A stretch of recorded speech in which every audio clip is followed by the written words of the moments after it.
There's something really special about the Android community. As we travel around the world and meet developers, we're really struck by the spirit of innovation and helpfulness, and really how everyone is working together to build a better Android. I'm so excited to go to Android Dev Summit and meet the developers I've been following online since I started learning Android. The Android Developer Summit for me will be my first. I'd like to hear about all the awesome new libraries and things that Google has planned for us as Android developers. As a platform, we build the foundations, the building blocks, the tools, but really the way that developers take those technologies and create new businesses, new apps, new games on top of it in ways that we could have never imagined is just so special to see.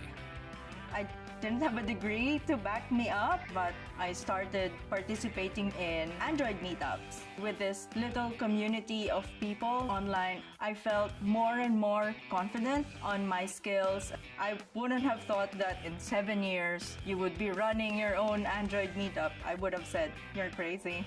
The Android community has been hugely influential to where I am today. You've got a massive community of people to reach out to, something that you actually depend on for your career. It's not all about take, it's also about giving back.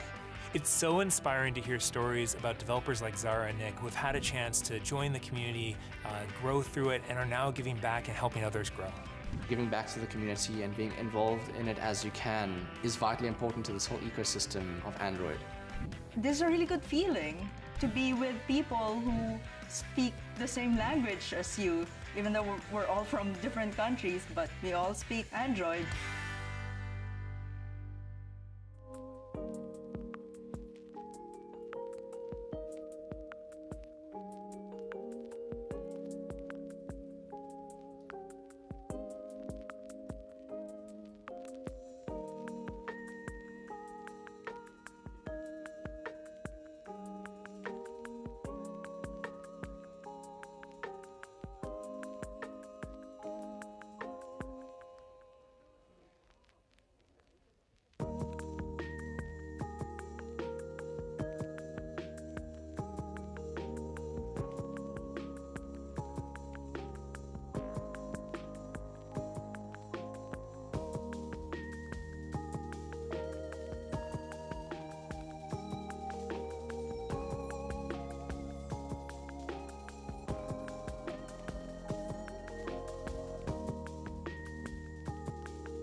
Hi, my name is Roxana, and I'm a product manager on the Android Framework team. And I'm joined by Zim and Yassine. So last year, we introduced a new way of thinking about storage on Android with Android 10. We call this change scope storage.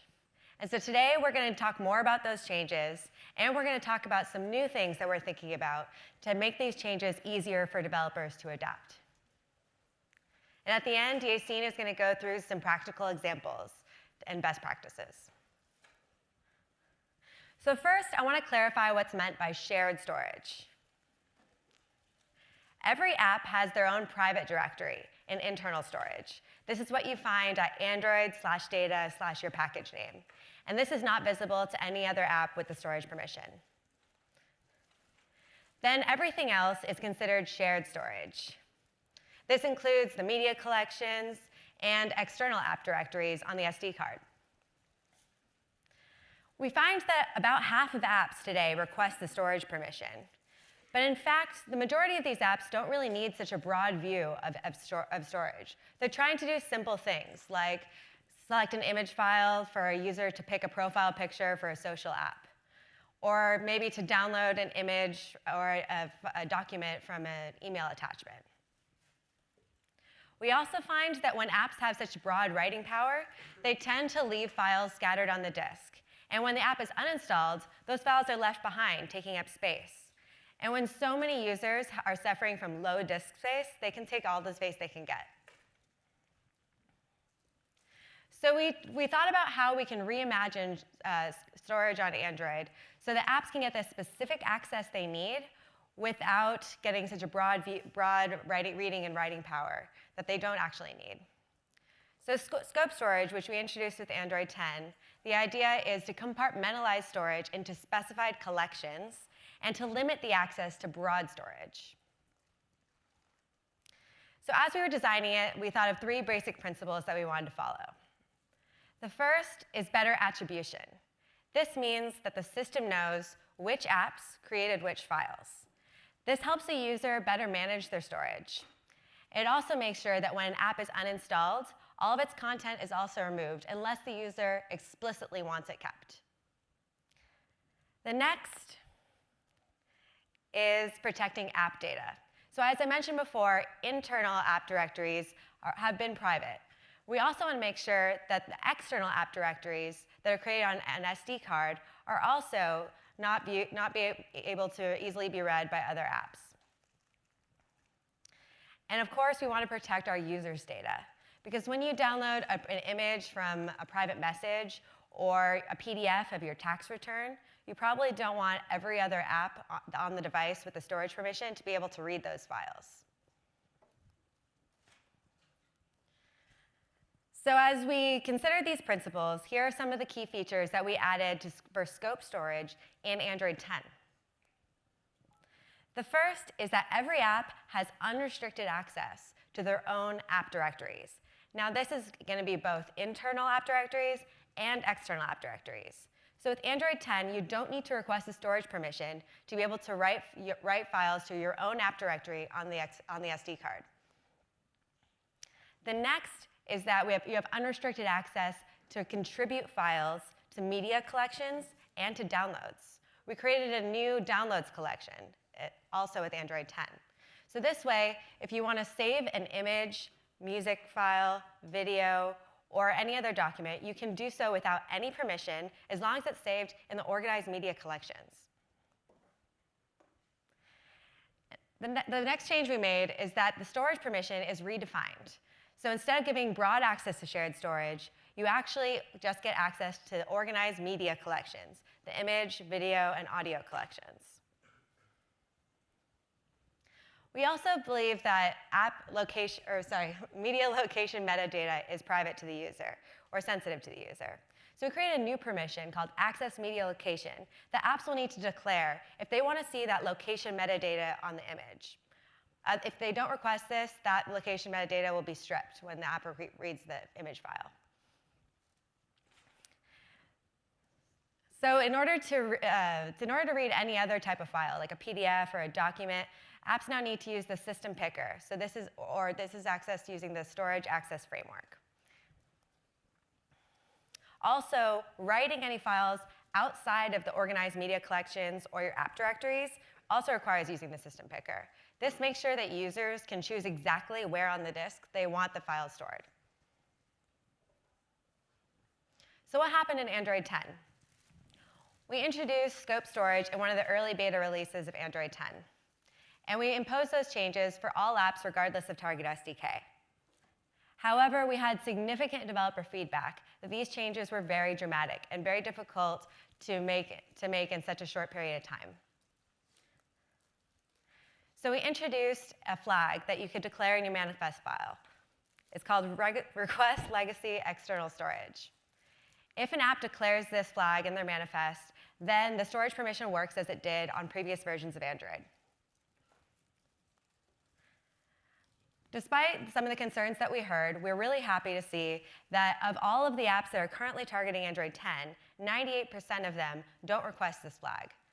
This shows us that the changes we introduced with scope storage are acceptable to most developers. However, we also understand that a lot of apps have not started targeting Android 10 yet. And we also are very conscious about the experience of these 2%. And we want to really think about how we can improve scope storage and add features so that these changes are easier for developers to adapt. So we're actually going to talk about some of the developer feedback that we got and some of the basic themes. The first is that the changes that we introduced with Android 10 have a lack of support for using file paths or native libraries. Next, there are specific categories of apps that really need access to broad storage. For example, you can think of file managers or backup and restore apps. So these apps attempted to use the Storage Access Framework APIs to get a broad view of shared storage. However, the problem is that those APIs were not intended to be used to get access to so many nested files. So those developers reported performance issues, and also they complained about some of the UI difficulty of having the user go and select root folders in order to get this level of storage. And also, now that we've sort of changed what the storage permission means, the definition has become muddled. So for some apps that are updated, the storage permission actually means that they're getting access to media, and for other apps that are not updated, it means they have broad access to the storage, and that can be confusing. So we actually want to talk about some of the things that we're thinking about in the next release. And that's not something we normally talk about at this event, but I think it's really important to announce to developers what we're working on so that as you're making changes for Android 10, you don't make any changes that you'll need to reverse as we release the next version of Android. So the first thing is we're doing an update to the permissions UI. So we fixed the problem before where apps that are actually only getting access to media seem like they're getting access to all of shared storage. We're going to differentiate this to the user. So the user will see a different permission UI based on if that app is updated and using scope storage or not. Then next, we're working really hard to enable file paths and native libraries for reading media. And Zim's going to talk more about that. We're also updating the APIs for modifying and deleting media files that the app didn't create itself. And that includes that we're creating a bulk option. The next big change that we're making is we're adding a special app access permission. This is specifically for apps that can demonstrate a need for broad access to shared storage, and it'll be whitelisted by Google Play. We're also taking a step further in protecting those external app directories and making sure that users can't select those directories with the Storage Access Framework APIs. And a big change that we're making is that we're going to be enforcing this based on Target SDK.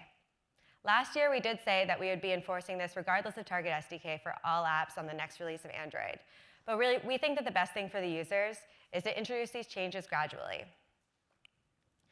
And we also want to make sure that developers can really take the time to design their apps to make sure that they're making the changes for scope storage in a responsible way. Now I'll hand it over to Zim, who will talk more about the changes introduced with Android 10 and some of the new features that we're working on. Thank you, Roxy. Now I'm going to dive into some more detail about the changes we launched in Android 10 and some of the changes to expect in the next Android release. From the earliest versions of Android, we've always had the audio, the images, and the video collections. These collections are intended for sharing media files with other apps. In Android 10, we made a big change to allow contributing to these collections without any permissions. Likewise, you can edit and delete media files you contributed without any permissions. This was to reduce the number of apps requesting unnecessarily these storage permissions. To read media files not created by your app, you will need the read external storage permission. The write external storage permission will be deprecated in the next Android release, and requesting it will really only give you read access to media files.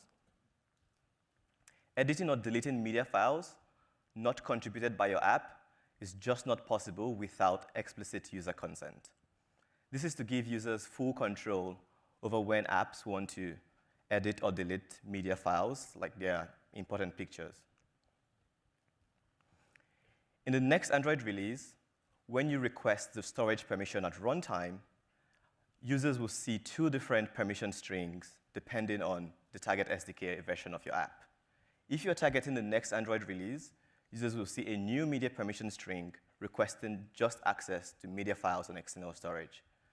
However, if you're targeting any older release, users will continue to see the old storage permission string requesting broad access to the external storage.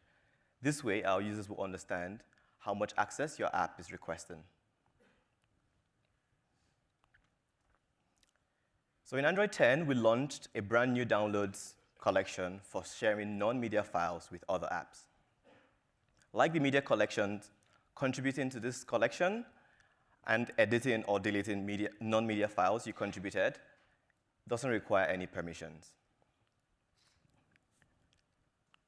However, unlike the media collection, the read external storage permission does not give you any access to non-media files contributed by other apps. To gain access, you will need to launch the system picker with the Storage Access Framework APIs. This will allow the user to explicitly select what files or directories you can have access to.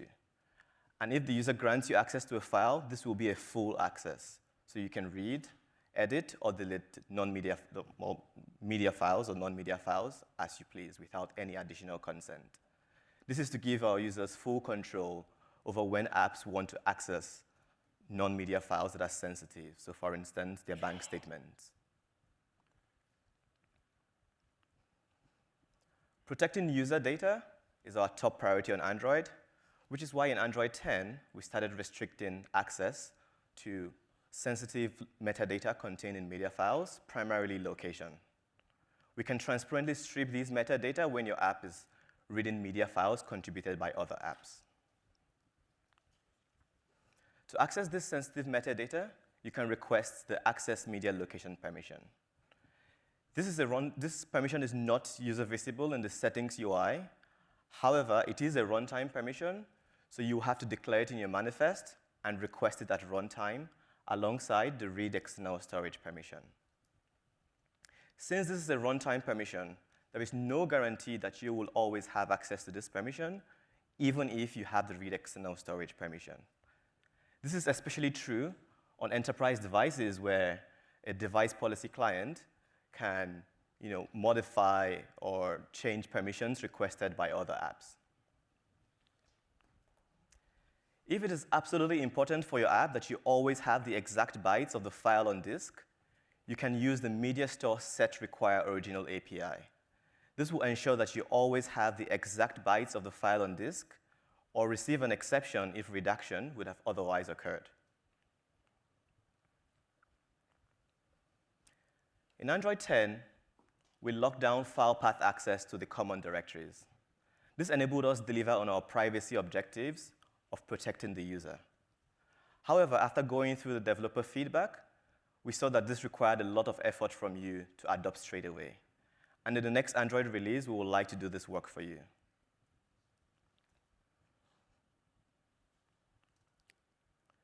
I must emphasize that all apps should still use the media store whenever possible.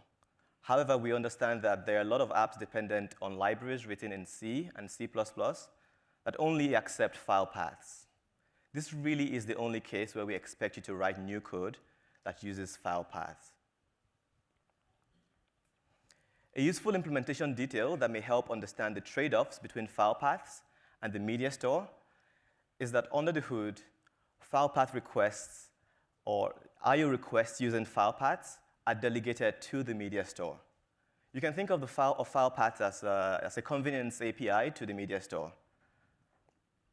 This means that there is some performance impact of using file paths, and there's really no feature benefits.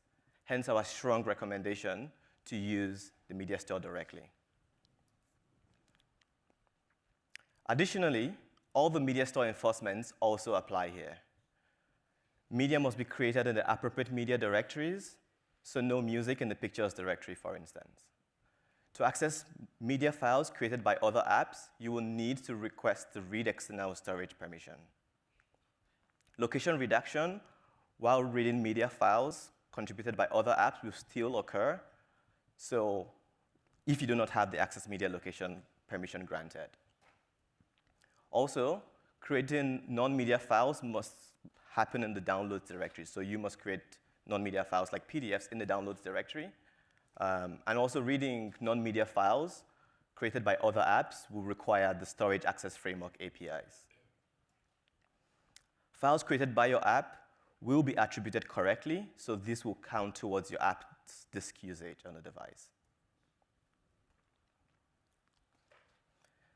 The team has run lots of benchmarks on sequential, random, read and write workloads. The conclusion here is that there is certainly some performance impact to implementing file path requests and delegating it to the media store. However, this is negligible in most cases, especially at low I/O rates. If you really care about performance, you should measure your use cases to see how much impact file path access has on your app's performance. Alternatively, you can just use the media store APIs directly, and this is guaranteed to give you the best performance in all cases. And a bit more detail if you really insist on using file paths. Opens and the first reads after opening the file are fairly expensive. So if you're going to use file paths, please try to avoid opening and closing the same file multiple times. We have seen some apps in the wild doing this, and this can noticeably degrade I/O throughput and battery performance. If you are building an app that does heavy I/O, so in the order of, say, a few hundred megabytes per second, we would really love to hear from you, so please come say hi at the sandbox. In Android 10, we required user consent to edit or delete media not contributed by your app. To do this, you must use the Media Store APIs to trigger a dialog to request user consent. If the user accepts, you will get a callback into your app, and you can proceed to access the file either with file paths or with the Media Store APIs. Note that you will not get a prompt with just the file path access.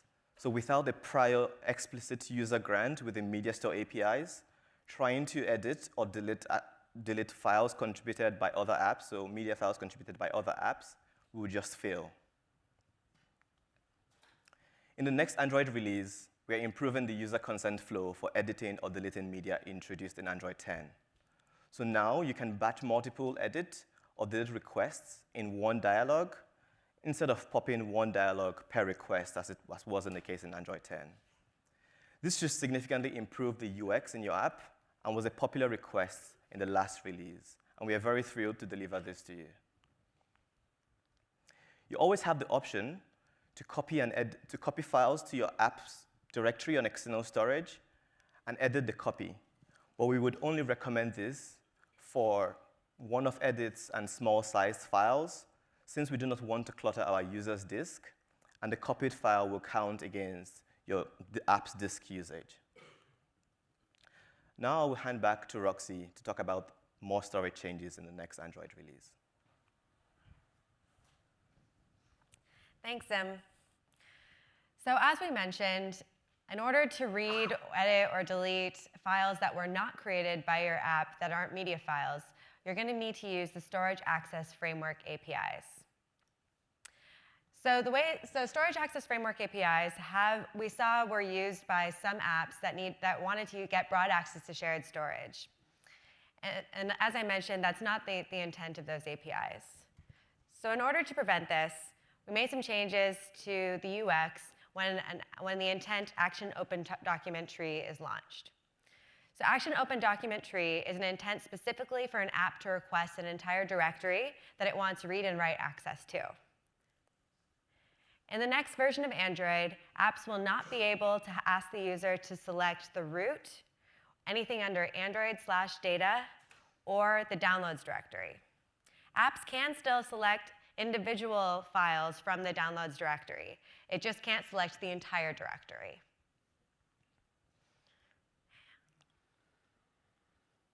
We're also adding a special app access for apps that can truly demonstrate a need for broad access to shared storage. There are a limited number of use cases that we believe can demonstrate this need. A couple examples that we know of are File Manager and Backup and Restore apps. Only apps that can prove this need will be granted this access. In order to demonstrate it, you'll need to submit a declaration form to Google Play through the Google Play Developer Console. And only if whitelisted will your app be able to be submitted, and then you can ask the user for this special app access. If you are whitelisted and the user grants your app this access, you'll get an unfiltered view of Media Store. That includes non-media files. However, these apps will not get access to external app directories. This is, like we mentioned before, which we believe that these directories should be more protected. I want to emphasize that this access will not be granted for apps that simply want to create their own file picking experience. Those apps should use the system picker. Now, we created the request external legacy storage flag in Android 10 as a response to developer feedback for apps that need more time to adapt to scope storage. However, in future versions of Android, this flag will no longer be available. So only apps that have this special app access will be able to get a broad view of shared storage. I also hope that we've demonstrated in this talk that we're really responsive to developer feedback on this topic. So I really encourage you, even though we're not enforcing this until the future version of Android, that you try out all the scope storage changes and you let us know about use cases that you feel are not supported and should be. I also want to remind developers that as you move to target Android 10, if you have any files that are in shared storage, like PDFs or media files that are outside of the organized directories, you'll need to move them into your app storage. Otherwise, if you target Android 10, you'll lose access to these files. So now let's recap some of the features of scope storage in Android 10 and some of the new features that we've talked about. First, media can be contributed without permission now. Also, non-media files can be contributed to the downloads directory. However, non-media files, reading those files, will require using the system picker and the Storage Access Framework APIs. Apps now need to request permission to see location metadata of images and videos, access media location. And the next version of Android will be introducing file path access for reading media. In the next version, we'll be updating the media modification APIs, including a bulk option. And we'll be restricting the storage access framework so that users cannot select specific broad access directories that will give broad access to shared storage or sensitive directories. And there will be a special app access for select use cases whitelisted by Google Play. And all of this will be enforced by Target SDK. Now I'll hand it over to Yassine, who will go through some practical examples. Thanks, Roxy. So as Roxy and Zia mentioned, we're simplifying the developer experience on scope storage. But with all these APIs, it may not be easy to figure out which one you should use in your application. So let me sum up all of that with a code sample, like that you can have an idea of what to use. Imagine a media player app. It needs to get all the videos on the phone device and be able to display and play them whenever the user wants it. For this, we will use the Media Store API. The advantage of it is to have all the files indexed, so it helps in terms of performance of discoverability.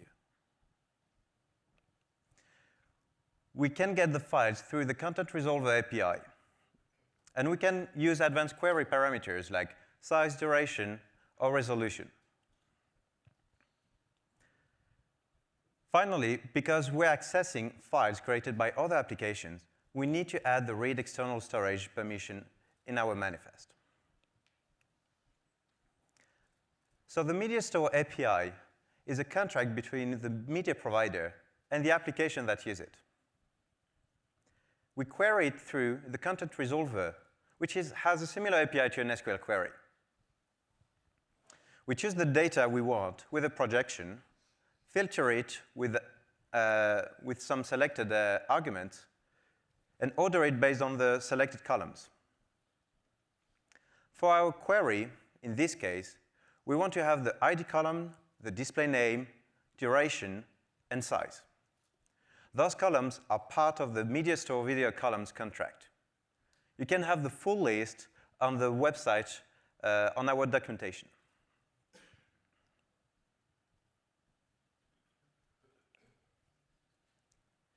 So for our selections argument, we want to filter on videos equal to 5 minutes or longer. And as the duration column is in milliseconds, we need to convert it to the right unit. We attached all of those elements to our query with the right media store video content URI. We also want to order it by their duration. The query returns us a cursor to go through all the results. We need to get each column's index to be able to get the content. If the column doesn't exist, we get an exception. We're caching the indexes here to avoid having to fetch them for each result, for each row. We loop through our cursor and get data for each column based on its app. Since we're accessing the external content URI from the Media Store video collection, we need to use the base URI and append the ID of the video at the end of it. Like that, we get our content URI, and we can use it. Finally, we get all the data. We can add that to our list and display it to the user. Now, for a second use case, let's imagine a photo filter app. You can create images, as well as editing or deleting images created by other applications. For this, we will use, again, the Media Store API. Because, as mentioned, we're possibly editing images from other applications, we will need the read external storage permission. Whenever we will edit or delete an image, the OS will prompt a dialog to the user to get that consent. From the next Android release, you will be able to bulk all of those requests within a single dialog.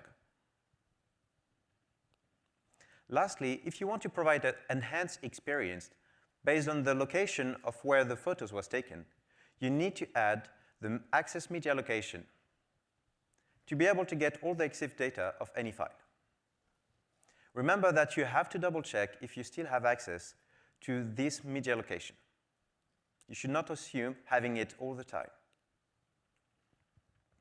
To be able to prompt the dialog to the user, we need first to open a file descriptor on the write mode, which at the first time, initially, it will throw us an exception, a recoverable security exception. Within that exception data, there is a pending intent that we need to send to the system to be able to get the dialog. Once the user consent given, we can open again the file descriptor and have finally access to it. Now, let's imagine another use case, a productivity application, something like Gmail, for example. We may want to write an email and attach a file to it, any type of it. It can be a PDF, a zip file, or something else. For this, we will use the Storage Access Framework. Whenever you need it, you don't actually have to ask for permission. You can use any files available on the user device, as well as using content from other content providers like Google Drive. Locally or remotely, the API is abstracting all the complexity for you, so you just consume it in the same way, whether it's on device or remotely. The UI is handled by an intent. So here we need to use a specific intent to be able to have the file picker. To select a file, we need to use the action open document intent. And to select a folder, we need to use action open document tree. The access on the file is not granted all the time. Until the user reboot, you still have access to it. If you want to persist it, you need to use take persistable URI permission method. With it, you will have always access to that file. But you also need to check that this file hasn't been deleted in the meantime. Inside our productivity app, the first thing we will do is to use that action open document.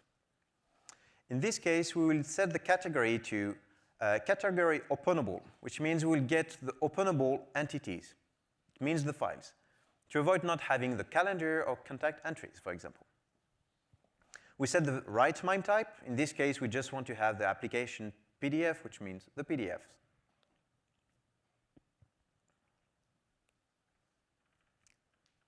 At this point, we can render the PDF, for example, in our draft email, just to show a preview to the user using PDF Render API, for example. And lastly, we can just send the email and having our whole experience. A second example within our Gmail app is the ability to save any attached files to an email wherever the user wants on device. For this, we will use action create document intent. It has similar parameters to the previous action we just created, with an extra one here, extra title, where we can put a default file name. The user can still change that within the FileSaver UI. Lastly, we can open a file descriptor on it and just edit it on the write mode and add the content there. We want our ecosystem of applications to thrive with a privacy-first approach. If you provide backup or file management features, you can get an unfiltered view of the MediaStore API. It requires a special access permission, which needs to be approved in the Play console, like SMS and call permissions.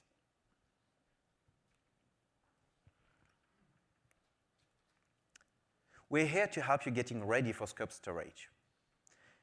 If you have any question, come to talk to us at our Sandbox booth. We will have the expert answering all your questions. But among our recommendations, one of them is do not use hard-coded paths. The path may change between different versions, or the file may be deleted or moved to a different folder. You should not assume having that. The main thing we advise you to use is to mix the content URI with appended ID in the same way I presented earlier. You can check out all our code sample on our GitHub, which highlights all the possible use cases with Scope Storage. And you can already test Android 10 SDK by targeting it on Android Studio. We shaped the features on Scope Storage based on your feedback. If you have a specific use case that our API is not covering yet, please file a bug or an issue on our bug tracker to help us making a better Scope Storage for you. If you have any questions, again, come to our Sandbox booth. It's an opportunity for you to have access to so many engineers from the product team. Also, to understand more your own usage of Scope Storage and trying to understand how can we shape better the API, please fill the survey line available there. You can take pictures. I will wait a quick moment there. I want to see phones.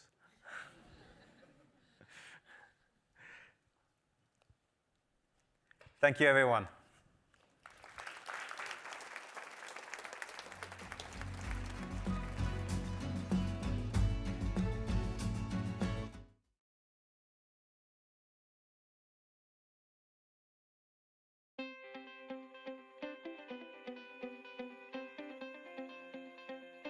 HelloTalk 致力連接全球外語學習者，讓外語學習變得更輕鬆有趣。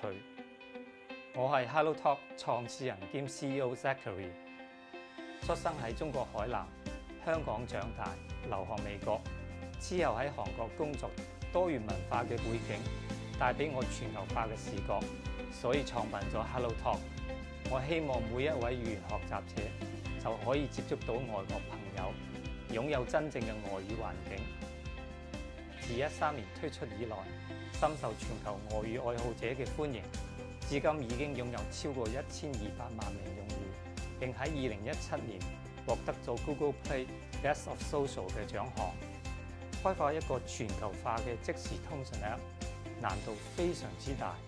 Google Play Console 幫助我哋大幅提升 App 嘅品質。AngelBytos 幫我哋提供咗精細到每款手機型號嘅應用表現性能數據，咁我哋可以迅速針對每一款手機做出優化。減少崩潰，提升整體用戶體驗。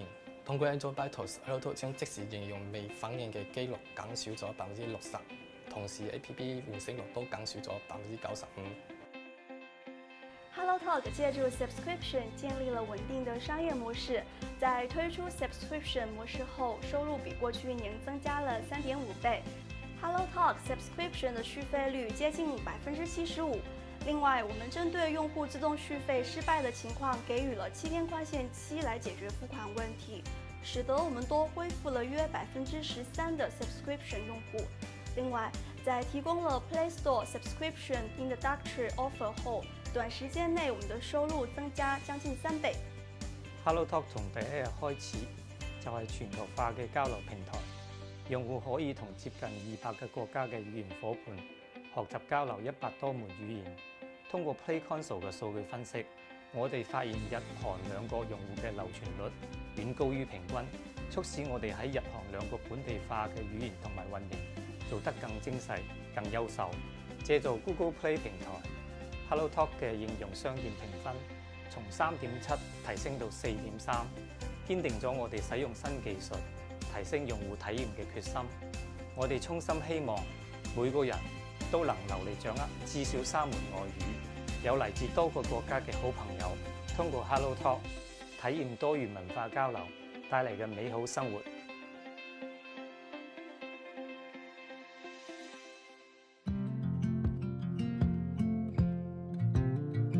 Mercado Libre es la plataforma de e-commerce más grande de América Latina, con soluciones para pagos, envíos, créditos y clasificados para todos los usuarios que operan a través de nuestra plataforma. Incrementamos un 75% las descargas en el último año, principalmente por 2 razones. Una, porque fuimos agregando muchos features, pero creo que el más importante es que le pusimos mucho esfuerzo y nos pusimos como objetivo reducir el peso de nuestras apps y mejorar la performance. Tenemos un 65% de usuarios con menos de 2 GB de memoria RAM y aproximadamente un 20% con menos de 1 GB, por lo tanto nuestra base de usuarios tiene dispositivos de muy baja gama en su mayoría y por lo tanto tenemos que programar nuestras aplicaciones pensando en ellos, ya que son la mayoría. Lanzamos la versión de Android Go. Primero lo que hicimos fue focalizarnos en las herramientas que nos proveía la plataforma Android, siendo Split por densidad, Split por arquitectura y ProGuard. Con ProGuard lo que hacemos es eliminar todo el código que no se necesita para la app final. Después nos focalizamos en los recursos y las imágenes. Las imágenes las convertimos todas a WebP donde pudimos y el código sacamos todas las librerías externas que no nos hacían falta. Logramos reducir un 70% del tamaño de nuestra app, de 38 megas a 10 megas, aunque este tamaño es dinámico. La baja de peso de nuestra aplicación tuvo efectos increíbles e inmediatos. Ni bien subimos esta nueva versión al store, nuestros installs crecieron un 43% y nuestros uninstalls crecieron un 18%, lo cual nos dio un 25% de crecimiento en nuestro user retention rate. Para nosotros, la experiencia del usuario es lo más importante. Cuando un usuario tiene un crash, no solo es una operación menos, sino que es un usuario que no se va contento de su experiencia con Mercado Libre. Por eso es que miramos muy de cerca la información que nos provee Android Vitals en lo relacionado a los crashes para poder atacarlos. Haciendo foco en toda la información que nos provee Vitals, podemos mejorar el user retention rate, bajar los uninstalls, bajar la cantidad de reviews negativas y subir increíblemente las positivas. El día que empezamos a ver Android Vitals en la app, detectamos que teníamos un wake clock que afecta directamente a la batería de los usuarios, bastante alto, y gracias a esto lo pudimos solucionar. Y en un caso particular que afectaba a muchos usuarios, logramos bajar el crash rate de 0.3% a 0.15%. Con Android Vitals tenemos una visión concreta de la calidad de la app en todo momento. El consejo que le daría a cualquier desarrollador que está pensando hacer alguna aplicación para el mercado como Latinoamérica, que preste atención principalmente al peso de la app para descarga e instalada y a la performance de la app. Hoy Android dispone de un montón de herramientas para poder hacer eso de una forma mucho más fácil y simple, así que está al alcance de todos.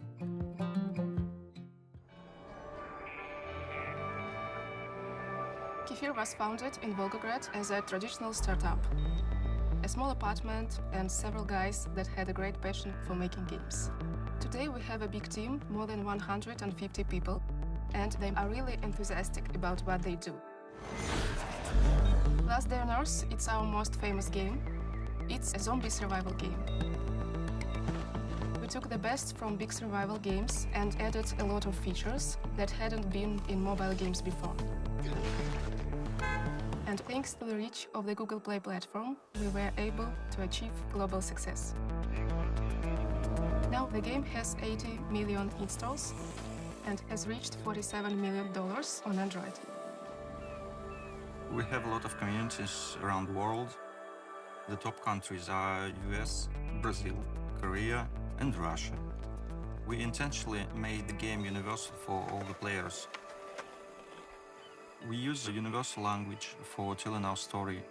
No one can really tell where action takes place. We also use common tools that every player can recognize. For example, every player can tell that stone hatchet is for chopping trees. Though the game is globally appealing, we always try to engage our players, and that's why we have dedicated community managers and tech support that work with different languages. We also work with a lot of YouTubers from different countries, making content in various languages. Our marketing team is using various approaches in user acquisition, in pricing in different countries. We do a lot of testing in the game store page. It helps us boost our conversion ratio. But our main focus from the start of the game was increasing engagement, retention, and revenue. One of the first updates was a customization screen. So the game starts with creation of your character. And when we added it, it boosted the retention ratio of 6%. We introduced dogs which can accompany you in your travels. That update boosted revenue. We started using Android Vitals to take a look on app performance, battery consumption ratio. There was a bug, and we couldn't track it down for a long time. But using Android Vitals, we managed to find it. We felt the mobile lacks some good quality survival games, so we weren't totally surprised, but we didn't expect such success. I'm very proud that Kefir is globally successful. It's not enough to be a specialist in your field. You have to love games with all your heart.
I'm Colin. And we're going to talk to you about some performance mythbusters. We're from the Android Runtime team, or ART, which provides an execution environment to run Kotlin and Java language applications. We spend a lot of our time talking about how we can make Android more performant, memory efficient, correct, and developer friendly. But this year we wanted to kick it up a notch. So instead it's performance mythbusters. Dum, dum, dum. So we and some other curious Android developers, we took a bunch of questions we've heard and tested these myths and urban legends. You mean Droid Legends, Diana? Urban legends, because if there are things that there are urban legends about, it's coding best practices. We're not just going to tell you the results of these myths, we're going to test them, and then we're going to show you tools where you can do the tests yourselves. But let's get to some myth busting. A quick disclaimer, our analysis focused on dominant usage patterns. We know you can write benchmarks in many different ways to get many different metrics, but we wanted to do what we thought was most common, and that's what we tested. It's always important to measure before deciding what's right for your app, or before deciding to use a certain kind of coding practice for performance reasons. So, always measure. We're going to say that a lot. Now that we've done that disclaimer, let's look at a couple of myths. Starting with Kotlin. We're so excited about the adoption that we've seen in Kotlin. It's super concise yet readable language, makes it easier to do more with less code. There's full null safety built in. There's coroutines to make asynchronous code easier and more intuitive.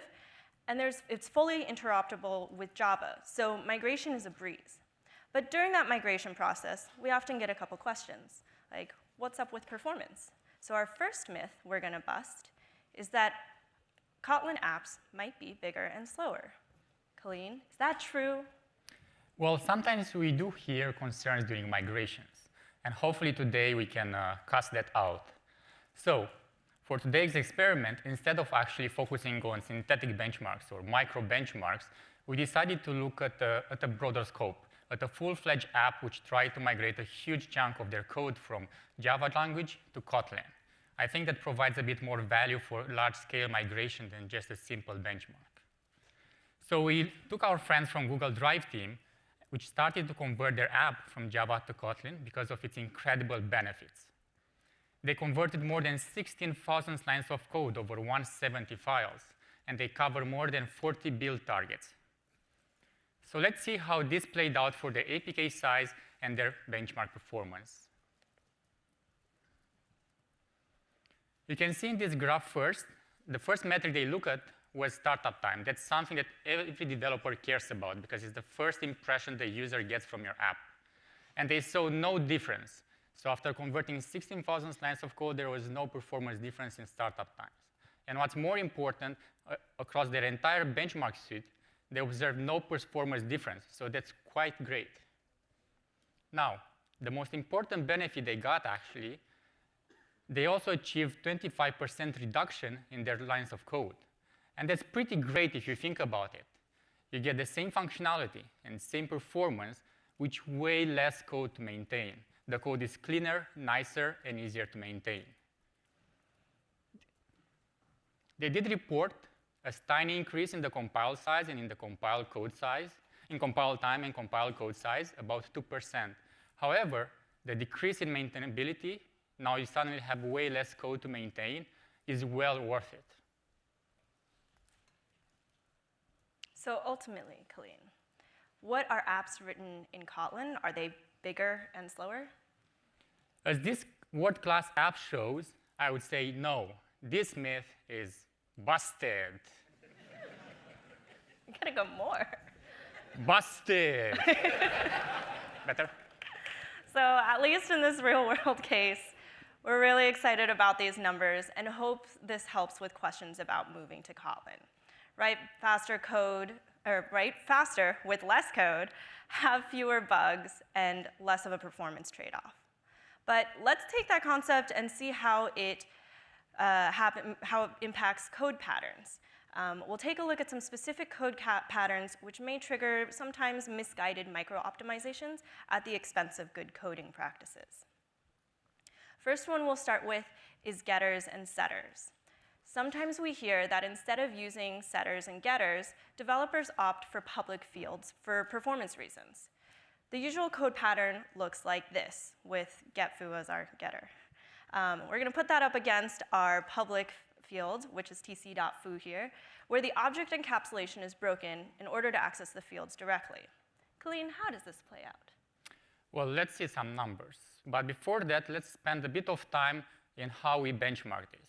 We try to assess the difference between going to the value of the field directly or going via a getter.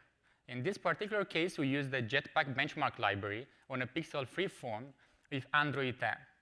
The benchmark library actually provides you an amazing way to test your code very easily.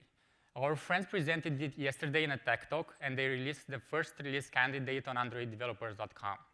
If you didn't manage to get the presentation, I strongly advise you take a look on YouTube when it gets published. The amazing benefit of the library is that, for example, it pre-warms the code, and the only thing you see is actually stable numbers. The numbers are easy to interpret and quite easy to differentiate between version A and version B of your code. So, in our case, how do the numbers look? There is actually no difference between the two approaches. The getter version is equally performant to going to the field directly. And that's actually something we expected, at least in the art team. The reason for that is because art inlines all trivial accesses or all trivial leaf methods in your code.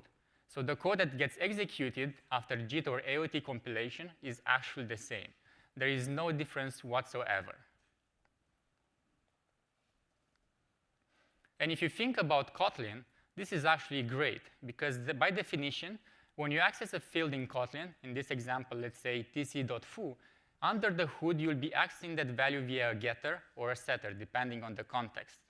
However, because we do inline all these accesses, art has you covered here. There is no difference in performance. So, to recap again, how do we evaluate the myth that setters and getters are expensive? Well, let me try this again. It's busted. Wait, it didn't come up yet. OK, busted. Busted. Our busted slide got a bit busted. So for getters and setters, Kotlin's got you covered. If you're not using Kotlin, unless you have a good reason to make this public, you shouldn't break the good encapsulation practices. It's useful to hide the private data of your class, and you don't need to expose it just for performance reasons. Stick with getters and setters. We're going to move on to using lambdas. Lambdas are another point of interest we've gotten from developers, especially with the introduction of streaming APIs. They're a convenient language construct which allows you to write in a very concise way. However, there is a belief that they might come with a performance cost and that they shouldn't be used. Colleen? Let's take a look at the coding example first. So your usual coding example will look more or less like this. This is obviously a very, very easy one. But here we're trying just to construct the sum of some inner fields from an array of objects that we previously defined. In the top-level example, we do it via the streaming APIs with a map reduce operation. The first lambda will convert our object to an integer, and the second one will just sum the two values that we produce. In the class example, you can see that I have to define equivalent classes for the lambda expressions. There are two nested classes that I define there. One is toyClass2Integer, which actually converts our object to an integer, and the summation operation. You can tell without me adding any notes here probably that the code, the first one with lambdas, is much more elegant, it's concise and clean. And I'm pretty sure all the code reviewers that you encounter will say go with the first option. However, is there a performance difference, in case you want to argue back? For this benchmark, we are still using Jetpack benchmark library on the same device with an Android 10, and we run this code thousands of times.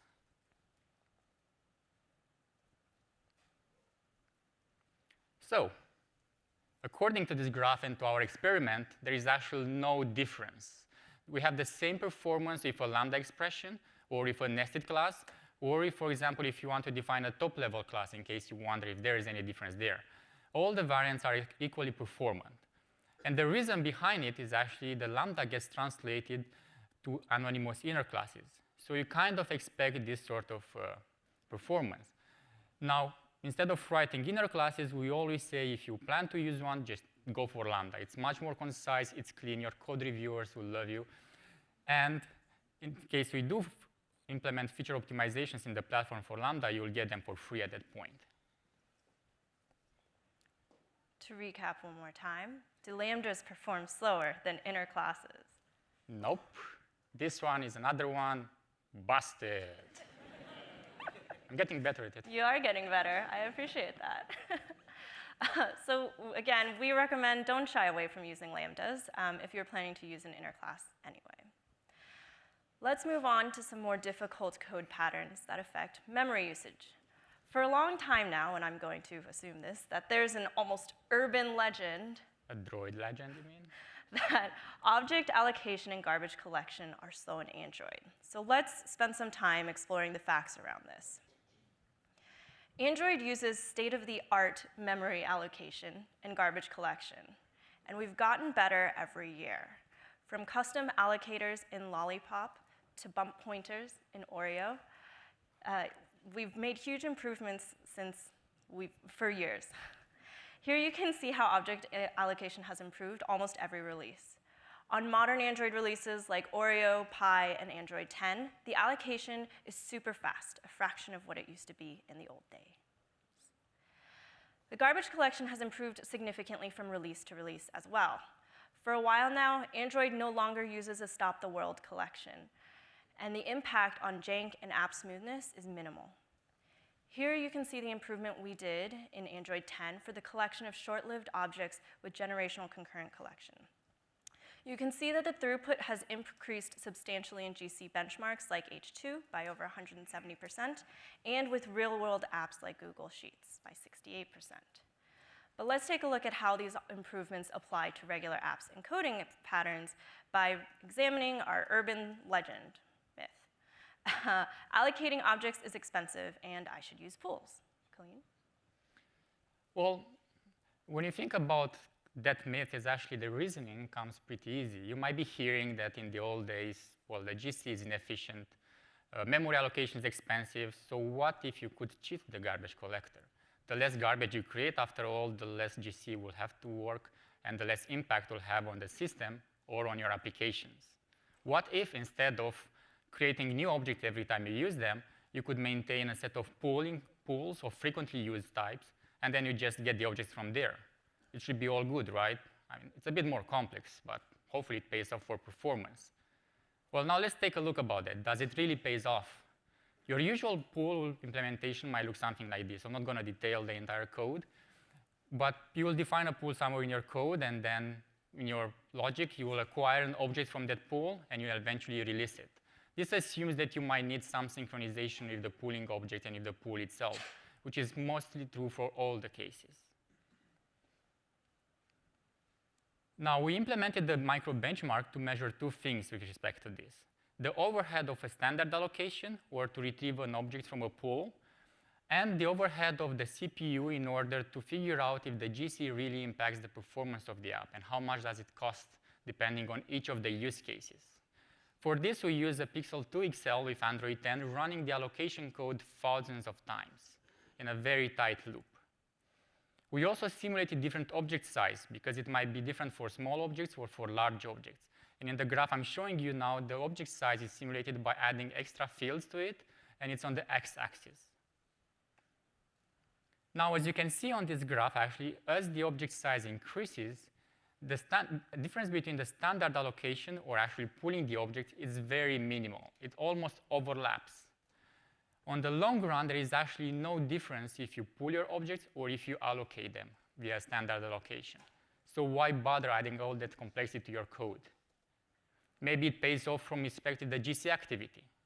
So let's take a look at that. For this example, we kind of made our code a bit more complex. It's very rarely that you'll have a very tight loop in which you just allocate the objects one after the other. And what we did, we allocated the object, we used them, we allocate a few extra objects, because your application logic most likely creates new objects for its needs. The object we created additionally was kind of proportional to the object that we pooled. So how does the result look like? There is a slight difference in the beginning, but as you can see, towards the object size increase, actually the pool solution gets slightly worse timers. It's actually a bit more expensive to pool objects than to standard allocate them on the long run, especially when you have additional locations on the side. And that might come surprising to you. But actually, when you look at great data and how the GC works, it's actually expected. By pooling objects, you increase the memory footprint of your application. Suddenly, you hold on too much memory. And even if the number of the GC invocation is reduced because you suddenly are pooling objects, the cost of each individual GC invocation is higher. The garbage collector must traverse much more memory in order to decide what's still alive and what should be collected. All right, so what's the status of this myth? Do we get to bust another one? Well, then actually, it kind of depends here. Should we try that again? No, I think we're It's actually a tough one. And the reason for it is the memory allocation and the garbage collector in modern Android platforms is pretty efficient and it's very fast. However, when it comes to use pools or object pools in your code, it's actually context dependent based on your application needs. What you should not forget is actually there are quite a few disadvantages. Without mentioning the complexity of the code, you do increase the memory footprint of your application. That means you might keep objects alive for a longer period than you actually need. And an efficient pool implementation is actually critical. And let me stress a bit the critical part here, because one of the aspects that gets overlooked the most is actually synchronizations. As soon as you have to synchronize something and you have contention of that piece of code, the performance can be quite not ideal. And actually, that can be enough to tilt one solution over the other. So do not ignore synchronizations. However, there are legitimate cases where you want to use a pool. It might be much more efficient. If you have very expensive to allocate objects or very large objects, it might obviously pay off to actually have a pool of objects. However, our advice and verdict on this one is measure, measure, measure. Speaking of measuring, let's turn our attention to profiling. See what I did there? Okay. All right, so we're going to move away from coding patterns and memory and go more towards the tools that you can use. And one of the most common things we see is that developers are saying, profiling a debuggable app is fine. What can go wrong? So after all, it's super convenient. You're usually coding in debuggable. It could make you think that it's easy to use and profiling in debug mode can give you good enough results, or that it helps you iterate quicker and that might pay off any inaccuracies. But spoiler alert, what really happens? Well, let's look at some data. For this one, we looked at some benchmarks which are pretty common in activity-related workflows. And we tried to assess the difference between debuggable set to true and debuggable set to false. As you can see in this graph, actually the impact of setting debuggable to true is kind of arbitrary. On some of the tests here, like deserialization, for example, there is no impact. But for example, when you inflate a view, it might get even 50% or more regression on your benchmark. We've seen examples, which we don't plot here, which are even 100% slower. And the problem with that is actually it can mislead you to hotspots in your application. You might waste your time to optimize something that maybe it's not so important to optimize. So you should pay really attention if you want to debug, and actually you should not profile in debuggable mode. The reason behind that is actually the runtime does very, very little optimizations on your code when it's debuggable. And the code that you are actually running on your test device in that case looks very different than what your users will run on production devices if release builds. Okay, so Diana, my turn to ask, I guess. Yeah. Is profiling good enough when you set debuggable to true? Is it worth it? No! That's my imitation of the voice. Profiling debuggable apps is not fine. This one is busted. You should always measure performance on a release build or with a debuggable build to make sure you're diagnosing the issues that your users see. We're going to move away from some myth busting now and turn our attention to some stranger things. These were things that weren't really myths that we could bust. You might say that they were cool throwbacks we wanted to revisit, things that may not be immediately obvious or easy to analyze. The results might turn your world upside down. Okay, we're going to keep moving. The first is that we wanted to take a look about APK structure and DEX files. APKs are getting larger and larger, and they don't fit into the constraints of the traditional DEX spec for a while now.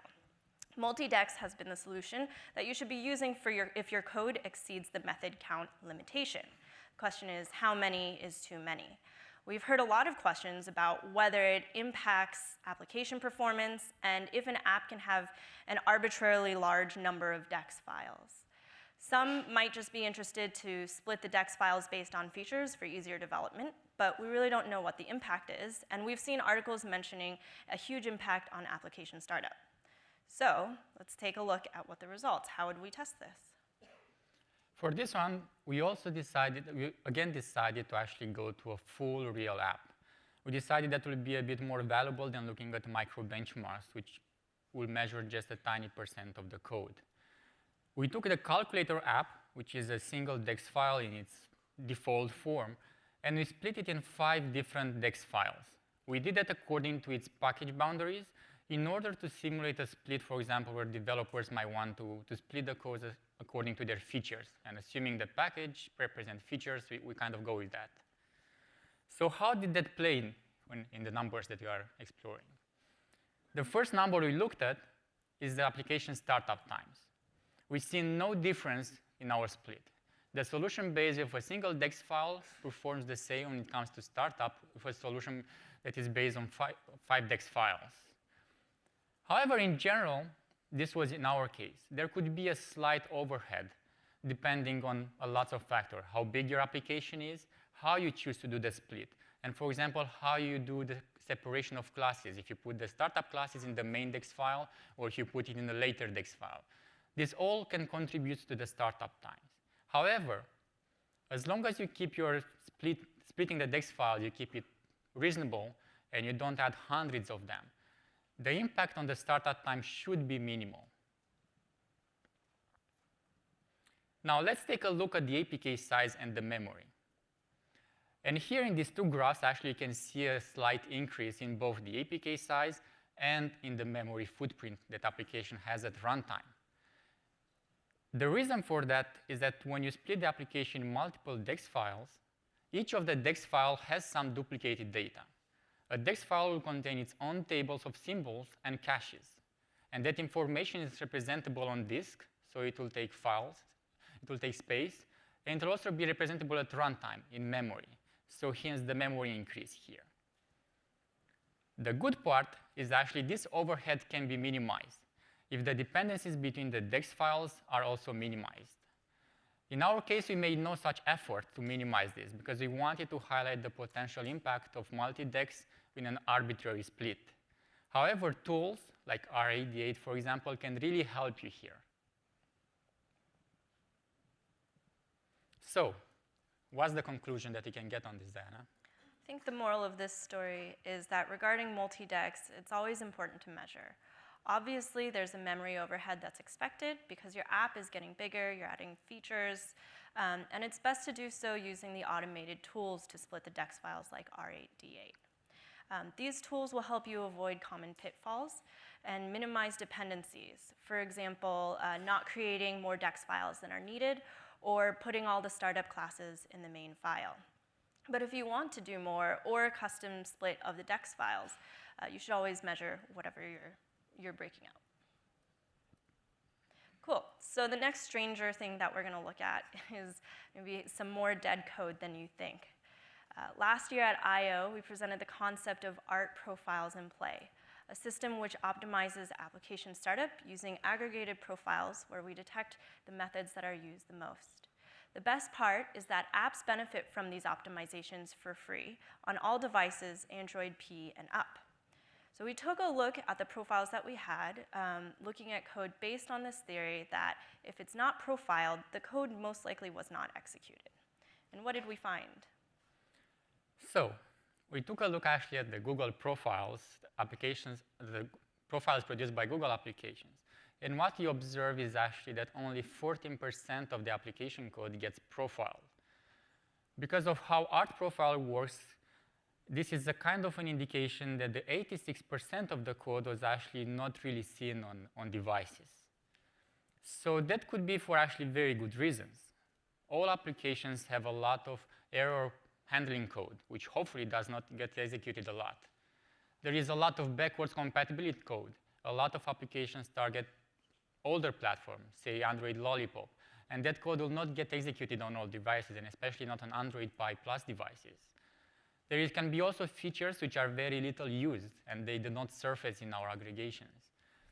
But the skewed distributions we are seeing here, it's an indication, it's a strong one actually, there might be a lot of unnecessary code in the application, something that you might want to revisit and maybe figure out a way to remove it. So what could you do about it? First, for something very quick, easy, and free, you should always be using Minify code with R8. Actually, the R8 team has a talk about how to shrink the APK size, and we encourage to attend it. It's later this afternoon. That's something very easy and fast that you can do. In terms of app restructuring, something that can help you reorganize the code and retrim it for better efficiency, for example, is the application bundles that Play team introduced. That coupled with dynamic delivery can help you target features according to your user base and making sure you deliver only the features that are used to the users that use them. And also, less used features could be removed. It's always better from a code size perspective to not be a feature creep. Okay, so we've covered a lot of stuff so far. It was really hard work busting all of those myths. Let's take a look at what we learned. So we busted quite a few myths around Kotlin apps being bigger and slower, getters and setters being expensive, and lambdas being slower than inner classes. Not true. These are things where you shouldn't be sacrificing good coding practices or the need to want to do things a more complicated way just for performance. For other couple topics, it kind of depends. Things are not always trivial, and we always advise that you measure before opting for complex optimizations, or even the micro ones which break good coding practices.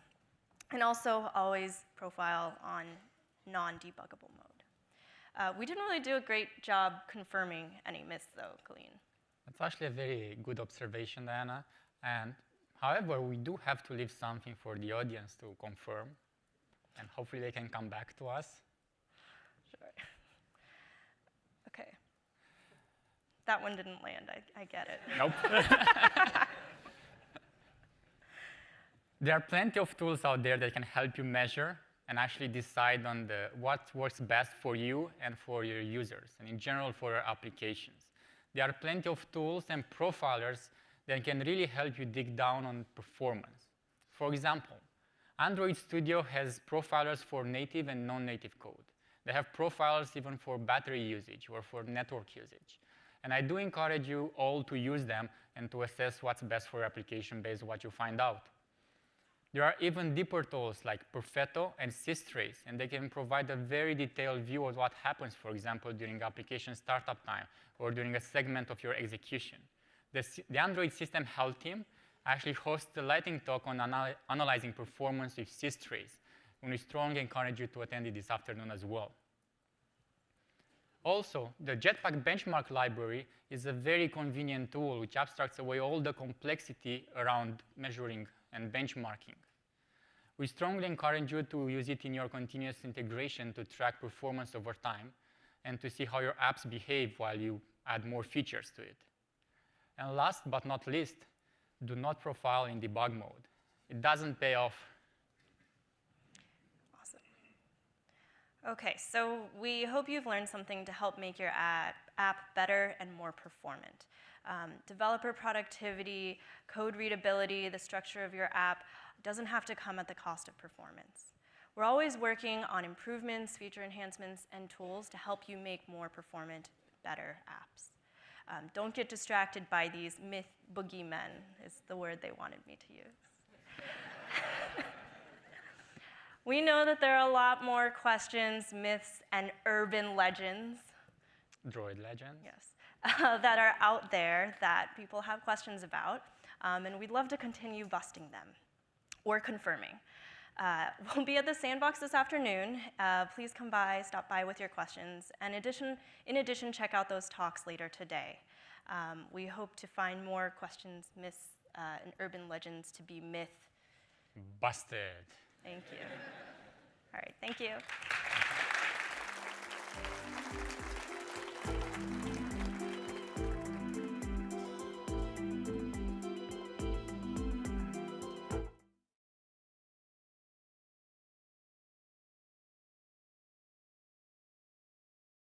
Hello, my name is Lais. I'm a software engineer in the WebView team in London, and I'm here to talk about our AndroidX library, AndroidX WebKit. So, what is it? AndroidX WebKit is a library in Jetpack. Jetpack is a suite of libraries, tools, and guidance to help developers write high-quality apps easier. AndroidX libraries are independent from the platform APIs. This means that they are updated more frequently. They also offer backwards compatibility. In our case, APIs work back all the way to L+ devices. That seems great, but why should you care? WebView has dozens of APIs introduced after Lollipop. By using our AndroidX library, you can use all these APIs and target older devices as well. Let's say you want to use an API from SDK28, which is Android Pie. If using the Framework API, you only target roughly 10% of devices. If using the AndroidX WebKit API, you target almost 90% of devices. You can check out the full documentation on how to use AndroidX or how to migrate an existing project to AndroidX in Jetpack's AndroidX overview, linked here. For WebKit specifically, you want to add this line in your app's build.gradle file. Our current stable release is 1.0.0, and our current release candidate is 1.1.0 RC01. No matter what kind of method you're swapping, first replace the version check for a feature check. To swap static methods, simply replace WebView with WebView compat and you're done. To swap out non-static methods, replace your WebView object with WebView compat, then pass your WebView object as the first parameter. That's it. Let's talk about some of our most recent APIs. Dark mode. We are introducing new APIs to control dark mode in your WebViews. There are 3 modes. Off, which means your content will never be dark. On, which means your content will always be dark, and auto, which means it's going to follow system settings. This allows app developers to choose if the content should be light or dark. This snippet shows you how to query current force dark settings or change it. Remember to guard these calls with a feature check. It's as simple as calling getForceDark, passing in the WebView settings, or calling setForceDark, passing the WebView settings and the setting you want. Improving on the Framework APIs, we are adding new methods for developers to choose how the content will be darkened. There are 3 strategies to choose from. User agent only. Content will be darkened by a user agent, and the page's dark theme will be ignored if it exists. Web theme only. Content will be darkened by the dark theme provided by the page. If the page doesn't have one, content will be rendered with a default theme. Prefer web theme over user agent. Content will be darkened by the dark theme provided by the page. Or, if the page doesn't have one, content will be darkened by a user agent. This snippet shows you how to get or set the force dark strategy with the 3 options we discussed before. Here are some examples of what a WebView looks like with dark mode off or on. Proxy controller APIs allow you to override Android proxy settings for all the WebViews in your app. You can set multiple proxy and bypass rules and also specify whether these apply to HTTP, HTTPS, or both. This snippet shows you how to use proxy controller. First, get an instance to the proxy controller. Then, create a proxy config object. You can add as many proxy rules or bypass rules as you need.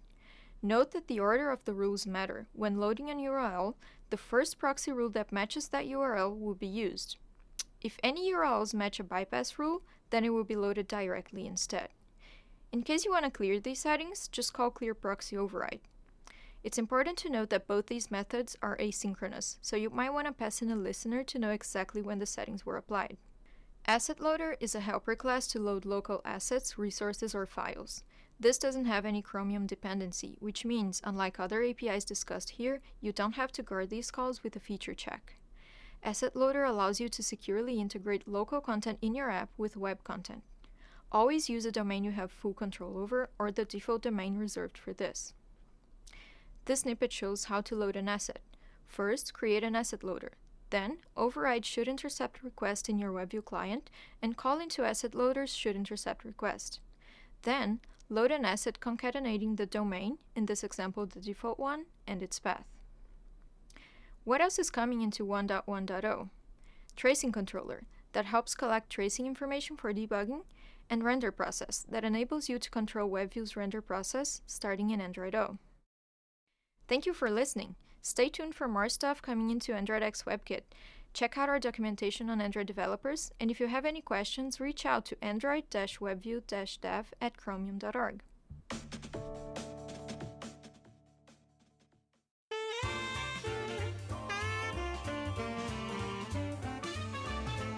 Leia 成立于2011年，今年第7年，而刚好我们也推出了7款游戏。那像玩家比较熟知的 Citus 系列、Demo、Voice 等等，所有的游戏都在100多个国家和区域拿到第1名。那其他类型的游戏包含了像休闲类的 Mandora、动作 RPG 类的 Implosion， 几乎所有游戏我们都在商店的总榜上面拿到了第1名过。我觉得创作游戏本身它也是像在玩一个游戏，它具有在感性层面上非常艺术性跟主观的成分在。那在理性上，你又必须要对商业性深刻的分析，然后在作品推出之后可以养活自己之外，然后做出一个可以让自己的创作欲得到满足的作品。一款游戏的开发，如果有良好的工具的话，它其实是可以大大减少在沟通上的成本。以 Citus 2在刚上架的时候，我们的 crash rate 是8%。那因为有一个很便利的 Android Vitals 的 dashboard 后台，那我们可以监控到在哪一种版本的，或者说哪一些机型上面的问题，所以在及时调整之后，我们最后降到了0.12%，那它取得了一个非常好的稳定性的成绩。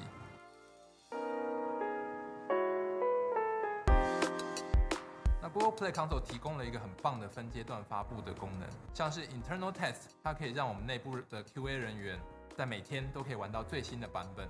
那 Close Test 跟 Open Test 可以让我们对全球所有的玩家限定我们想要让什么样的人可以玩到。我们在 Play Console 就可以直接看到所有不同的语系的玩家给我们的回馈，而且会是直接翻译成我们开发者使用的语言。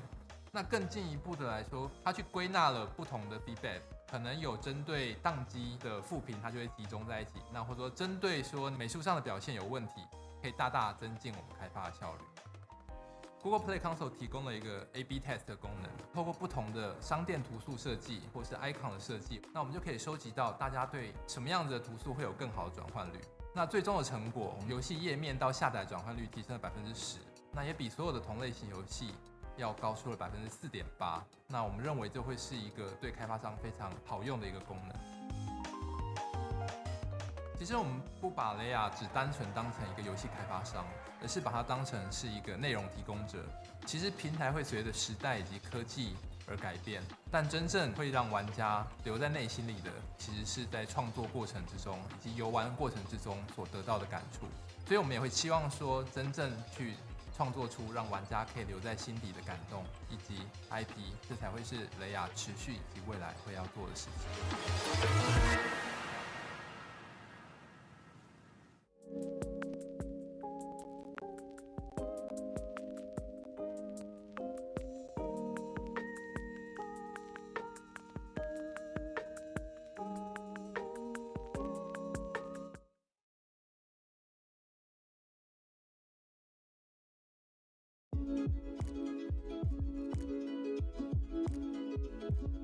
Robinhood's an investing platform that lets users buy and sell stocks, cryptocurrencies, options, and ETFs, all commission-free. Robinhood believes that everyone should have access to the financial markets, so we built Robinhood from the ground up to be fast, simple, and easy for all investors. People love Robinhood's simple, beautiful, intuitive design, and they love that they're able to place trades on the go. Here at Robinhood, we have a team model of the less code we have to write, the less code we have to maintain, which means the better off we will be. So that goes hand in hand with adopting Jetpack components to be able to do a lot more things that we as a small team would not be able to do. Jetpack in particular is really great because the libraries are really reliable and really well tested. They're actively being maintained, and they solve a problem that the Android community often have. One component we were really excited about was definitely Room. It's probably one of the libraries that best utilizes annotation processors. It just hooks up to our UI. Our UI can listen to the Room database changes, and the network layer can be abstracted away. It also allows us to reduce a lot of boilerplate around database serialization and deserialization. One of the newer libraries we adopted was Work Manager. And in fact, we have been using Work Manager ever since the very first alpha because it solves a pretty big problem for us. Prior to Work Manager, we had quite a few periodic jobs that we want to do, and we decided to not do them because it was just a huge pain to maintain. With Work Manager, it offers us a very simplified and unified API and allows us to define exactly what we want and have everything just work. As a developer, I think writing clean and maintainable and readable code can be poetic, so it's definitely like one of the joys I get out of my work. The Android team at Google has always been super involved in the community. Jetpack is a perfect example of responding to what the developers have been asking for and making our lives easier by letting us focus on just our core business challenges. Robinhood has more than doubled their customer base since launching on Android, and we hope to continue growing.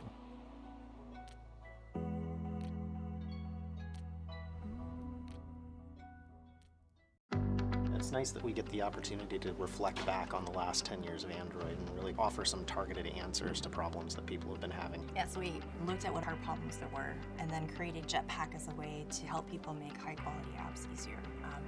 One of the areas that we never really solved well, though, was UI, and we really wanted to look at how could you make it super simple to build a UI. The right pieces are in place to put forth a very different model of development. Not only do we see Kotlin gaining a whole lot of momentum, but we also see reactive UI frameworks getting a lot of momentum. And Kotlin provides this connective tissue that's really part of what enabled Compose, is that Kotlin's so powerful.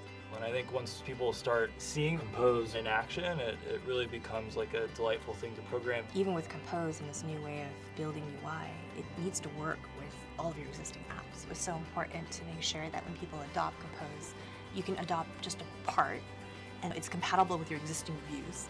If you want to get started very small, it's very easy to do that. You just want to iterate an idea quickly, you want to see it live, you want to make a change and see it automatically. I think I'm pretty excited about just writing a whole lot less code when I'm writing UIs. When there's less code, there's less places for bugs to hide too. So. The core consideration when it came to ergonomics was not just code size, but understandability. It's going to be easy to get high-quality apps that work natively against Android. I'm looking forward to us learning from our users to like show us what they think is really nice to work with. Yeah, the best parts of Compose won't come from us, and that's really the most exciting thing about it.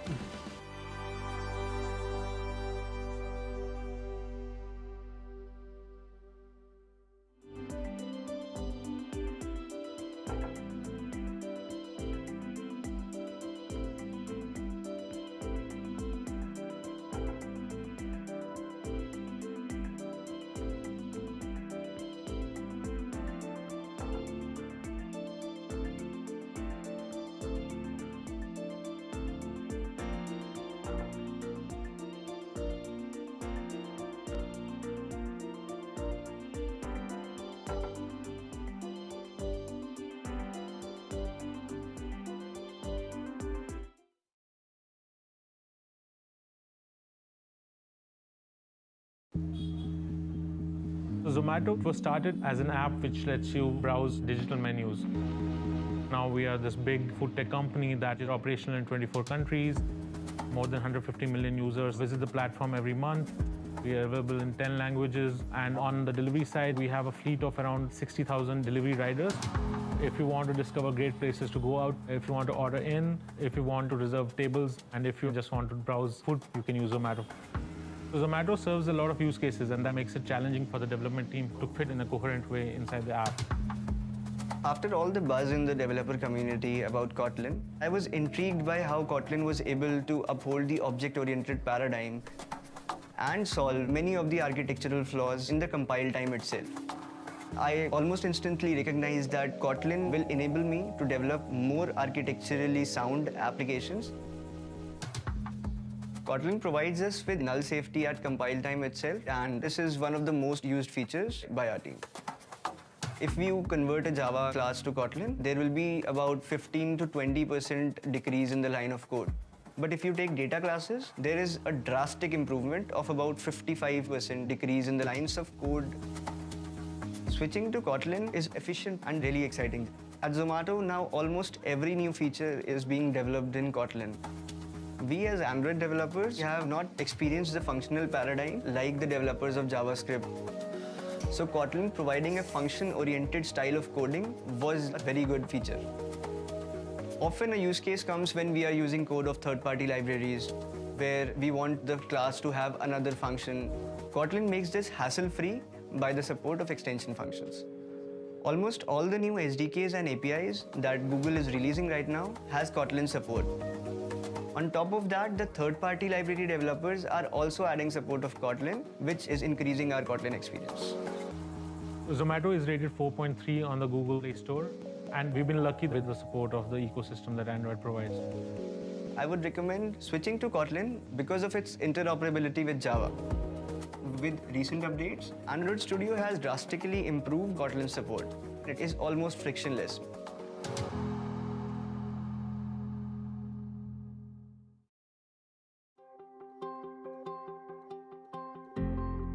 We see a lot of growth in emerging markets. A lot of those markets are mobile first, and some of those users actually access the internet for the first time with their phones. Most of the time, the phones that they use are based on Android. Optimizing your application for Android is something that is very important for us as we look forward to delivering a great experience in those markets. App size is a very important consideration for Netflix. It has a direct impact on the install rate. When Google announced App Bundle and dynamic delivery, we were very excited about it. It had a lot of potential for us to leverage and optimize the size of our application. To migrate to App Bundle and dynamic features, we had to first decide what to modularize. We considered any sizable component with limited usage, for example, language-specific features. We made one of our features contacting the customer support dynamic. So if a user really needs this feature, then they would go to help section and then this feature will be downloaded for that user. With the migration to App Bundle and dynamic features, we were able to reduce the app download size by 33%,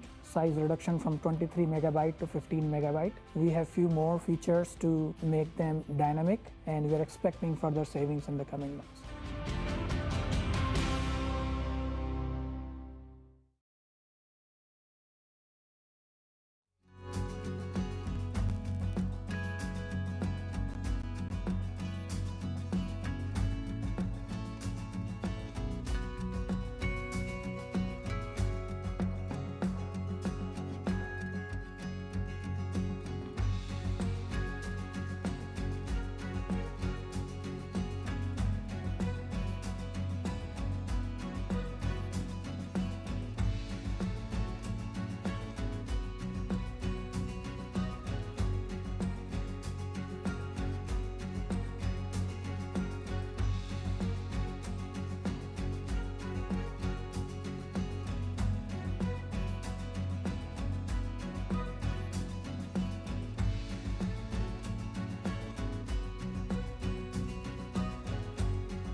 Hey everyone, thanks for joining us for Data Encryption on Android. My name is John Markoff, and I'm a developer advocate on Android security.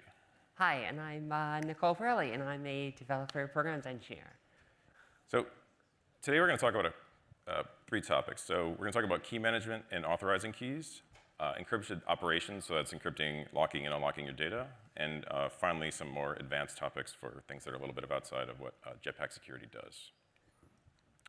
So before we jump right in, so the first time that I was giving this talk, I saw this and I was thinking to myself, so what exactly is wrong with this? Yeah, like, is there a warning? Is the warning about the answer, or is the warning about what the warning says? There's a lot of warnings on this. If you actually find this Stack Overflow post, you can find it by looking up Android encryption AES, Android encryption symmetric. Something like that. It's actually the top result when you try to figure out how to encrypt data in an app on your phone when you're building an app. And as you can see, there's a lot of things here that might be kind of suspect as to, when you're trying to build an app, you're, securing data and things is really important. And here, there's several warnings like, don't do this, this is wrong, so that's completely unhelpful. And the biggest issue here is this is from 2011. So this is completely wrong at this point. It doesn't really help you. And the biggest issue really here is that it doesn't use Android Key Store, which is a safe way to manage keys and basically prevent someone from getting access to the data that you've encrypted. So at Google I/O this year, we launched Jetpack Security, which basically allows you to easily encrypt your data, files, and share preferences without having to really understand the ins and outs of security. So the question I had is, so Android is a secure operating system. We talked about this yesterday. We've got SE Linux. We've got user IDs that separate things, and we've got on modern versions of Android, we've got file-based encryption already. So what is it that we're using the Jetpack Security Library for? That's a great question. So there's a few reasons you might want to use it. One, if you're building an app that's been running on a rooted or compromised device in some way, because the file system is unlocked if the user is present on the device, that means that even though you have full disk encryption, the data is now available to an attacker or someone that's getting the device. Secondly, you might actually have data that you don't want your user to see. So if you have API keys, tokens, things like that to authorize services, you probably don't want those leaked, and you probably don't want anyone to get access to that because technically they could start pretending to be you and using your quota and getting free things that you have to pay for. So the first really big important thing here is key management. So if you have a car key, house or apartment key, something like that, that's something you can keep on you and kind of secure. But with phones or with data, you can't really just physically make sure that it's okay. If your device is compromised in some way, if someone has rooted it, or if you've actually lost your device and it's been stolen, you don't really know, you don't have a way of protecting that key like you do, because even if it's in your pocket, technically if something's happened, that key could be used against you in some way. So we get around this by using something called the Android Key Store. It's hardware backed, so that means that it runs in a separate memory space on the device, which means even though your app has access to the keys, your app actually doesn't know what the key material is, so you can't actually get the key yourself. We built, Jetpack Security, we built it so that when you create a key, it creates sensible defaults so you don't have to understand all the ins and outs of security. You can also use features like Strongbox, which is actually a separate piece of hardware on the device. And that actually is a separate chip. So there will be a slight performance implication from using it because it is a little bit slower technically, but it's also a very safe way to manage your data. And all the operations are going to happen in this separate memory space, which means that if you do encrypt, decrypt, signing, things like that, you know that the key is not leaked into your application, so if someone's spying on what you're doing in some way, you're going to be okay. So in Jetpack Security, to get started, out of the box, we provide a master keys class, which basically allows you to create a key in Android Key Store. And that, the default is using AES 256. So that means advanced encryption standard, 256 bit. This is a normal size key that you'd use for pretty much anything. It's safe, it's well known. You also notice it says GCM spec. So we use the block mode GCM and the pad, and we do no padding. So if you want to encrypt a small amount of data that's the key size or less, you don't really need any padding or blocking modes. One thing that's important here is that a lot of the attacks and challenges happen with encryption when you have data that's longer than the key length. So that's where padding and block modes come in place. And that's, again, something that Jetpack Security takes advantage for you. So as far as your application as a developer you're concerned about, you really just need to make sure you either have a key in the key store or when it's been generated safely, and that you have an alias. So there's a string that's going to be the key to look this up and use later.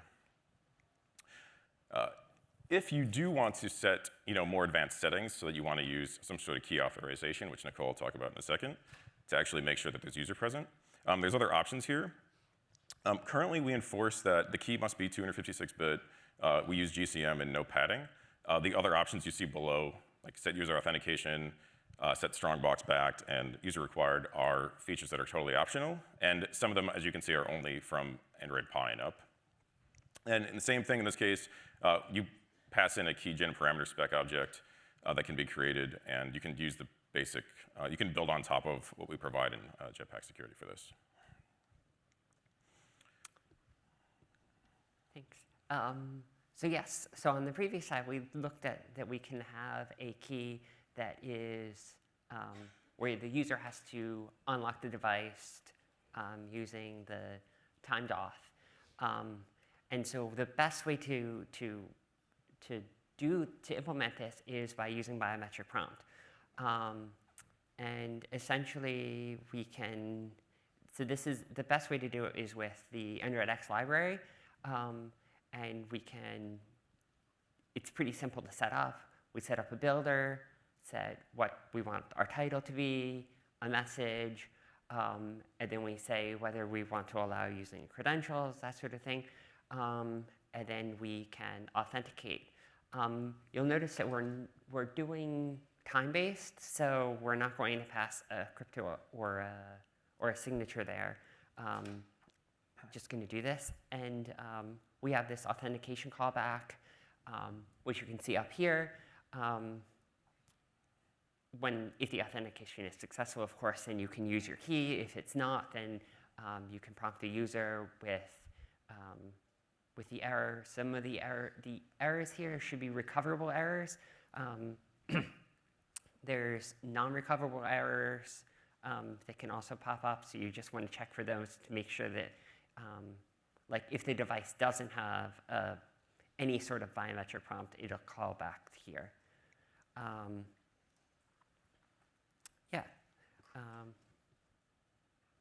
And so then once you have the key, then we can do stuff with it. So the first thing that we can do is use an encrypted file. And so this, what it does is it allows you to encrypt. It allows you to use a regular, it has an API similar to file input stream and file output stream, but it seamlessly encrypts and decrypts as you're going along. And so let's see. So we've got this, and we just create a file, and we say, okay, I want to have this be an encrypted file. So we can say with the file, give it a context. We can pass in an alias if we would like, and build this. And then once we get the encrypted file back, we can, if we want to write to it, we can use open file output. If we want to read from it, we can use file input. And then this works exactly the same way that, that you would normally expect, and everything is encrypted and decrypted under the hood. So the other feature of Jetpack Security, other than files, is encrypting shared preferences. So if you have sensitive data like API keys, like I mentioned previously, you can use the out-of-the-box shared preferences and shared preferences editor interfaces, which allows you to basically understand. Most developers already know how shared preferences works, and this allows you to take advantage of that using keys and values. So one interesting implementation detail that we've used is you'll notice in the code here that we actually force you always to set the encryption scheme, even though there's only one value. And this is actually ubiquitous through the whole library. And the reason for that is, what if we put default in here? And let's say in the future we decide to add another, add more algorithms, add more key sizes, add more stuff like that. So if you did that and you upgraded, or you had an issue, or let's say that there was, for some reason someone found an issue with AES-256 and there needed to be a patch or a change and you needed to use a different algorithm, as a developer, you wouldn't really know what you were using if it was default, because defaults change over time, things could happen. So that's why, even though there's only one value right now, it's explicitly in the API like this, and that's intentional for safety. So I have gotten this question before, that's why I'm saying that. Just so it is intentional, it does make sense, I promise. So in this case, similar to shared preferences, you create a encrypted shared preferences object. You pass in a key alias. This is where you would find it from in the master keys class when you either get or create any Android key store key. Context from the application, and the algorithms you're going to use. And obviously, my secret prefs is the file name. So it works very similarly. You don't have to learn anything new, and it does all the heavy lifting for you. One other thing to mention as well is the keys and values are encrypted differently. So you'll notice here that it's using a static IV, or an initialization vector, which basically means that every time you encrypt a key, it's going to be encrypted the same way. And this allows us to do lookups. So the values will using the same file encryption as a file, but for keys, you always want to have this lookup, and that allows us to also encrypt the keys safely. So why would we encrypt keys? Think it's like email address, key, and then the value is some email address. Well, some developers, what we found, also put sensitive information as the key, so you might not necessarily want to do that. So that's why we make sure we encrypt the whole thing, and that's why it's safe to use pretty much for any information. So advanced encryption. So we talked about generating keys, authorizing keys. There's one thing I wanted to bring up as well. Jetpack Security uses a Google open source library called Tink. Tink has cross-platform security for a lot of different platforms, a lot of different mobile platforms, and it's something we use because it provides a way and a method of ensuring that there's a lot of different versions of Android, there's a lot of different OEMs out there, there's different versions of CommScript, Boring SSL that are actual implementations of the crypto under the covers, and that's helpful for us because they have a whole team behind it, and they've been able to solve a lot of the nuances and a lot of the changes, and also implement things like streaming APIs, streaming encryption, as well as authenticated encryption, which is a concept that's not necessarily, it's available in the Java security extensions that are built into OpenJDK, but not necessarily something that anyone really understands or knows how to use because of the terminology. So Tink does provide a lot more features, and it does have an Android extension, as we mentioned, as well, because we actually use it. One thing to mention is that something called key rotation. So even though that we have a master key, and we never explained why it was a master key, the reason is because each file or shared preferences object, or each type of a primitive, which a primitive could be an algorithm or something like that, algorithm key size in Tink, and we create key sets of everything. So Tink handles this out of the box for us. So when we create a AES-256 key to encrypt a file, it will automatically create a shared preferences key set under the covers. And what this allows us to do is every time you use Tink for some reason, if you're using it under the covers and you need to change or rotate a key, let's say for some reason the keys that are saved in shared preferences, you need to change them, they've been compromised in some way, you can rotate them, which means it'll actually add a new key to the key set that's for that specific primitive or that specific file, and allow you to migrate all the files or data that's been saved into a new key set. So that's something called key rotation. Tink also supports features like message signing, MAX, hybrid encryption. If you don't know, hybrid encryption is using both public key and asymmetric and symmetric encryption, like an RSA key with an AES key to encrypt larger sets of data, but also be able to share that by sharing a public key with another party. So looking forward, I know that I've gotten a lot of questions about this on Twitter and a lot of questions here so far, so I appreciate the interest in it. It's been really great so far. So looking to 1.0, it's coming, I promise. We're actually working with the Tink team right now to add KitKat Plus support. Currently, Tink, they're working on this, but it doesn't support RSA key pairs. And to support KitKat and Lollipop, the hardware-backed key store on Android doesn't support symmetric AES keys until Marshmallow, and that's the reason why it's been taking a little bit of time. I apologize. I appreciate everyone's patience. We're working on it. We're also looking at features like key rotation, like we mentioned, and also adding some signing support, and obviously beyond, and I appreciate the bugs that are coming in and the feature requests, and we'll keep working on that. So it's definitely something we're looking at. It's coming. Don't worry. We're looking at a beta and a release, hopefully this year. So I think that's it.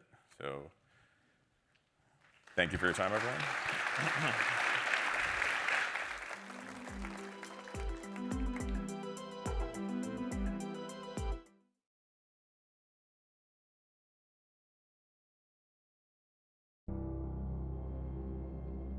name is Nick Rout. I'm from South Africa. From a young age, I was drawing, painting. My favorite subject was art. I took it all the way till the end of school, but because I had mathematical science ability as well, someone whispered in my ear and said, you should try into computer science. And when I discovered Android or mobile development, this creative side came back because we were exposed to the design of UIs. My interest was sparked. I sort of went on to teach myself and make use of the documentation online, do a lot of code labs from Google, and at first I must say I experienced this sort of sense of like, I'm a bit scared about this, but then it grows into excitement. You've got a massive community of people to reach out to, something that you actually depend on for your career. And then, especially when I met Rebecca, who is also an Android engineer and GDE based here in Johannesburg, she unlocked this sense in me that it's not all about take, it's also about giving back. And just putting yourself out there and having the confidence to speak, to write, to publish blog posts. Got more involved in my local Google developer group, and then I was encouraged to speak there, which at first to me seemed like such a big thing. But I took the leap. I then moved on to speaking at conferences about UI-related topics around Africa, and then eventually overseas as well. The Android community has been hugely influential to where I am today. The work is never done. It's a continuous learning process. Find your niche, and if there's something that you're particularly interested in or good at, go after that, hone your skills in that area and become a source of knowledge. Giving back to the community and being involved in it as you can is vitally important to this whole ecosystem of Android.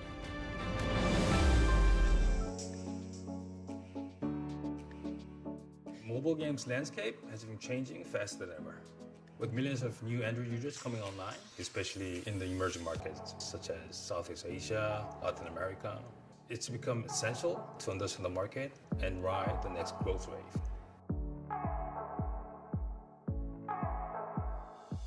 My name is Derek O. I'm the Vice President of Business Development at Netmarble. Netmarble was established in 2000 in South Korea as a PC online game developer and publisher. Around 2011, we pivoted to mobile gaming and had a series of mega hit titles. Lineage True Revolution is a top PC online game in Korea, and its mobile version was a blockbuster hit since its day one launch in December 2016. For us, Indonesia is a top priority market because of the huge user base and growing smartphone adoption. Kami memiliki 3 tantangan besar yang kami hadapi. Pertama, bahasa dan lokalisasi dalam game, menyesuaikan harga agar sesuai dengan selera pasar, serta usaha dalam meningkatkan IT. Since the essence of MMORPG is community, we make the game, store listing, and also the customer care completely localized in Bahasa. And we also introduce Barong, an Indonesian character in the gameplay to connect with the gamers. Kami menggunakan sub-dollar pricing agar sesuai dengan minat pasar. Our biggest challenge was tackling the low IP awareness. 1 month pre-launch, we used Google Play's pre-registration feature, amplifying this with marketing and an on-site showcase. We also launched Netmarble Indonesian channel on YouTube to connect with our audiences better. For post-launch, we focus on developing the right partnerships. And with Google's help, our local partners like Telkomsel, Gojek, Indomaret, and also Tokopedia have played crucial roles to maintain our post-launch momentum. We had a very successful launch in Indonesia. We received 1.5 million pre-registrations, and the game hit #1 on the gross ranking chart on the first day of the launch, and the game still remains top 10 today. We already knew how important the localization and having the right marketing strategy was, but the success in Indonesia reinforced the importance of it. Netmarble's motto is to create fun games for the global gamers, and we are doing our best to make that happen.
all, thank you for coming to the talk. I'm Manuel Vivo, and I work in the Android Developer Relations team. With me is...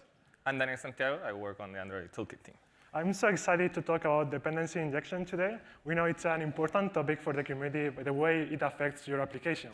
So we are start with a quick introduction to DI, and also the benefits it has to your application so that everyone is on the same page.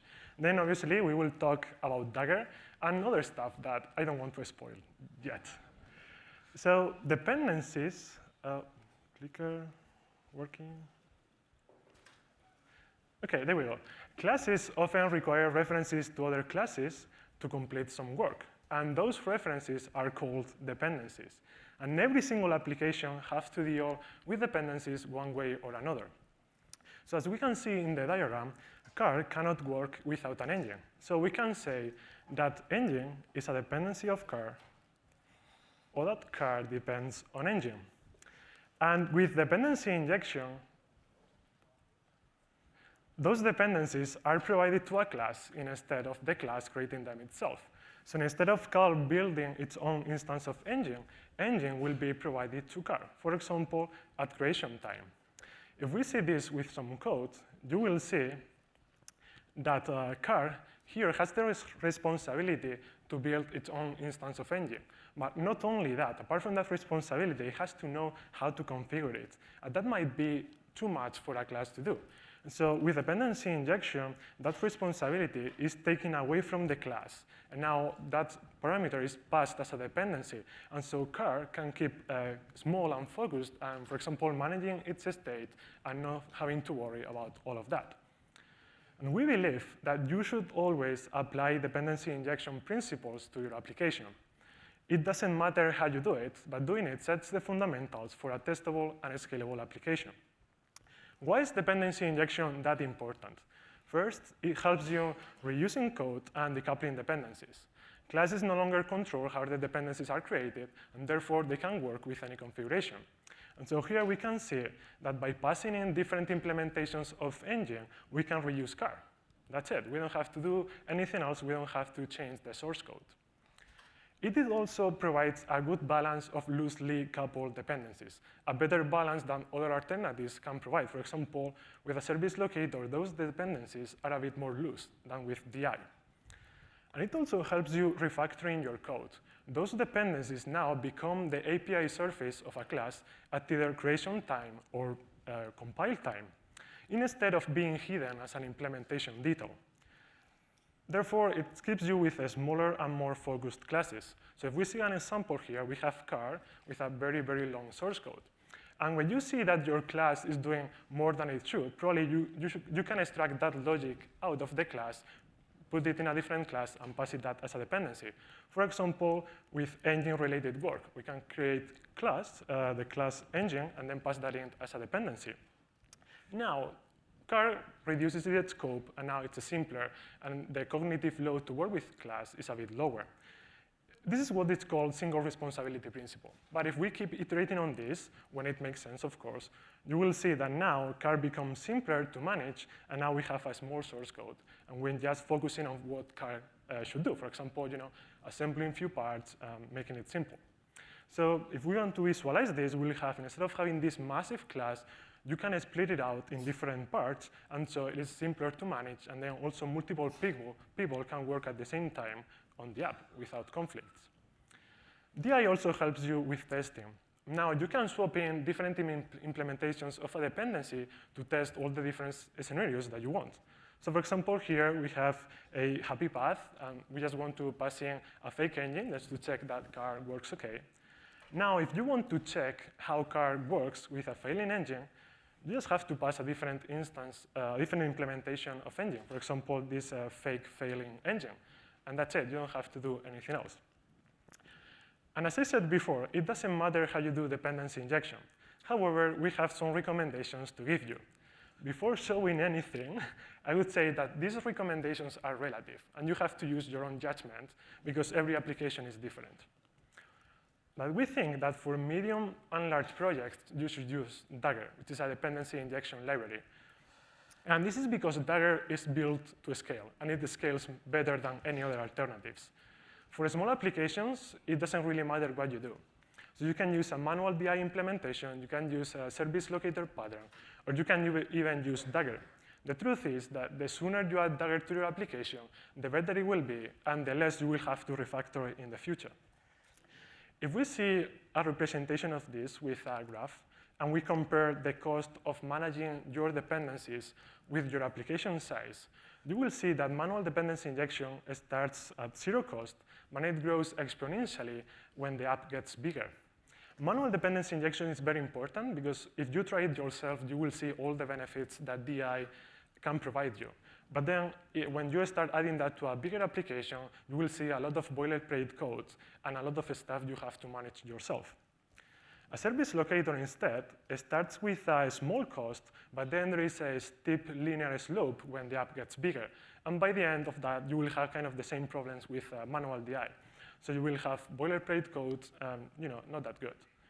On the other hand, Dagger has a high starting cost. It takes a while to set it up, but when the app gets bigger, it kind of plateaus, and then that maintenance cost that you would have with the other alternatives, you wouldn't have that with Dagger. So for those who don't know what Dagger is a dependency injection library that helps you managing the dependencies for you.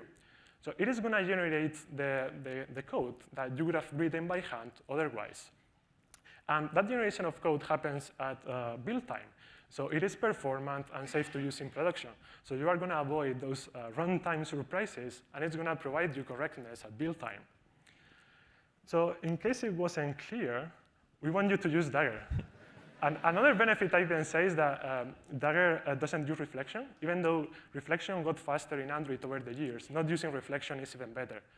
But yeah, actually, we want you to use Dagger. So it's our recommended tool, and we think it's the best framework out there to do dependency injection because of its correctness, performance, and scalability. And we know that because we use it in production. We use it in our apps like Gmail, Photos, and YouTube. You can see how big those applications are and how much they can scale. However, we know that Dagger and dependency injection are complex topics, and they have a steep learning curve. But we want you to help. We want to help you in this journey to learn all of this. So how are we helping? We just released a set of documentation to better help you understand dependency injection and Dagger, from the basics to the most complex topics. You can see the documentation in that link up there, and it assumes nothing. It starts from scratch. It's going to explain everything, assuming that you know nothing. So I recommend checking it out. And why are we doing this? What we want to have is a common ground for everyone that wants to learn dependency injection and wants to use Dagger in the applications.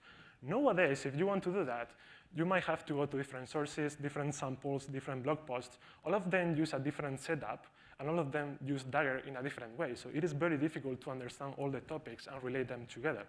And so that's why we want to have a common guidance, a common ground. And we're trying to help both beginners and more experienced users by giving good practices. So just to give you a sneak peek of what's going on, you will see that the documentation is full of best practices, diagrams, and code, everything you would expect. But that's not it. We also released a new code lab. We believe that the best way you have to understand or to learn a topic is with hands-on code. And so we released this code lab called Using Dagger in Your Android Application, where by the end of the code lab, you will build an application graph like this. And it starts like any other application. It has an initial manual dependency injection implementation that you will refactor to build something like this. Cool. What about Dagger Android? Dagger Android is a library built on top of Dagger that reduces the boilerplate code when using Dagger in Android framework classes, such as activities or fragments. It was an attempt from our part to make Dagger simpler in Android, but it didn't work. We heard from you. It doesn't solve the problems that you really have in your daily jobs. So we know we can do better. And so we are stopping its development. We are not adding any more features to that because we think we can do better and we can have other ways to simplify Dagger. And so we are trying to reduce the amount of code you have to write, and we're already making some improvements. Danny is going to tell you more about it. Thank you. So one of the most immediate improvements we're doing is actually making Dagger work better with Kotlin. And I'm always impressed with the Android community, that's you all, because this was something that started in the community and we took it in. And in a future version of Dagger, you'll be able to use its Dagger's API in a more automatic way with Kotlin. So this was on you, so thank you. To show you what exactly we mean, you'll be able to use object classes with module. You could do this already using JVM static, but you shouldn't. You should be able to just not need JVM static, which creates this extra method. Dagger will be able to understand this. Other issues Dagger had with Kotlin was qualifier annotations. It was like a hit or miss situation. You would add a qualifier to a property, it would end up on the getter, and Dagger wouldn't understand it. But similarly, we're trying to fix that. That should just work. And on a similar kind of subject, Kotlin wildcards also confuse Dagger a lot. This is a hardish problem to tackle, but ideally, you wouldn't need that anymore. So keep a lookout on a future Dagger, version future version near you. It'll have some of these improvements, and we're still working on some others like companion objects. Now, on the longer-term approach, I'm super happy to announce that we're actually joining efforts with the Dagger team to create what we think is like a better and simpler DI approach. It's still under construction. We're still working on this, so there's no library to try out. But I'll show you how we're trying to solve this and some of the ideas, and more or less how it'll look like. We think we can make Dagger DI with Dagger simpler in Android by really letting you focus on your dependency declaration, and specifically taking away that setup process. You really set up your components once, and then you kind of like don't touch them again in a while. Let's walk through some code to illustrate what I mean. In Dagger, you usually declare your dependencies in modules. You create a function, and this is a pretty simple one. All we're trying to say here is that for every player that we request somewhere, players and interface, we want to provide an implementation, the player input. Everything that you write in this function is important. That binds annotation, the parameter, the return type. It tells Dagger the type of definition that you're declaring, the type of binding. But that's a simple one. Some can get pretty complicated. Qualifier annotation, multiple parameters, a body with more configuration. But the truth is that we really believe that everything that you write there has a meaning and it's important. So the time you spent working with DI, that development time should really go towards those definitions, because that's what you keep working on as your app scales. Sadly, that's not the only important part. The truth is that there's also the injection points.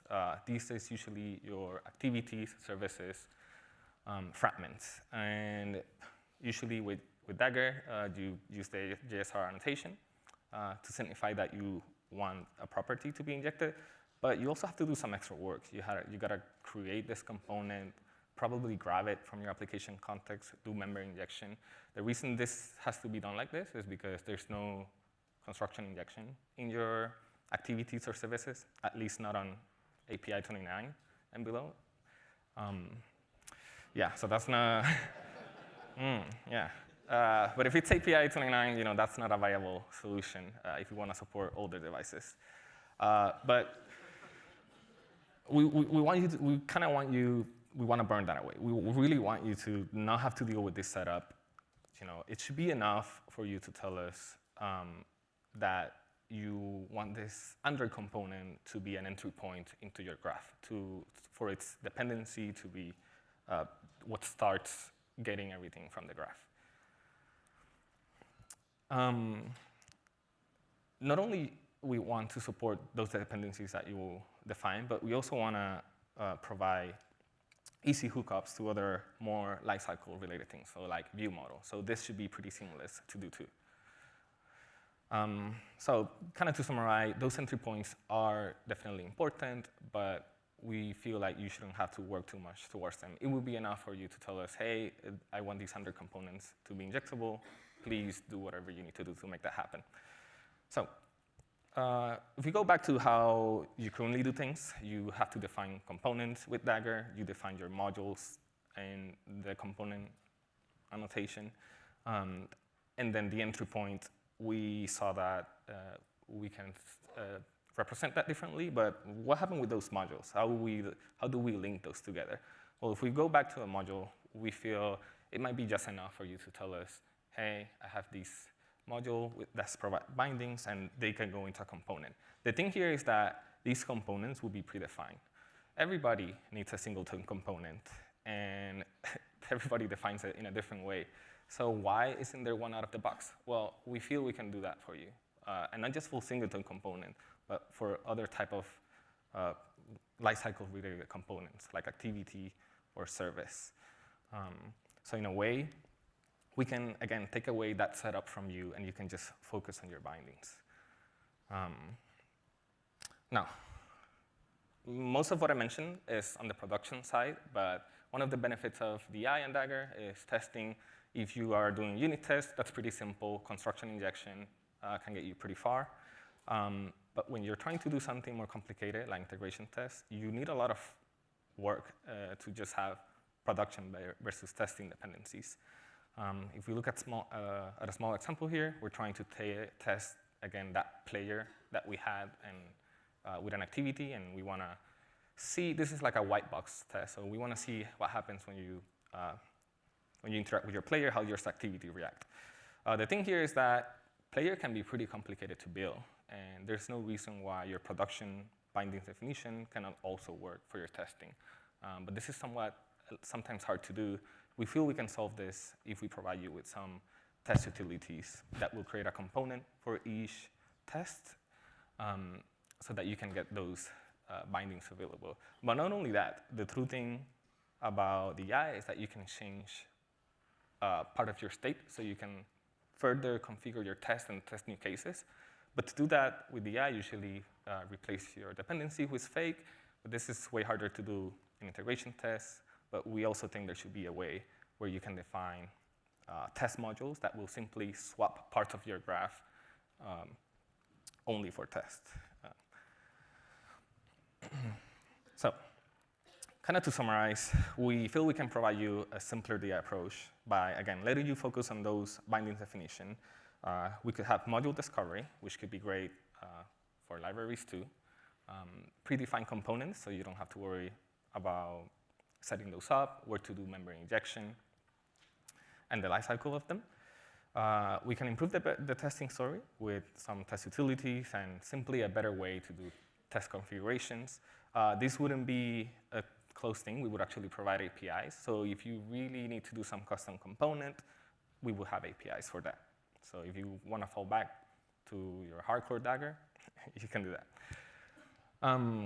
This is our Jetpack dependency injection initiative. It'll be integrated. It's built on top of Dagger or integrated with Dagger. We're actually working with the Dagger team. It's obviously more opinionated in the sense that we have those predefined components and you change a bit how you do things. Because I work on the Jetpack team, we want to provide you also Jetpack sections, and these are basically abilities to construct in your fragment, have those multi-bindings for view model, and even work manager workers. So basically simpler integration with the rest of the R components library. So you're leaving this room, what should you take away? Well, please use DI. We feel that the value that it brings you is pretty good. It creates good patterns that can scale. Give a shot at Dagger, and we know it's complicated, so we have some guidance around it, and overall, we're improving DI in Android, so stay tuned. These are some good ideas, and we want your feedback on it, so come find us in the sandbox, talk to us, and hopefully we can shape a better future for DI. Thank you.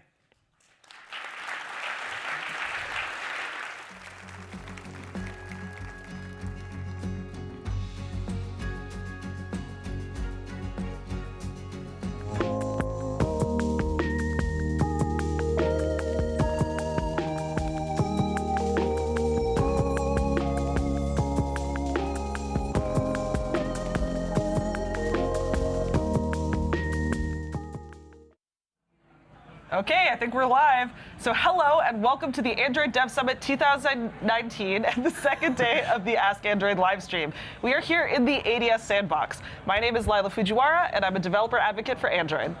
Hi everyone, I'm Dan Galpin, and it's great to be here at ADS 19. If you're just tuning in, hashtag Ask Android is our live segment where we answer questions that you have submitted to us on Twitter or on the YouTube live stream using the hashtag Ask Android. And I want to take this chance to give a big shout out to all of you who are watching on the live stream from around the world. We've got viewers from India, Germany, Cameroon, Indonesia, Canada, Turkey, the Philippines, Hungary, and Peru. And there's more. Hi to those viewers in the UK, Bangladesh, Mexico, Nepal, the Congo, Italy, Sudan, Pakistan, Brazil, and the Netherlands.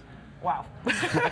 So that's amazing. Thank you so much for watching. Now, next up to answer your questions about Kotlin and coroutines on Android are Florina Muntenescu and Sean McQuillan. Now, Florina and Sean are both developer advocates who work on Kotlin. Florina also works on architecture components and is a tech lead on Plaid, and when she's not doing that, she leads the Kotlin Everywhere program. Now, Sean works on motion layout, is the author of the Kotlin X coroutine test library. He's also the author of Coroutines on Android, a blog post series, and is the Udacity instructor for all of our current Kotlin offerings. Okay, so with all that, hopefully they will be able to answer your Kotlin question. So remember to tweet them, keep tweeting them, we're taking them live. But the first question that I have for y'all is, what is your favorite Kotlin feature? Can I start with this? Okay. I would say a lot of the features from the Kotlin standard library, but I have one specific.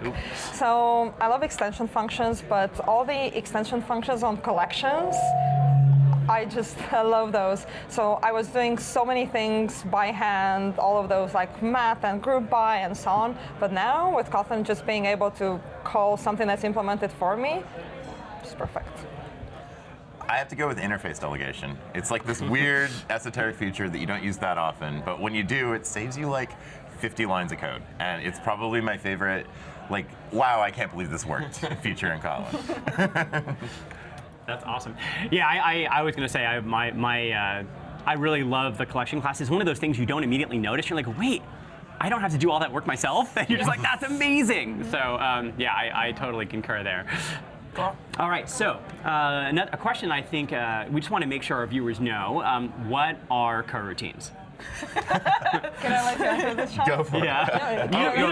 Oh, yeah. So, like, if I had to like say at the highest level what coroutines are, they really are a way to replace callbacks. So when you normally make some code run on another thread and then come back to the main thread, you have to do something in order to like synchronize that result and return it back to the main thread. And the way you classically do this is with callbacks, and that code can be a little bit verbose, a little bit boilerplatey. Coroutines kind of like simplify that code and make it so you can do it all in line and write it as if you're writing like sequential code that never switch threads at all. So they really kind of help simplify your ability to do kind of background processing on Android. Okay, so with that in mind, we got a sort of interesting question that I slotted into the Kotlin segment, which is a little bit funny. But so the question is from Johnny Mnemonic: what is the way to handle background threads in Android with Java? I'm asking this question as the docs refer to async task, and then there's some like upset faces. Looper handler, work manager, threads, runnables, executives, maybe services, and maybe we could add like, can I use coroutines on Java to that list? So I don't know. What are your thoughts on that? Step 1, convert your code to Kotlin, and then step 2, use coroutines. I mean, I definitely do recommend that. But barring that, if you're using the Java programming language, the simplest thing you can do is to use executor service, and that'll let you run code on the background. You'll have to use callbacks to get results back to the main thread. And then the other option really is to go into RxJava, which allows you to have like quite a bit of flexibility with how you architect and build your application in the Java programming language. So I would not try to use coroutines from the Java programming language. Yeah, it's just not a great interop story. Yeah, and I think a big thing here too is that Work Manager is kind of thrown in among all of those, and Work Manager is not a way to run things on a background thread. It's a way to schedule something that would not run in your existing context necessarily. And I think that there's a lot of confusion about Work Manager because we talk about background work, but we're not really talking about multi-threading work. So just to clarify, going back to executors and RxJava and coroutines, can we all think of those at about the same level? Yeah, I would say so. For example, in RxJava, you would use singles or completables. I would use a suspend function, coroutines. Cool. All right, so Markandar asks, I'd love to see some sample code or Jetpack support using coroutines or channels to lazily provide data to a recycler view adapter, like with the progress spinner or something like that. So from what I know, for now, we don't have something like this, but actually that's a good idea of another use case that we should support. Now, do you think channels, or would you use flow, like when you're thinking about this kind of use case? I would use flows, but Sean, what's the difference between channels and flows?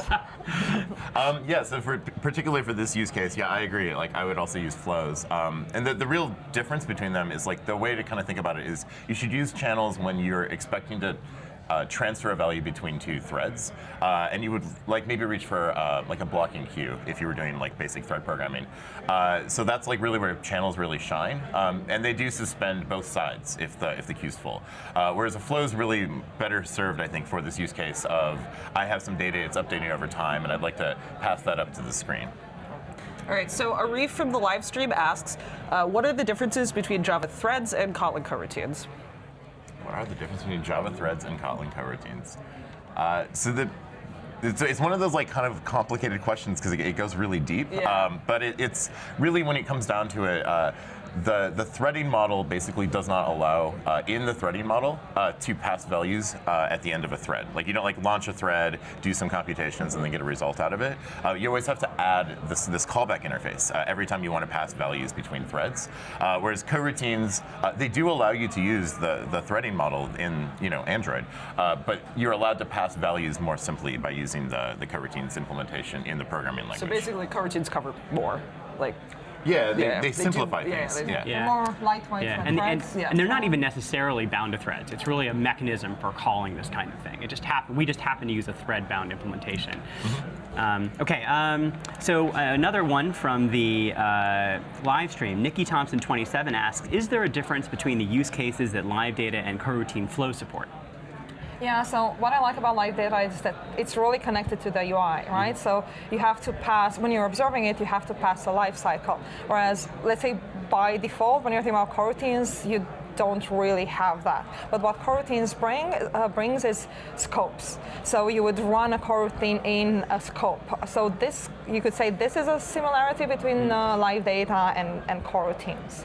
But then I think you were talking about use cases as well. Yes, use cases, exactly. What I like about coroutines is that you can use them away from something that's very specific to an activity or a fragment. Live data also allows you to do that, but not as easily as a coroutine would. Yeah. So in terms of your architecture, then, would coroutines be something you'd be happier putting into like your repository layer then? Yes. Yeah, I would use coroutines from the database, because now we also have room support for coroutines up until the view model. And then maybe only in the view model I would make that connection to live data and use the live data between the view model and the UI. Okay, so maybe a more specific example of this. So Adam Sherwitz asked, is it acceptable to pass a coroutine scope into a repository as a param? The use case being room calls nested inside an async Firebase listener, like the add onComplete listener. Yeah, I mean, I think in general, you shouldn't like really be concerned about sharing coroutine scopes. They're kind of lightweight objects. They naturally encapsulate a lifecycle. And they really, if you go like dig into the implementation, it's like 2 references. It's a really lightweight object. So you should feel pretty comfortable keeping them. This specific use case, though, I would say like it's also a really good idea to consider whether flow is going to fit there as well. It sounds like maybe a callback flow is going to be able to solve that really, really well, and maybe you won't have to pass the coroutine scope. Yeah, and I think it's about really understanding what you're trying to do. So if it's a database operation, chances are you want this to be related to maybe the application scope, not just the activity scope. You want to make sure that wherever data you're maybe saving in your database is really saved independent on whether your user pressed back or not. So yeah, keep these things in mind. Okay, so another question that came in from the live stream. Is there any good example from Google for showcasing usage of Kotlin coroutines with Android architecture components with like an MVVM pattern? I actually think we have a lot of things for that. So we have several samples on the architecture components GitHub repository, but then we also have, I think several code labs. I think we're also using them in our Udacity courses. I know that we have several articles that also cover some of these things. What am I missing, Sean? Yeah, I mean, that's it. I'd also mention there's the live data builder sample as well. Exactly. Yeah, and it does a whole architecture behind the live data. There was a talk at I/O about this too, specifically, right? Like Yeah, the new yeah. sort of architecture components plus coroutines and some documentation pages as well. I'd also mention Jose and Yeet just gave a talk at this conference. At this You can find it, conference, find it on YouTube. Live. And so you can check out that talk. It covers how to use Flow with architecture components as well. Great. Okay, awesome. All right, so I want to, all right. Tazomaniac asks, will Google's Dagger ever be Kotlin or Android architecture components friendly? So maybe focusing on the Kotlin part of that. I know, and we'll skip the rest of that. Yeah. So I hope Saeed, if I'm not mistaken, hasn't seen the talk that just happened before. It was on dependency injection in Android. Because one of the things that are mentioned there in that talk is that we're working actually on improving Dagger and Kotlin support. So for example, right now you have to add several JVM-specific annotations to some modules or some fields in your modules, and that's something that we want to remove. Or for example, for qualifiers, you have to do something like add field and then the qualifier name. Well, we want to remove that field for you and then let Dagger do all of that magic. So I would say coming up soon in a Dagger library next to you. Stay tuned for more. Yeah. And I think we're having Yeet and Jisha on to talk next, and we're definitely going to touch on this a little bit more, so stay tuned for that as well. All right, so here's a question. How do coroutines handle exceptions? This is from Eugenu, by the way, on the live stream.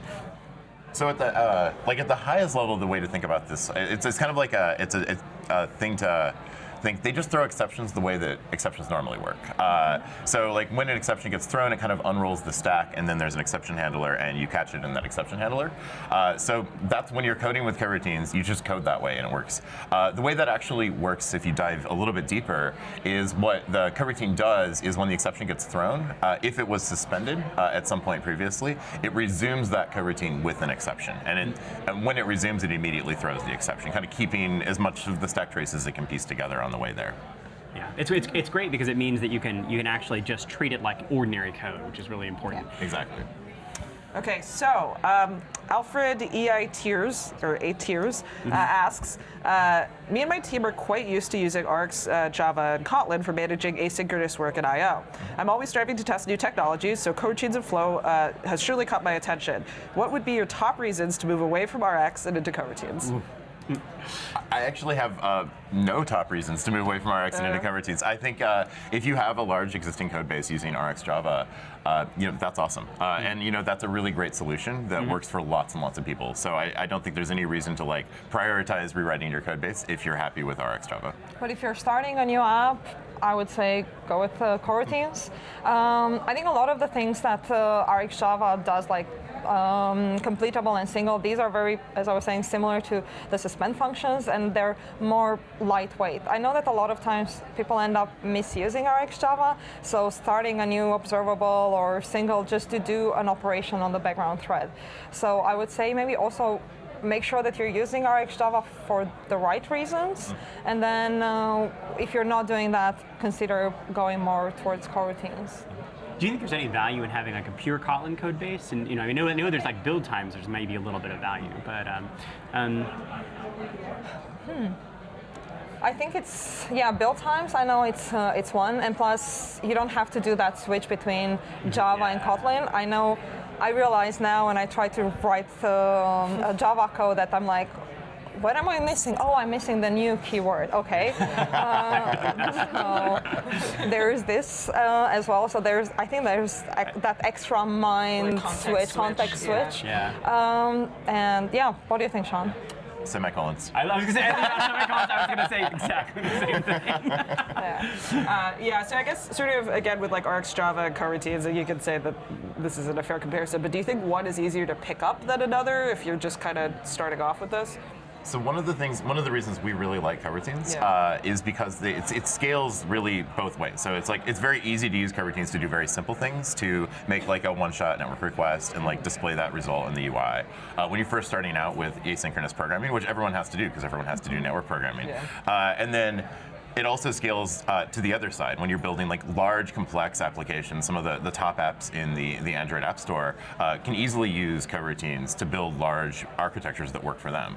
And so that's something that's really amazing about coroutines is they're kind of easier to use in the first usage, and they also scale to very complex usages as well. Cool. So this is a question that came in from the live stream from Alfred. The RXs and reactive extensions are available for Java, .NET, JavaScript. Is there an RX for Kotlin? I think there's a RX Kotlin library. There is an RX Kotlin library. I was just curious. I haven't used it myself, to be honest. Neither have I, unfortunately. So yes. It's there. Yeah, tell us what you think about it. Yeah. Okay, cool. Let's see. All right, so here's one. I've started to sort of upskill on testing. How do you test with coroutines?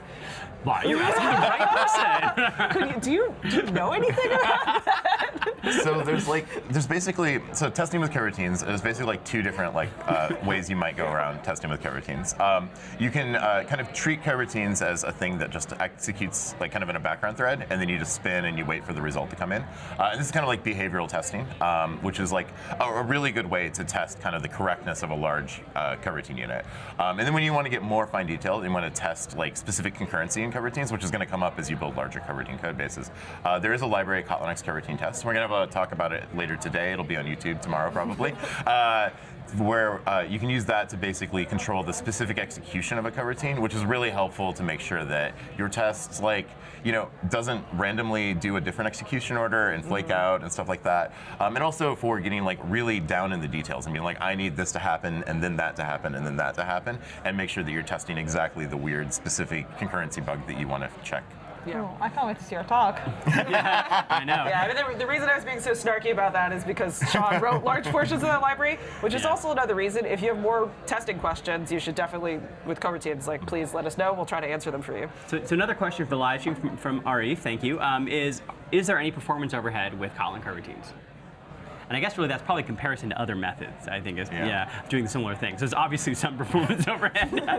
Yeah, so comparing them to callbacks is, I think, where coroutines really should be compared to when you talk about performance. They're competitive with callbacks. So if you use executors, if you use RxJava, you're going to find competitive performance to all of the callback invocations that you have in those libraries. Comparing them to regular functions, they do have performance overhead the same way that callbacks have performance overhead. And so it's worth keeping that in mind if you're doing something like reading the character from a network buffer, and you're going to do that a couple million times. That might be better as a regular function. So it works great in application code. When you start writing library code, you should be aware of the cost of coroutines. It's great. Okay. Sorry, I think we did answer one of these. So Roar is asking, will there ever be coroutines for Java, which we answered a little bit before that right now. Why don't we just ask this question here, just because we're, yeah. Well, I think we're going to be wrapping up soon. We're sort of seeing from the back that that's the case. So we're close to being out of time. So I do want to thank Sean and Florina for being on camera with us today and for sharing all of their Kotlin knowledge and insights. So if the viewers out there want to learn more about Kotlin, they want to learn more about coroutines, what should they do? Where should they go? I would say start with developer.android.com, then check out our code labs, the Udacity courses, the Medium articles. What else? And we have several samples. We have the IO Sketch sample. We have Plaid. So check those out. Sunflower, and the talks. I think we've been giving talks on how to work with Kotlin and with coroutines in Android, both at Google I/O and, of course, at ADS. Yeah, what are some good talks from ADS that maybe we should check out? We have we have Jose and Yeats talk about Flow. We're going to have a coroutines testing talk. And then, were there any Kotlin specific talks? Yes, actually, there is one on Kotlin and Java, I think. Yes. Nicole's doing a talk on Kotlin and Java today. Yes. So definitely check that out. Check that out. And if you would like to see people in the flesh and work with them with Kotlin-related stuff, Kotlin Everywhere is still going on. So you should definitely take a look at that. If you just Google Kotlin Everywhere, you'll be able to find events around you. Awesome. Well, thanks once again for being with us. And remember to keep asking your questions using the hashtag AskAndroid. Now, we'll be right back with Yeet and Jisha to talk about architecture components.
Hi again, live from the Android Developer Summit Sandbox. You are tuning into the hashtag AskAndroid live stream, and we'd like to welcome Yeet Bayar and Jisha Abubakar to the next and final session of the AskAndroid live stream. Oh, final session. All right, but this is a good one.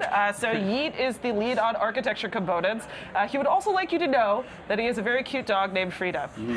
Jisha is the architecture components product manager. She, alas, has no cute dog, but she does have a very cute child. All right, anyways, regardless of dogs and children, what both of them have is a lot of architecture components knowledge. So if you'd like to ask a question during this final segment, go ahead and use the AskAndroid hashtag, and we're watching them all on the live stream now. All right, Dan, want to get started? Yeah, so Ihwan_ID asks, is view binding much better than data binding? Here's the author of data binding. What do you think? So there are different things. So view binding provides you a compile time safety when you talk to your layouts, and it's super nice. You should definitely use it. So there's no point in doing find view by ID. On the other hand, data binding does have the same functionalities, plus allows you to declare your UIs of what data you want to show. Now, you may or may not want to use it depending on your application architecture. And also, view binding is very cheap to do. It doesn't slow down your compilation versus data binding, because it analyzes your code, it takes more time. So you get some more benefits from data binding and pay a bigger cost, versus you get less benefits from view binding and pay less cost. So they're different things. Yeah, I mean, who cares about build speed anyways, right? That's like, no, it's important. It's not like data mining is so like some code you write. If we are writing it for you, of course. Yeah. I've used data binding a lot. I really enjoy it. So all right. Are there use cases where you would use both of them, or is it really one or the other? Data binding is a superset of view binding. So if you're using data binding, you don't have to use view binding. Actually, they use the same infrastructure. So there is no point in. I mean, actually, think about it. You may want to use them together. So, like, let's say if you have a layout file where you want to access the views, whatnot, but you don't really want to set any variables, then you may use view binding instead of data binding, just per that layout in your project. This also helps us avoid generating one more class that does the binding because there's no binding. So yes, you can use them together. Yeah, but definitely it's a per layout thing at the very least. Yeah, exactly. All right, cool. All right, so next question. Can we have something like start fragment for result for the navigation controller? That is SBO 3000. Yeah, so for the navigation library, what we've been really trying to do is like just abstract away from activities, fragments, or like if you're using custom destinations. So in this case, I would say yes, the team's really like working on this from just trying to understand like how can we kind of abstract away from all these like different callbacks that you have right now, like the start activity for result, start fragment for result, and like there'll be a navigate to result. So how can they kind of clean that up and provide like a much cleaner API? So it's stay tuned. Is what I would say. Team's on it. We appreciate your patience. And there's definitely some upvoted feature requests, I would say, like related to that. And so, and I know that Team's you really and Ian really pay attention to those. Really we don't promise feature, but we are working on it. All right, so we got a bunch of comments around what's up with paging 3.0. What's up with paging, Jisha? Yeah, I know. What's up with paging? Well, I think you touched on this at the last I/O, and we talked about how we are planning to like rework the paging API. Kind of, we've taken a lot of the developer feedback around like, well, how does this work when I have like network and a database use case, and like how do I kind of propagate all my errors up correctly? And so those are really like all the problems we're trying to solve with the paging 3.0 plan. And we do, like it's again out in the open in terms of commits. So if you're really interested, check out AOSP. I think that's a great place to see what the progress is. But the plan is like, how can we leverage like, Kotlin coroutines, provide like a simplified interface, provide a lot of this error handling and so forth out of the box. So yeah, stay tuned again, is what I would say. All promises. Come back to the next Ask Android to be asking questions about some of these things. Okay. All right, cool. So Streets of Boston asks from Twitter, it's more of a feature request, but I'm also kind of curious about this. So live feature request, a Room-like API for content resolvers, removing the need for explicitly handling cursors and content values. Have you heard that request before? Is it already done and I don't know it? Do you want to talk to that? It's like, actually, yeah, so Samir is looking into this problem right now. We did a UX research to understand like what are the patterns where we can improve, especially related to scope storage as well. So we want to make it easier if they have, like if they know what they really want, a feature request will be really nice. And then we can connect them with Samir and talk more about it. But we know there can be improvements here, but there's nothing yet. So you're mentioning a feature request, and we've said that a couple more times. How does one who's never made a feature request make a feature request? Like, what are they? Go to issuetracker.google.com. Yeah, I think the easiest way might be if you go to d.android.com/jetpack/community. There are instructions there on how you can kind of file an issue for the architecture company. And I think you can star other issues, and the team really pays attention to that, as we've been saying a lot of attention. Actually, yeah, we use those stars for prioritization. So Arif asks, how do we solve like the multiple time live data observer notify issue? These questions are so hard, can we?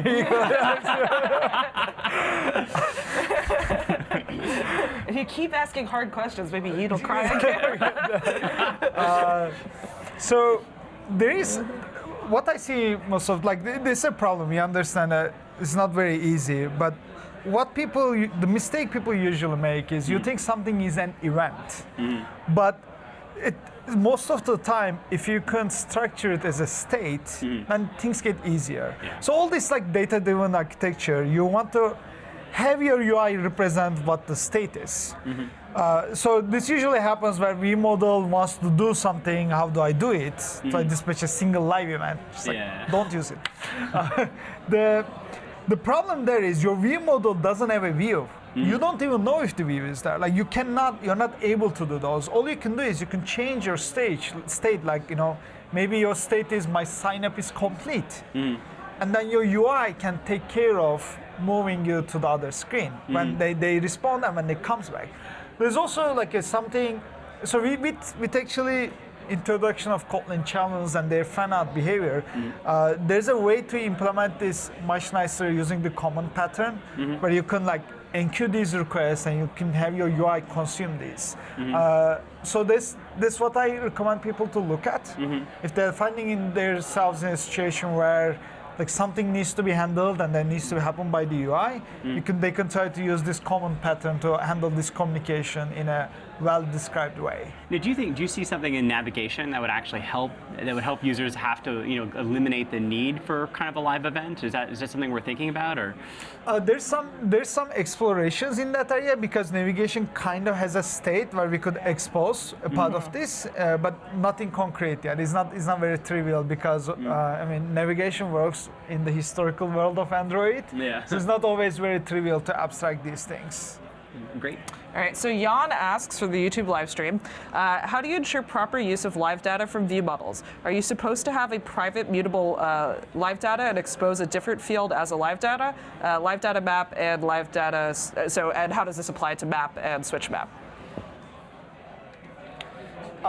You can. Sorry, should I say that a little bit slower? I didn't get the question. Okay, so I think it's basically, they're asking whether you should, is it okay to expose a mutable live data from your view model. From your view model, or should you keep that private and expose a live data field?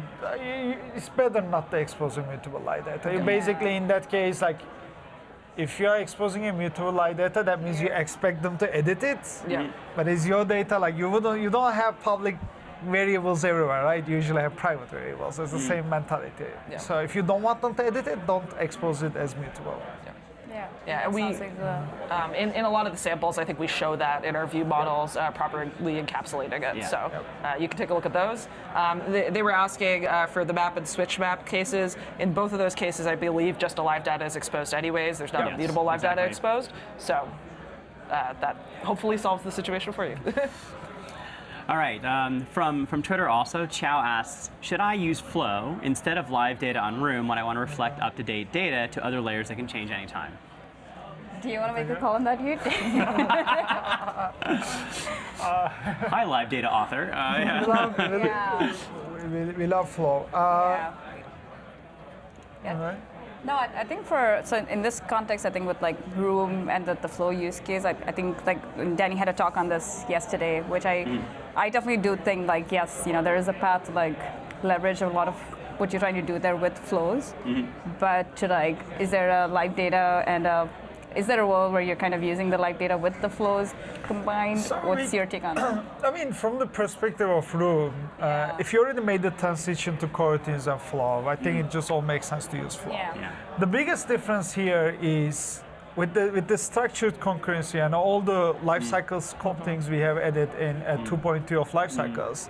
It's actually very easy to consume a flow in a lifecycle constrained way as well. So these are coming very hot, like it's just only RC right now. So it may take some time stable, but it's completely fine to return a flow from Room. Probably I will still do that. From your view, like you can convert the flow to a live data. You can still do that in your view model, so your UI code doesn't have much asynchronous stuff. But yeah, I think it all makes sense. I really like that pattern. I like the pattern of not having live data coming from Room and having live data just coming from view model. In general, I feel like that's a nice way. Sorry about that. In general, it's a nice way of doing that. Transition period. Because these libraries are new. Like Autoflow is preview and experimental. Before we can fully recommend something, we need them to be stabilized. Exactly. All right. So going back to navigation, Tia Law asks. When is on-demand dynamic feature support for navigation component coming? Mine is. This was asked a few days ago. So I think it's important to also, I think, understand from the dynamic feature module and be it navigation support. What we're really trying to also address is how do we handle that kind of installation of that module even on that happens on demand? How do we make sure your app behaves as expected when you navigate to it, even if that module doesn't get installed or it fails? At the same point, we have tools like Navigation Editor, and how do we make sure all that is a good seamless experience? I think so. Ben and Wojtek from Android DevRel, they have been doing a lot of work in this space, and I think they did share a sneak peek into where they are and possibly a way for you to kind of provide feedback on it. I think it was 9:30 this morning PST. But I highly encourage checking out that talk, and I think that's, if you're interested in giving feedback, there be all ears for it. I think one of the cool things about the navigation component is that we actually wrote the navigator in a very generic way. So we simply had to write a navigator that supported this particular kind of flow, and it just kind of works, which is cool. So definitely check out what they've done. All right, so actually that we kind of already answered that one. So let me go to another question. Is there any plans to support a trigger in Room by marking a method in a DAO as a trigger? And this is from Alhuthi1. So I think there's two ways there. You can add triggers in Room. You cannot do it through DAO, but you can add a create callback and add your triggers. But if I'm not fully sure what they're asking here, but if they're asking for the functionality where when a trigger happens in the database, can I call this Kotlin function? Unfortunately, the answer is no, because SQLite has this API where you can normally call a C function, but it's not exposed in the framework. So we have no way of doing that connection. Plus, even if we did, that would be kind of expensive. So right now, they cannot get a callback to their Java function. So their trigger needs to be scoped as a SQLite trigger, unfortunately. All right. All right, so we actually started talking about this a little in the last segment, but we were wondering, what can developers expect to see when, basically Dagger and architecture components? What is your work here? What is the Jetpack Dagger initiative? We've seen a lot of questions on the live stream about just Dagger in general, and I know that you guys are doing some work around that. Yeah, so we have been, for the last couple of months, we've been working closely with the Dagger team to understand, we know there's demand, we know there's a problem, developers are struggling with this. We're trying to figure out how can we help. And we did a user experience research on how people use Dagger or other dependency injection libraries to find where we can be helpful. And we have a plan, we are working with the Dagger team to still use Dagger, but provide a much more opinionated structure around it, so you don't need to learn the theory of dependency injection and all the quirks to start using it. So we're trying to basically decrease that entry barrier, so it's much easier to start. And also we're trying to provide first-class support for everything we have. So if you're a work manager, it just works. You don't need to overwrite this callback here and then configure this thing on time. So we're trying to get to a state where you start using this new Jetpack DI, whatever we call it, and everything is taught for you for the most common case. And as you scale, you can start using Dagger because we know it scales very well from Google. Yeah, and I think I just want to add on is as you mentioned, when we did the user experience research, one area that I felt we heard a lot was error handling and how do we make sure you're not spending a couple of days trying to figure out a Dagger error. So that's something we're definitely eyes on as well. Is how do we improve? Just you spend a lot of time with the setup, which we really want to simplify. At the same point, it's debugging and just making sure you're able to manage Dagger within your app is also another area we're looking at. We're also trying to improve the Kotlin support. Actually, Danny Santiago from our team, he has been doing a lot of Kotlin improvements so that Dagger understands the Kotlin code. And just works better. Awesome. Excited about that. Okay, so last question. How best should I keep up to date with what's going on with architecture components?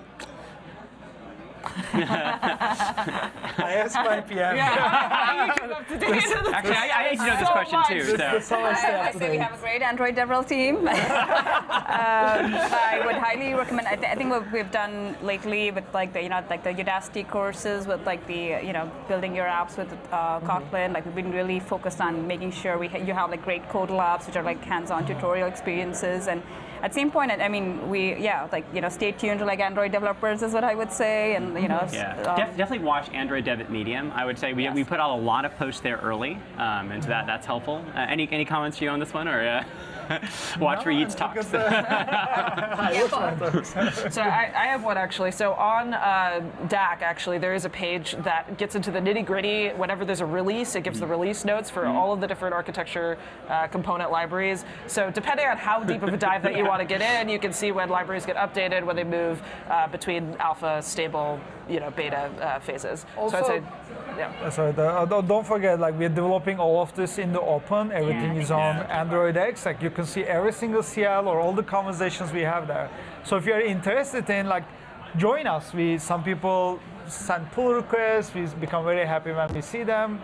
So it depends how much you want to be involved. Yeah, exactly. That's awesome. You could be making the updates. It's like for a job. All right, so thank you so much. Those are unfortunately all the time that we have for questions today. So again, thank you very much, Jisha, for joining us for these last 20 minutes. And thank you also so much for joining on the Ask Android live stream.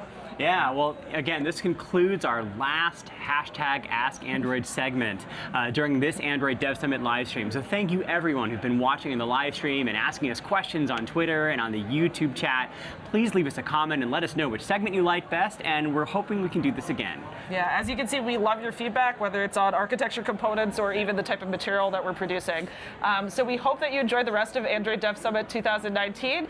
Again, if you like what you see, give us some feedback. Don't forget to subscribe to the Android Developers YouTube channel. And until next time, happy coding.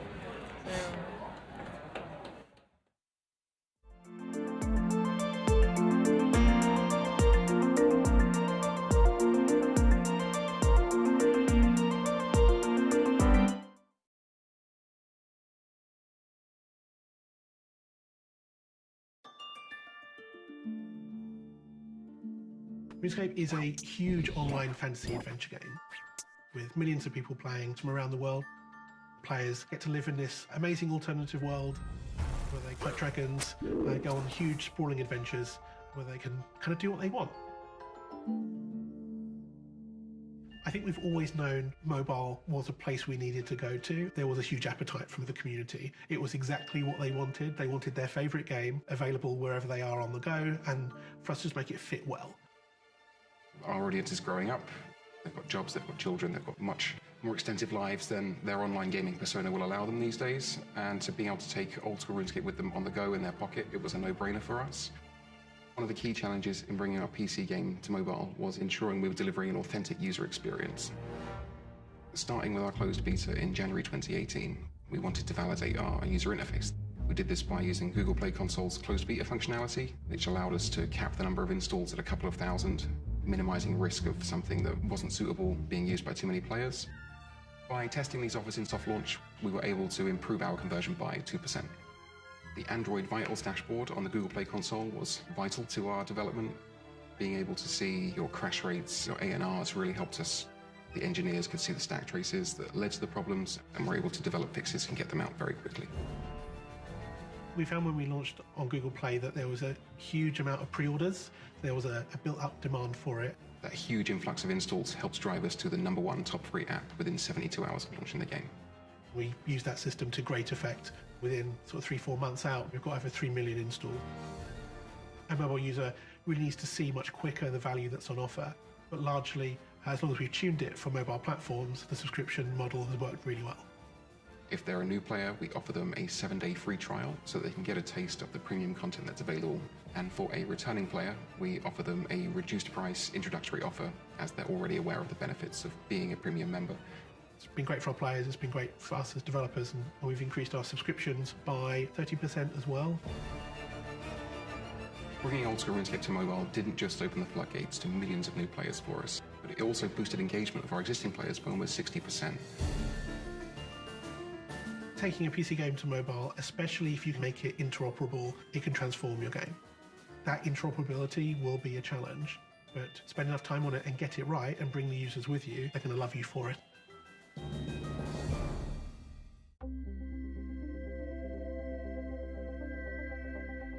Indian cuisine is one of the most vibrant and delicious food in the world. With a variety of spices, each dish can be tailored to your own individual taste, if you have the right recipe. My name is John Matthew. I'm the co-founder and CEO of Reafy Technologies.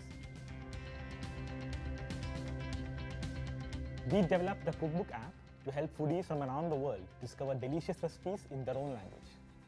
Cookbook Recipes is actually present in 157 countries around the world, and we support 23 languages, 5 of which are Indian. It is also India's largest cooking app with 5.5 million users. In India, the devices that consumers use are quite diverse, ranging from almost obsolete models to the latest smartphones. Consumers are also concerned about the connectivity speeds, data costs, and app sizes. To succeed in the Indian market, you need to tackle all these challenges. That is why we focused on optimizing Cookbook Recipes. Our app was already 7 MB when Google introduced us to Android app bundles and dynamic delivery. App bundles basically compiles your code and resources, so you no longer need to build, sign, and manage multiple APKs. Dynamic delivery then delivers only the optimized APKs for that user's device configuration. Initially, we were skeptical about app bundles and whether it could actually make the app size even smaller. And even if it did, would it increase the number of downloads? But we gave it a shot anyway, because we are a team that likes to push the boundaries. And we are so glad we did it. The integrations of Android app bundles and dynamic delivery took us just one day, and a size reduction of 38.2% was almost immediate. The biggest impact we had was with our app's language component. It identifies the user's language preferences and dynamically loads only those resources required for that language. App bundles doesn't just reduce the download size. Since the codes are placed into separate modules, only some of them need to be changed for an update, making the whole process easier, and also the size are kept to the smallest. Cookbook Recipes is now only 3.5 megabytes, and in India alone, we saw a 70% increase in store-to-install conversion rates. We also converted our entire suite of 21 apps into App Bundle in just 1 week, and this gave us a 37% reduction in average app size and 19% boost in conversions. Now that we have done Android App Bundles, we are really excited about modularizing our apps using dynamic feature modules. This will help us improve user experience by letting our users download the features only if they need them.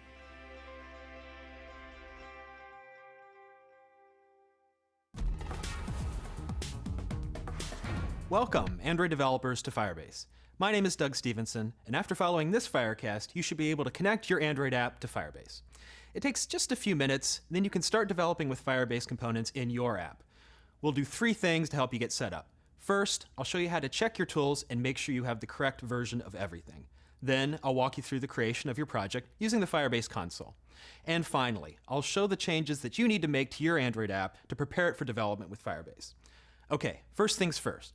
Before starting with Firebase on Android, you should check to make sure you have everything you need. To run your app, you'll need an Android device or emulator with at least API level 9, which is Android 2.3, also known as Gingerbread, and that must have Play Services 9.0 or later. Physical devices should already have this update by now.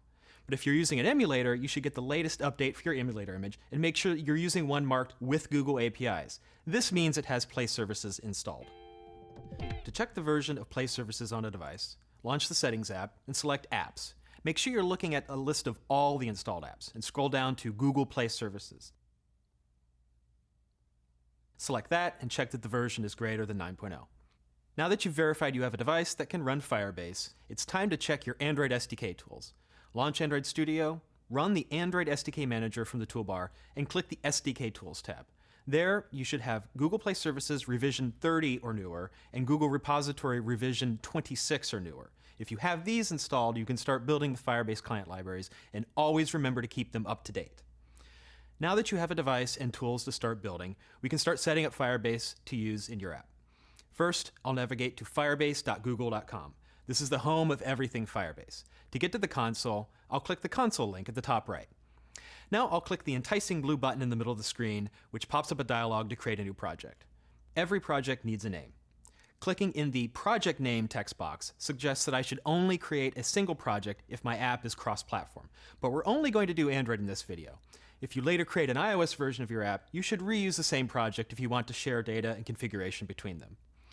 I'll also take the default location of United States, since I'd like to measure in any currency values for the purpose of analytics in US dollars. Now I'll commit the new project with this other attractive blue button. After a few moments, my project is created and I'm taken to the dashboard, which shows an overview page of everything I can do in the console. On the left side, you can see the various Firebase components, but let's not worry about those right now. Instead, click the big button in the middle with the Android logo on it to get your app connected to this project. To complete the connection, you'll need two pieces of information. First, there's the unique package name that you used when you created it. This is typically defined in your app's configuration in the build.gradle as application ID. I have a basic project already created in Android Studio, so I'll just copy its ID from build.gradle into the dialog at the console.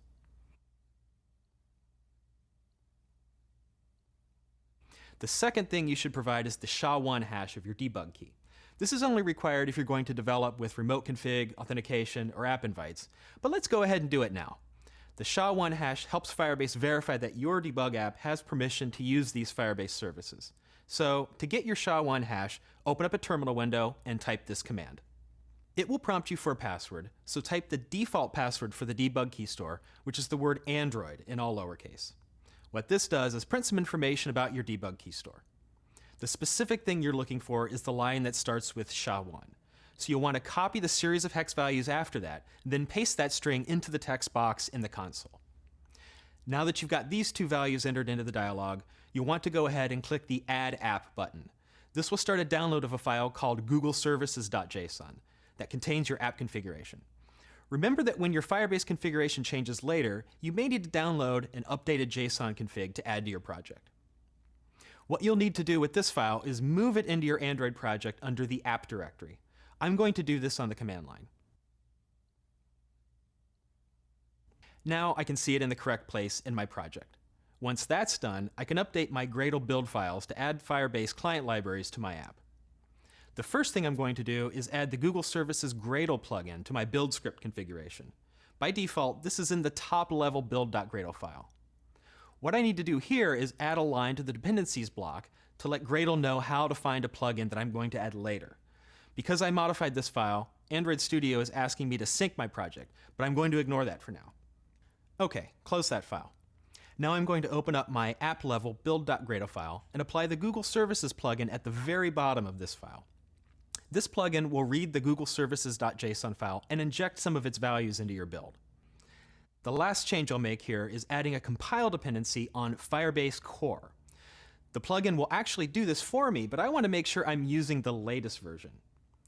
You should check the documentation to make sure you're using the latest and greatest. So I'm going to check here on the Firebase Android setup docs. So here we can see that the latest at this moment is 9.0.2, and that's what I'm going to use for Firebase Core. Alrighty. We're done now with the Gradle modifications, so I'll go ahead and tell Android Studio to sync the modifications into the project. Now, to make sure everything is working as expected, I'll launch this app in an emulator and check the log output to see if Firebase initialized correctly.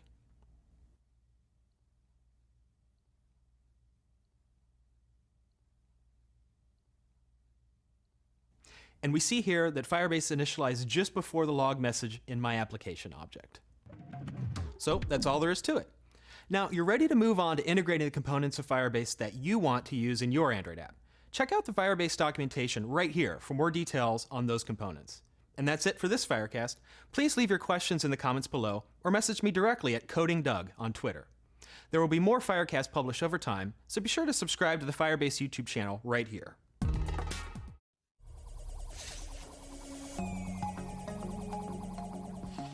We're introducing Android Jetpack, our next generation of components and tools, along with architecture guidance designed to help you accelerate your Android development. You told us it was hard to do backwards compatibility, so we built the support library.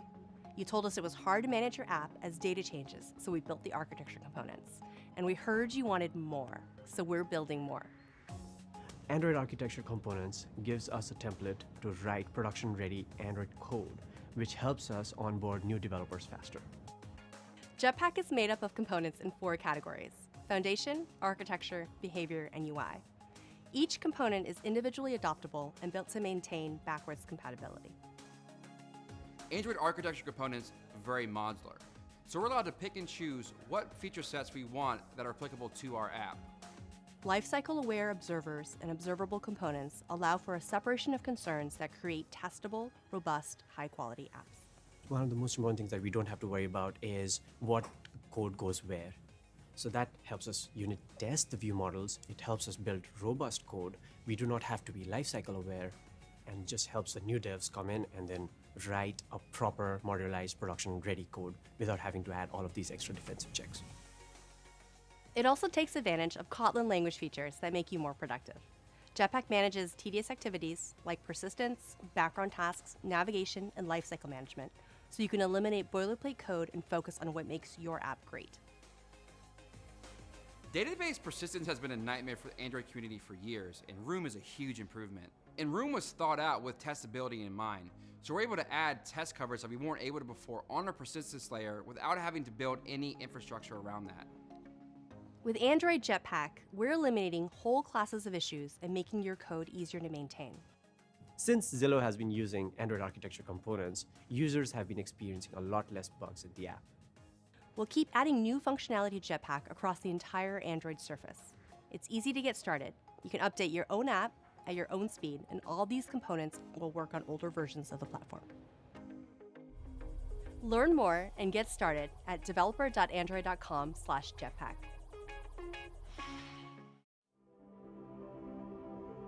Seven years ago, when I was in the Philippines, I wouldn't have thought that, hey, in 7 years, you would be running your own Android meetup. I would have said, you're crazy. Growing up, I was part of a big family. I had 30 million cousins. No, not really. My dad moved to the Middle East to work, and so it was just my mom raising my brother and I. This community I lived in was a poor community. You might get stuck in traffic because there are cows crossing the road, that kind of stuff. When I was just beginning to learn Android, I started doing those simple exercises online by myself and asking questions in Stack Overflow. One of the first answers was from a Googler who actually worked on the Android API that I was asking about. And I felt seen. I worked hard, learned on the job, but then there's also this emptiness because starting my career in the Philippines, I felt like I was the only Android developer in the whole city. I got an opportunity, an Android engineer in Sydney. It was still really difficult because I'm going away from my family. But then I wanted more challenges, so I thought, why not?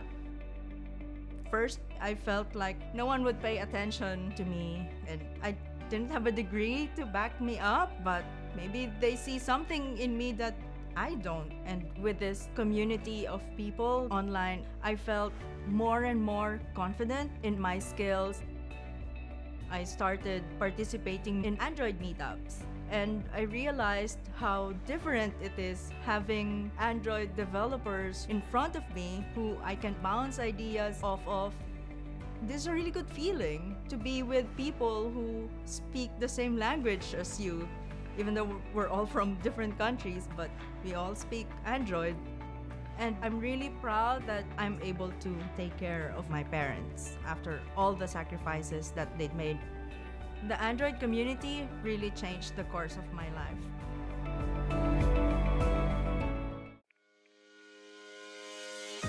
Fanati é um estúdio que começou em 2013, produzindo jogos com conteúdo, em especial jogos de palavra, algo que a gente gosta bastante. O jogo que tem mais downloads da Fanati é o Stop, tem mais de 10 milhões no Android, mas hoje a gente tem o Code Cross, que é um jogo que foi lançado em março do ano passado, e a gente vem crescendo ele bastante. Hoje ele já tem mais usuários ativos que o Stop. O Android vem crescendo muito pra gente. Hoje já temos 75% dos downloads vem do Android. A gente vive num ambiente do Google Play em que a distribuição é para o mundo inteiro, então é importante que você faça aplicativos que possam ser usados por todo mundo. No caso da Fanati, dos nossos jogos, a localização ela é extremamente importante. O jogo ele tem todo um banco de dados local, o conteúdo local. Realmente a gente quase faz um jogo para cada mercado. A gente tem reviews de usuários no Canadá achando que o nosso app foi desenvolvido lá, que eram desenvolvedores locais, porque justamente haviam perguntas muito próximas da realidade delas, né? As pessoas não imaginam que uma empresa que está no Brasil pode produzir conteúdo com qualidade, mas que esteja próximo a um país totalmente diferente como o Canadá. Nós lançamos o Code Cross em março do ano passado e em julho a gente testou o modelo de assinatura. A gente escolheu a Alemanha e os Estados Unidos para fazer esse teste, porque são países que têm uma taxa maior de compra de in-app. O modelo nosso de assinatura, ele dá acesso a conteúdo adicional. Esse é o principal benefício e não ver ads. E os nossos in-app purchases, as compras são de hints e power-ups no jogo.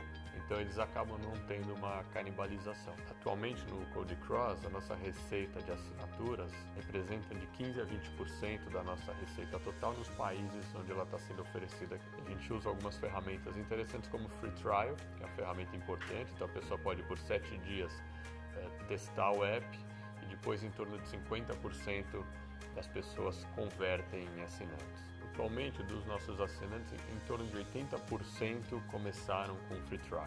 Os assinantes do Code Cross passam 50% mais tempo no jogo e a nossa retenção dos assinantes ela chega a ser 70% superior aos outros jogadores. O subscription ele te traz uma receita que é mais previsível e isso é muito bacana para o empresário, para o desenvolvedor, e também ele te dá uma sustentação em tipos de receita. O principal foco deve ser em achar realmente uma oferta interessante para o usuário que agregue valor, né, que tenha uma cadência de conteúdo ou para que a pessoa se sinta motivada. Além disso, sempre comunicar e lançar conteúdo novo para que, uma vez que o usuário esteja assinando, ele realmente perceba que há um valor, né, sendo criado ali. O desenvolvedor está se preocupando em aumentar a quantidade de conteúdo ou de ofertas. Android Studio version 3.5 is now available for download on the stable channel. This release is the culmination of the Project Marble effort, which means more stability, better performances, and polished features in the IDE and build system. It also includes updates from IntelliJ 2019.1. During the past few months, our engineers fixed hundreds of bugs and memory leaks, resulting in fewer interface phrases, especially when editing data binding expression in XML, and 2 times faster link code analysis performance. Android Studio has a maximum memory heap size of 1.2 GB by default. When you work on large projects of this amount, it may not be enough. With Android Studio 3.5, the IDE will recognize when your project needs more RAM and notify you to increase the memory heap size in a notification, if your machine's configuration allows it.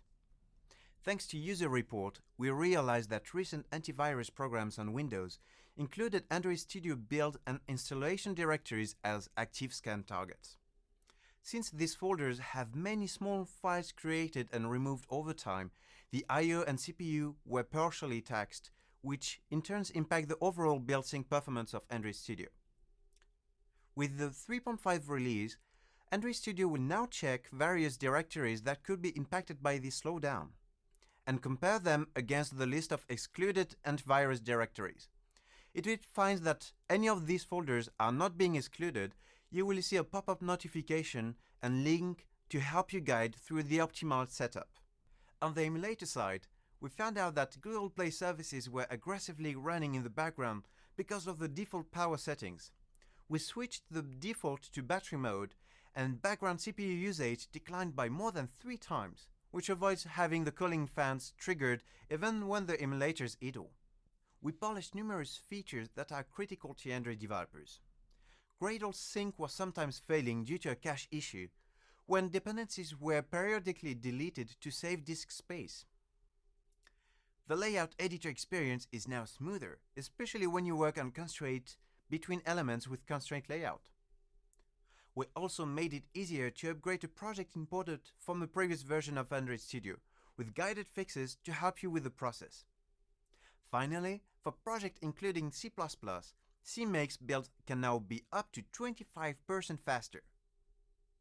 The deployment toolbar also got a nice UI tweak, with the new target device dropdown. It helps you switch easily between them whenever you run your application. And if you care about build speed, and you probably do, the Android Gradle plugin 3.5 brings incremental annotation processing for data binding. You need to set Android data binding incremental to true in your Gradle properties. Check the Gradle documentation website to find other compatible annotation processors. Incremental annotation processor compilation wasn't available for Kotlin until now. With the newest Kotlin plugin version, you can add this line to your Gradle property file to enable it. We had your feedback on Instant Run, and we re-implement it with a more practical approach from the ground up. We call this new tool Apply Changes. It uses platform-specific APIs from Android Oreo and higher to ensure reliable and consistent behavior. Unlike Instant Run, Apply Changes does not modify your APK. You can read more about it on our blog post linked in the description below. Now, application sizes are always something that's on our mind. That's why we added support for conditional delivery for app bundles. It allows you to set certain device configuration requirements for dynamic feature modules to be downloaded automatically during app install. You can set conditional delivery based on hardware features such as OpenGL versions, support for augmented reality, API level, or even user country. If you're running on a Chrome OS device starting from version 75, you will be happy to hear that we have now a dedicated deb file installer for Android Studio 3.5. What's more, it now supports deployment and debugging on USB-connected device. We want to thank all the developers who helped us by sharing metrics and usage data anonymously on Android Studio. You can help us as well, opting in the System Settings data sharing section. Enjoy Android Studio 3.5, and remember that we are listening to your feedback on our bug tracker. Check out early builds of Android Studio 3.6 on the Canary channel. See you soon! With Android Q, apps can offer a full edge-to-edge screen experience, regardless of whether gestures or buttons are enabled for navigation. All apps targeting Q in the Play Store should move to implementing an edge-to-edge experience by drawing app content from the top screen edge to the bottom screen edge. The recommended way to achieve this is to render the app content under a transparent navbar. In order to make your app render content under the navbar, start by making the navigation bar transparent. You can also make the status bar transparent to get the full height of the screen. You can do this by setting your theme as shown here. For API 29, it's heavily encouraged to implement this, and note that apps can optionally do this before API 29. Alternatively, you can make the navigation bar transparent programmatically by setting navigation bar color and status bar color on a window object. Starting with Android Q, the system is responsible for providing background protection of navbar elements such as buttons and bars against app contents.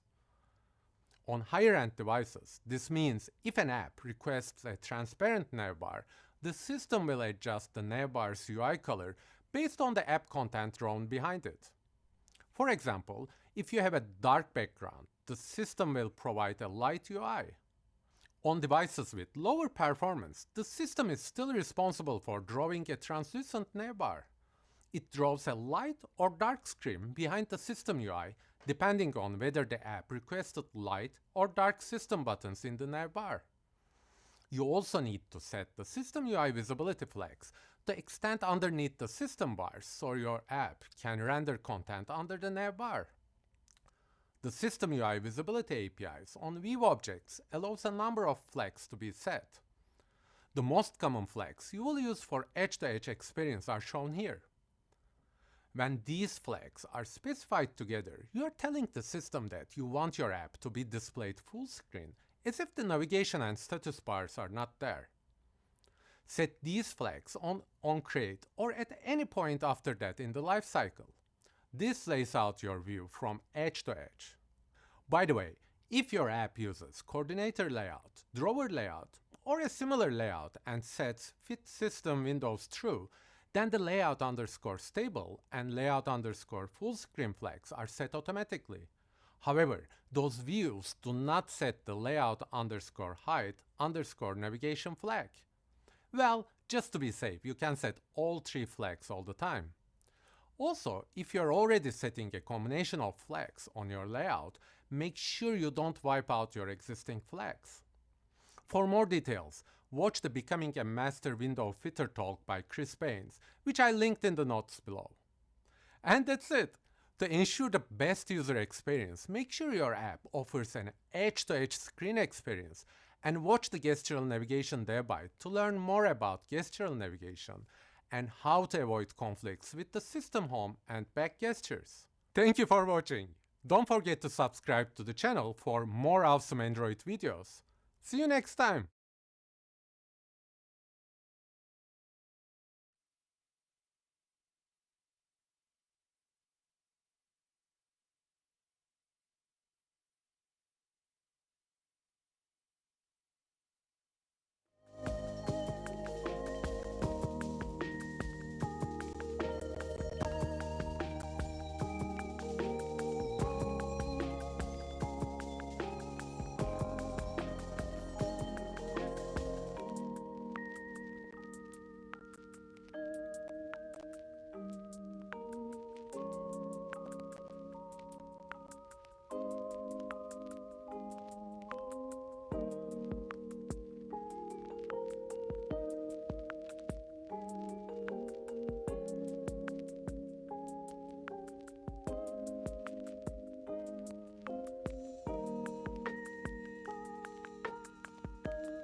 afternoon, and welcome to this talk on R8 shrinking.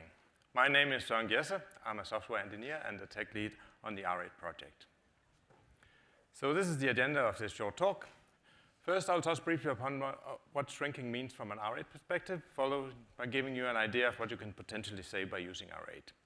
Then I'll give an overview of how the shrinking process works, and then Christopher Adamson will take over and give you a detailed rundown of one of our more advanced shrinking algorithms. So what is R8 shrinking? Well, in terms of R8, shrinking means optimizing code for size. It's all about reducing the amount of code in your app as much as possible. And for Android, we are talking about the size of the DEX files in the app. Having a small app has a benefit for both you and the ecosystem. It means more installs, especially in emerging markets.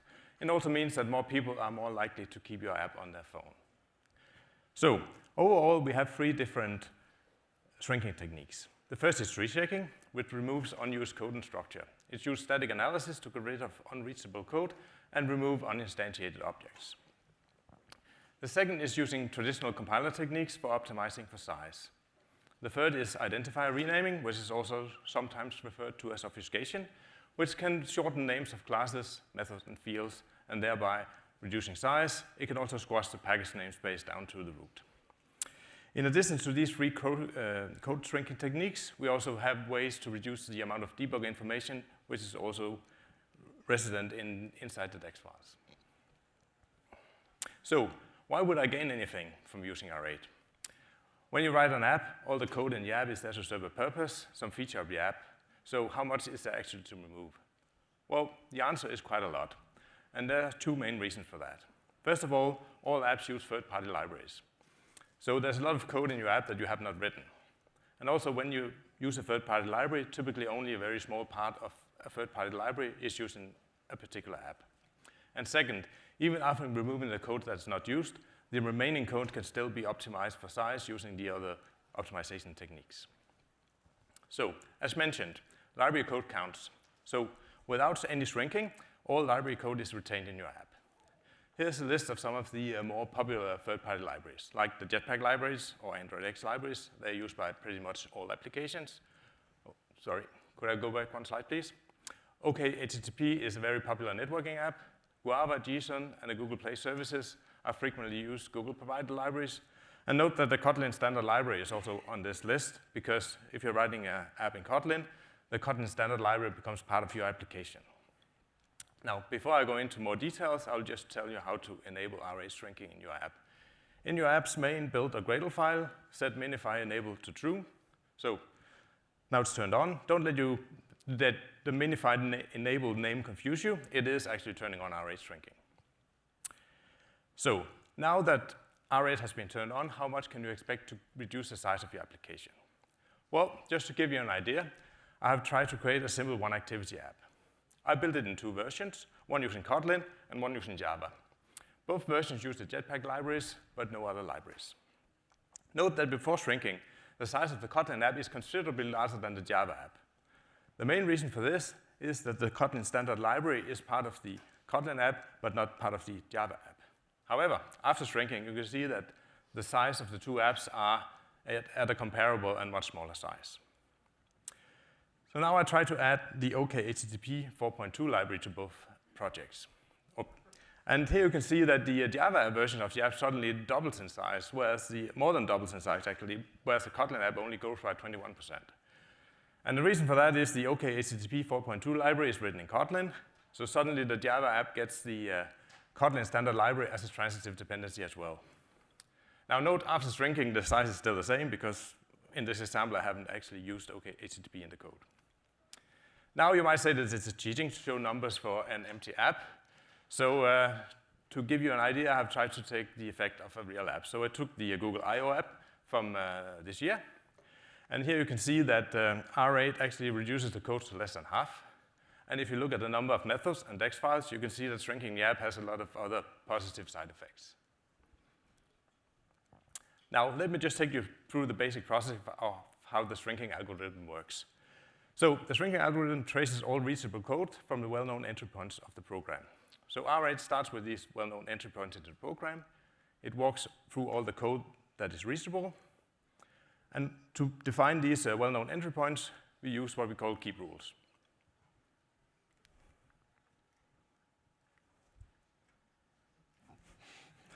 And there's no battery. Well, maybe there is. There we go. Yes, so take a look at this simple hello world example in Java. The well-known entry points of a Java application is a static void main of the application class. And this is defined using this keep rule. So this is the entry point, and when shrinking starts, it starts by tracing the code at the entry points. So here it goes through the entry point, it finds that greeting is called, so it goes to greeting, it traces greeting, greeting calls into the runtime, so here the tracing stops, and now the tracing has finished tracing all code. So now the tree shaking can remove the unused code, there it goes, and then the identifier renaming can rename the greeting method to something shorter, and finally the optimization phase can actually inline this method so that you have the resulting of the shrinking is quite a lot smaller than what we started with. So this demonstrates the three techniques: tree shaking, optimization, and identifier renaming. Now, just like a standalone Java program, an Android application also have a number of well-known entry points. So these are your activities, your services, your content providers, and your broadcast receivers. And the AAPT tool will take care of handling these entry points. So here is a manifest file. It defines the main activity, and AAPT tool will generate this keep rule to have this entry points survive. Now, besides these well-known entry points generated by AAPT2, there's a number of other things that is required for the Android platform, which is provided by Android Studio in this configuration file. Now, with all the entry points in the app in place, there's one more area which needs configuration for the app to work after shrinking with R8, and that is reflection in application code. So reflection can be seen as entry point into the code, which is not really recognized by R8 by just tracing the code. And one thing to keep in mind here is that reflection can happen in third-party libraries. And as third-party libraries are now effectively part of your app, you also become responsible for the reflection performed in these applications as well. So some of these libraries might come with their own rules included, but also keep in mind that quite a few libraries are actually not written neither with Android nor shrinking in mind, so they might need additional configuration. Just to show how this can actually manifest itself in your program, take a look at this simple code. We have a class with a field named name, and we have a main method that will just create an instance and serialize that to JSON. So we shrink the code and we run and then you see the output is an empty JSON object. Now, why is that? It turns out that the field name is written but never read, so R8 removes it. Actually, this field is supposed to be read by the JSON serializer, but JSON uses reflection techniques, so R8 does not see that this field is actually read. Okay, now we try to add a method that will actually read the field. So this method will somehow read the field. What happens when we run the code? Now the output is this. We have a JSON with a field named A. And why is that? Well, now the field is both written and read, so it's not removed by R8, but the identifier renaming can still change the name to a shorter name. And as JSON uses reflection, it will just find the name that's currently on the field and not the original shorter name from the source. Now, how do I fix this? I add this keep rule. It says that in the class person, keep the field named name. So when running the code, the output is the expected JSON object. It works because R8 is instructed to not touch the field named name. Yes, and these additional keep rules goes into an additional file that you reference from your application's build.gradle file. And with that, I'll give it to Christopher. Thank you, Søren. So now let's try to take a closer look at some of the optimizations that R8 performs. R8 consists of a lot of different optimizations. It turns out that a few of these optimizations are responsible for the majority of code size reductions. So one important optimization is minification, which Søren also mentioned, which gives shorter names to identifiers such as class names. Another important optimization is method inlining, which often ends up removing a lot of method definitions in apps, because it turns out that many methods are only used in a few places. And then there's tree shaking, which is responsible for removing unused code. R8 also has more specialized optimizations that are important for removing code structure that would not be removed by standard techniques as these ones. So one example of that is what we call class inlining. Class inlining is an optimization that attempts to remove classes that are only used locally. So as programmers, we often introduce abstractions and utilities, helper methods, and so on, in order to make the code more maintainable and also easier to read. So one good example of that is builder classes. So with builders, you would typically create a new instance of a builder, invoke a few methods on that to modify the state of the builder, and then invoke a method to create a new object based on the state of the builder. However, at runtime, these builders are not strictly needed, because it would be possible just to write the code without actually using the builder. So it's mostly there for the maintainability of the code. So class inlining will actually try to rewrite the code in such a way that the builder ends up being unused so that it can be removed by other optimizations. So let's try to look at an example. So here's a few lines of code taken from the Google I/O app from this year. So I should mention that I've slightly simplified the code here. So if you go and look in the I/O app, it will be slightly different from this. So here on the first line, we invoke a method called database builder, which will basically just return a new instance of a builder. Then we invoke two methods on that. And the build method here is going to return a new instance of a database. So the issue, so to speak, with this piece of code is that it uses this builder here, which has, last time I checked, around 15 or 17 fields and a bunch of methods. And these few lines of code actually end up using the entire builder, so we can't get rid of it. So let's try to look at how the optimization, or R8 optimizes this code. So the first thing that R8 will do is to look at this field read here, and R8 will recognize that this field has a constant value. So R8 will inline the value of the field, and now, since the field is never read anymore, we can just get rid of the field entirely. The next thing R8 will do is to inline this database builder method. So this method here just returns a new instance of a builder, as I mentioned before, and then it performs a few sanity checks on the database name argument. So if we inline that into the code, then we'll just move the code out into the outer context. And now if we look at the if condition here, then R8 will recognize that the name is definitely not null. And if you trim that and take the length, then you don't get 0. So since this condition here is always false, R8 will just remove the code. So this leaves us with this piece of code here. And that's where the class inlining optimization kicks in. So this optimization works in 4 phases. And the first thing that it's going to do is to run an escape analysis for the builder here. So it will basically try intuitively to determine that the builder is only locally used in this piece of code. So say that the builder was being written into a field.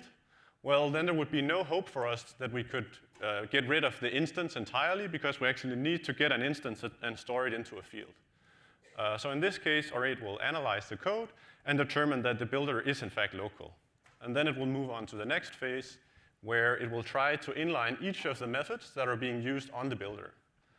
So we will start with the constructor here.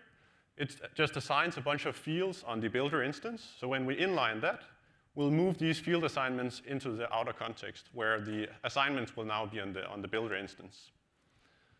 Then R8 moves on to inlining the next method. This just happens to set a field to true. So when we inline that, we'll move that field assignment out in the outer context as well. And then finally, there's the build method. So this is not particularly important for the purpose of this presentation, what this build method is actually doing. One thing that's worth noting here is that it reads a bunch of fields on this, which is the builder. So when we inline this code, then these field accesses will be on the builder instead of this. OK, so that leaves us with this piece of code here. So remember that we want to get rid of the builder instance. But we still have quite a few accesses to the builder.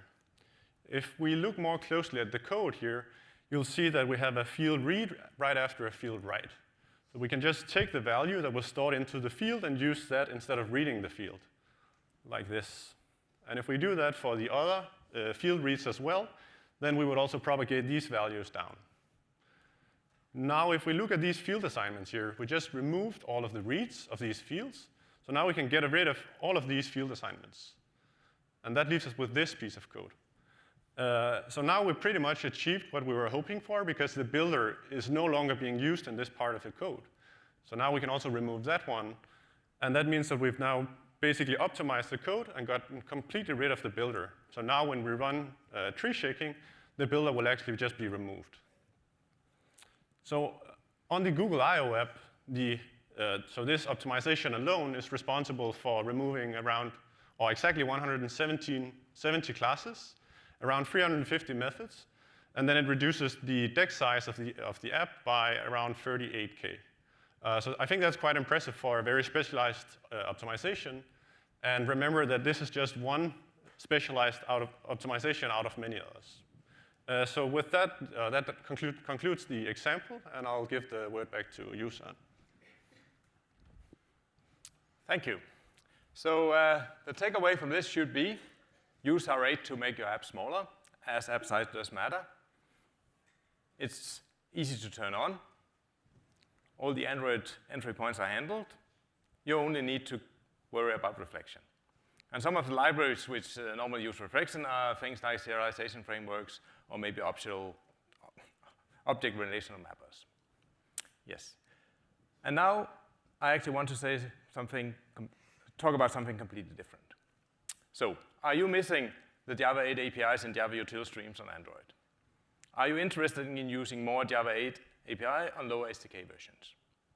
Well, many developers have asked, and at Google I/O earlier this year, we promised to work on this. So our team is not only responsible for shrinking, but we're also responsible for Java 8 desugaring. And we've been working on this, and as you maybe have heard already yesterday, this is now coming.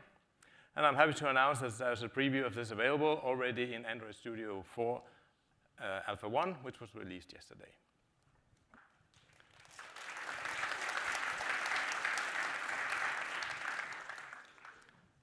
So with that, I'll just close and say, please use R8 if you're not already doing so. Try out the new Java 8 desugaring. Don't hesitate to file bugs. We actually value your feedback. We want to have bugs. We want to have feature requests, especially around the new desugaring. And that was all I had for you. We had for you. Thank you very much for attending this talk.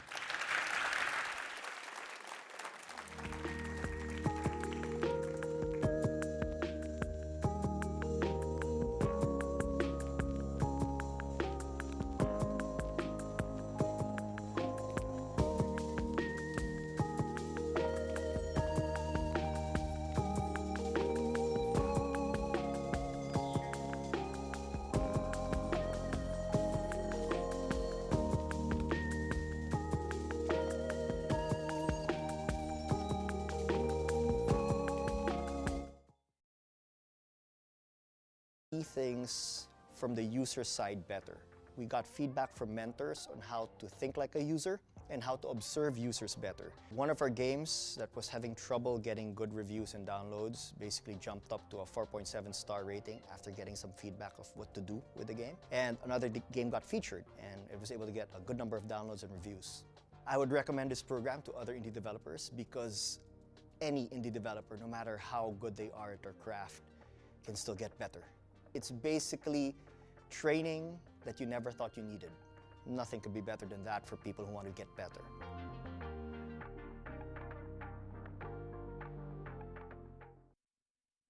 Back in 2017, Google Play announced that in August of this year, all new and updated apps that include 32-bit native libraries must provide corresponding 64-bit versions.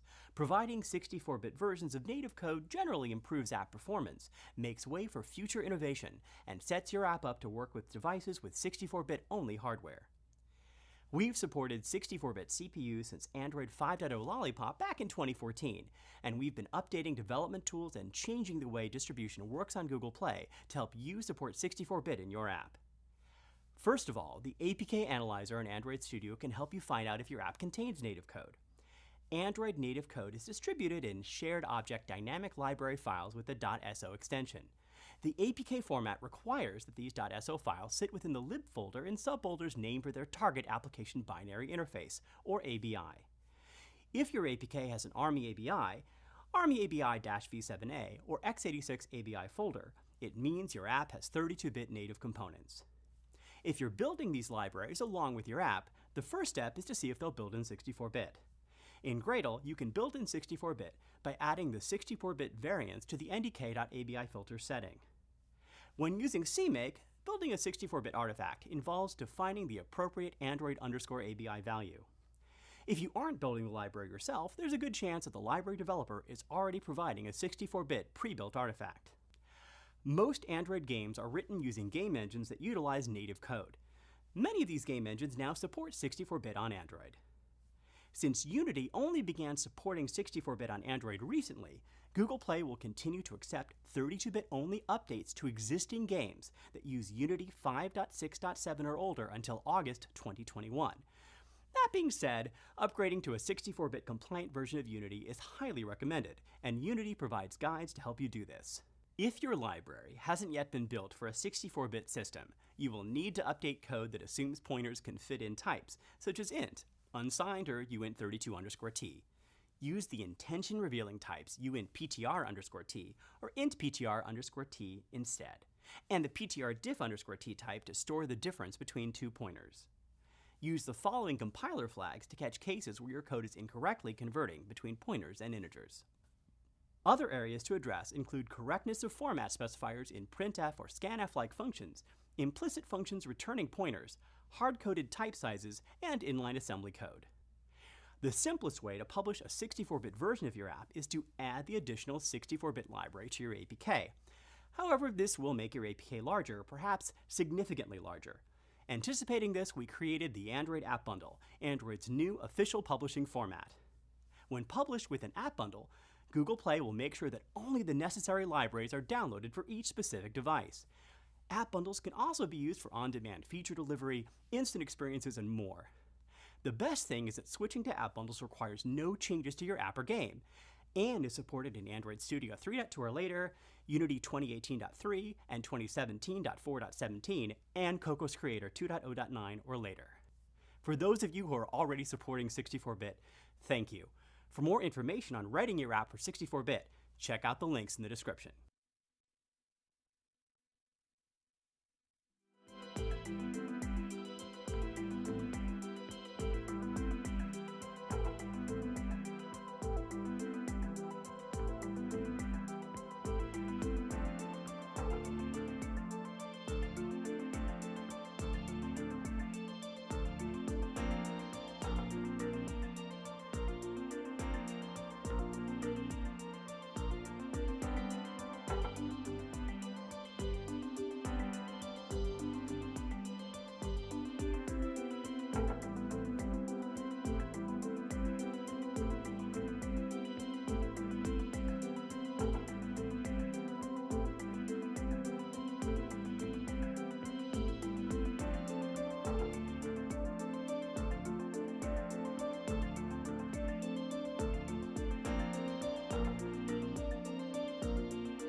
Hi, everyone. Thanks for coming. My name is Ian Lake. And I'm Jeremy Woods. And today we're here to talk to you about fragments. Not just fragments of today, but fragments of the past, present, and we're going to give you a little sneak peek about where we're going with fragments in the future.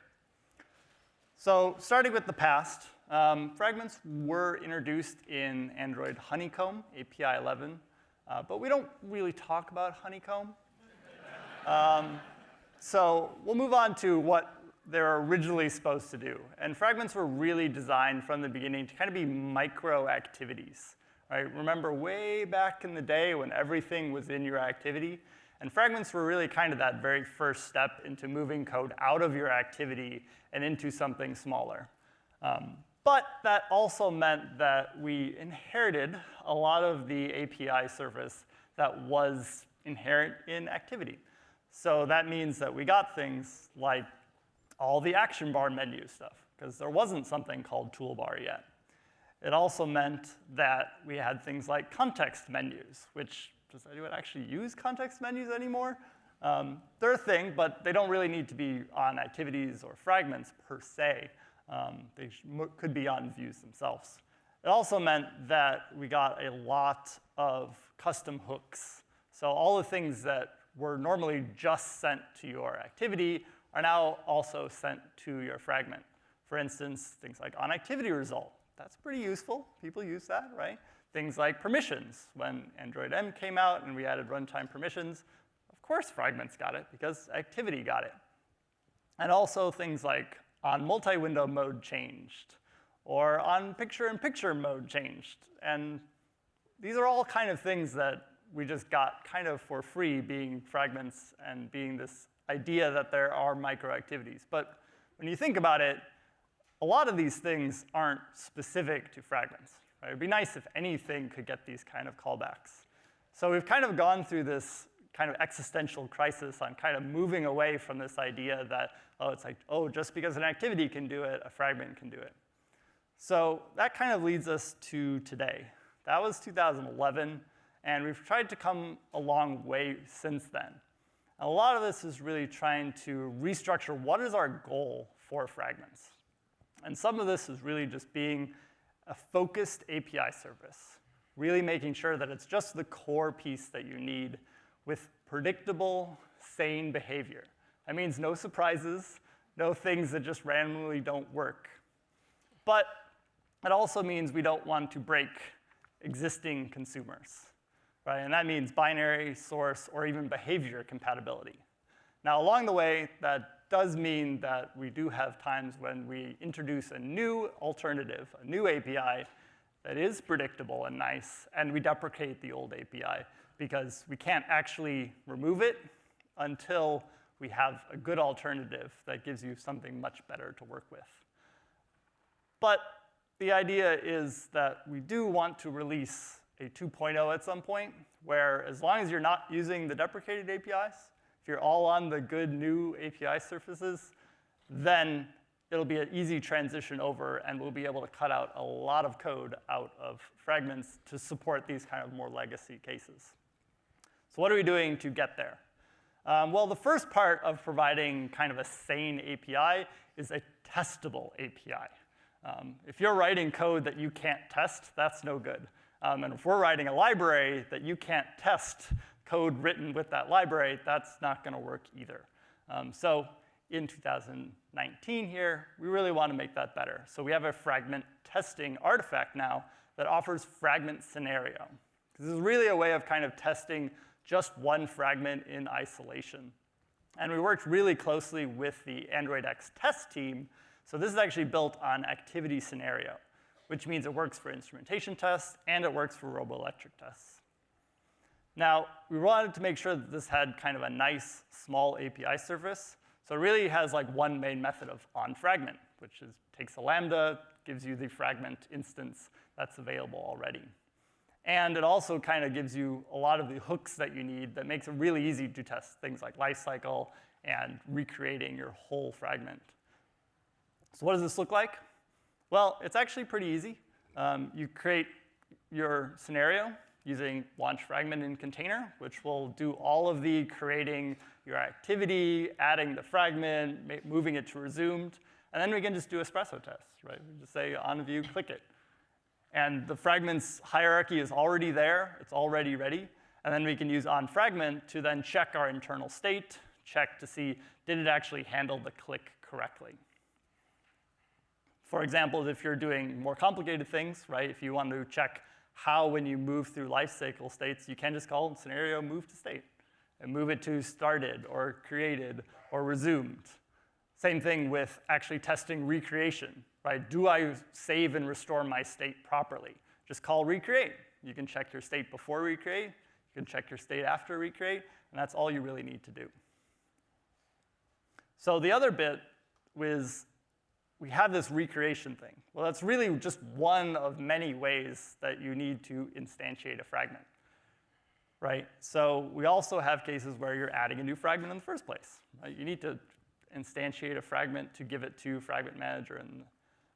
But also we have things like fragment scenario. You need to inflate the fragment to add it to your UI for testing, right?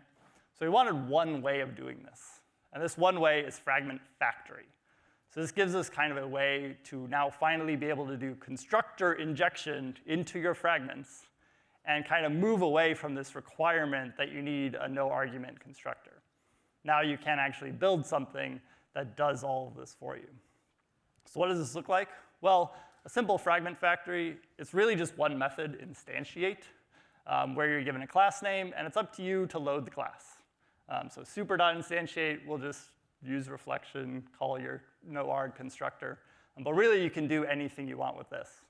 If you watch the opinionated guide to dependency injection, this is the kind of thing that we'd love to do for you at some point. So you don't have to write this. But even right now, if you just pass in arguments into your factory, then you get a really easy way of just passing those on to the fragments that care about them using constructor injection here. So then all you need to do in your activity is just call fragment factory and set it equal to your factory, preferably before super.onCreate, because that's when we're going to be reinstantiating fragments. Now, the other bit that we want to do to kind of fix up all of this, consistency everywhere, is all the other places that you have fragment creation. So if you're doing a commit and you're adding a fragment, now instead of having to do this whole instantiating and doing all that constructor injection, you can just add it with a class name. Here we're using the Kotlin reified version. So now we'll delegate to your factory, and now you have one code path for doing instantiating here for the very first time when you're adding or replacing a fragment. Similarly, when you're doing your fragment scenario, you just pass the factory. It could be a mock factory that you've created just to give mock dependencies, or it could be a real factory if you're trying to do more integration test style work. So I'm going to pass it off to Jeremy to talk about another area we're working on consistency. So one inconsistency we found between adding a fragment to something like, say, a frame layout versus using the fragment tag is it turns out the fragment tag adds fragments using a totally different system from fragment transactions. To provide consistent behavior, we built Fragment Container View as the one true container for fragments. Fragment Container View extends frame layout, but it only allows fragment views. This means if you're not a fragment, you probably shouldn't be using this. It also can replace the fragment tag when you add the class or Android name attribute. So in this example, because Fragment Container View actually does use a fragment transaction under the hood, you don't have to worry about, you don't have any issues with replacing this fragment later. Fragment Container View also gave us the opportunity to address some animation issues, specifically an issue with the Z ordering of fragments. So here we can see in the frame layout example, the entering fragment instantly pops onto the screen. What's actually happening here is the entering animation is sliding, but it's underneath the exiting animation. Fragment Container View ensures the Z ordering so we can actually see the sliding animation for the entering fragment, providing predictable, same behavior across all API levels. Another long-standing issue we had is handling the system back from a fragment.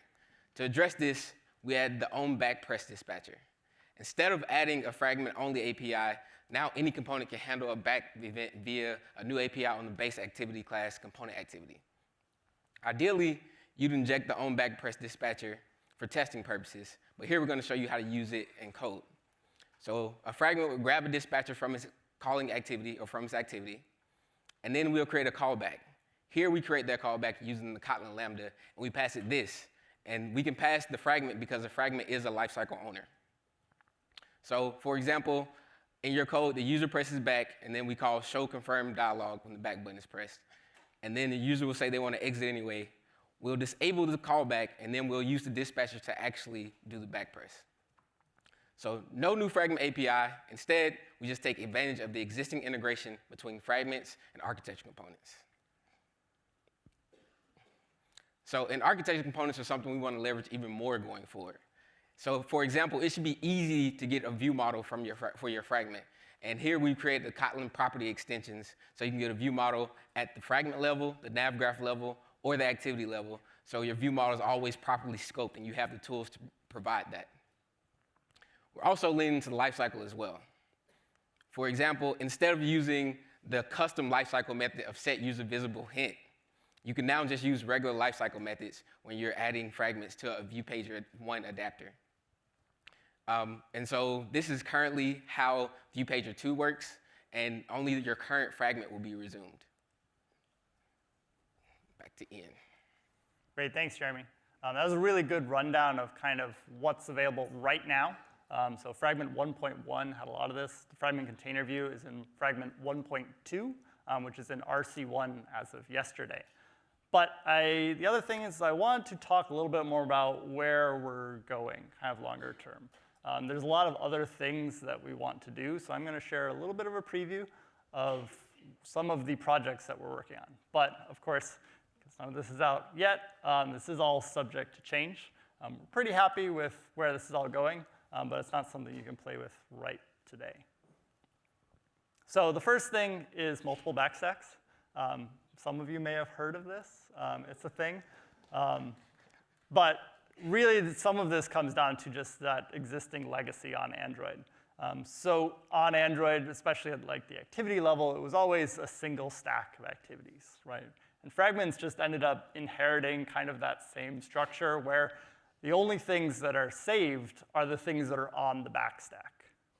And we really want to move to a model where we kind of support both.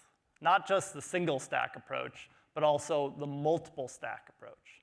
And really that just means that we allow you to save the state of fragments that aren't actually visible on the screen without losing their state. So this is some of the cases that came up was really like bottom nav, things like navigation views. And we have a sample app right now that uses kind of a little bit of a workaround. Say workaround, it's some nasty fragment code. And really, we would just want to make this really easy at kind of the fragment level. So kind of the approach that we're taking is kind of that same ability where each one of these tabs can actually have its own stack. So it has its own state. So as you swap between these, it's really more about saving and then restoring a different stack, right? And we're taking care of doing all the state restoration and state staving as you go from stack to stack. The other bit that we want to work around is around returning results. So we've heard a lot of information where you're like, how do I talk between fragments, right? How do I talk between anything on Android?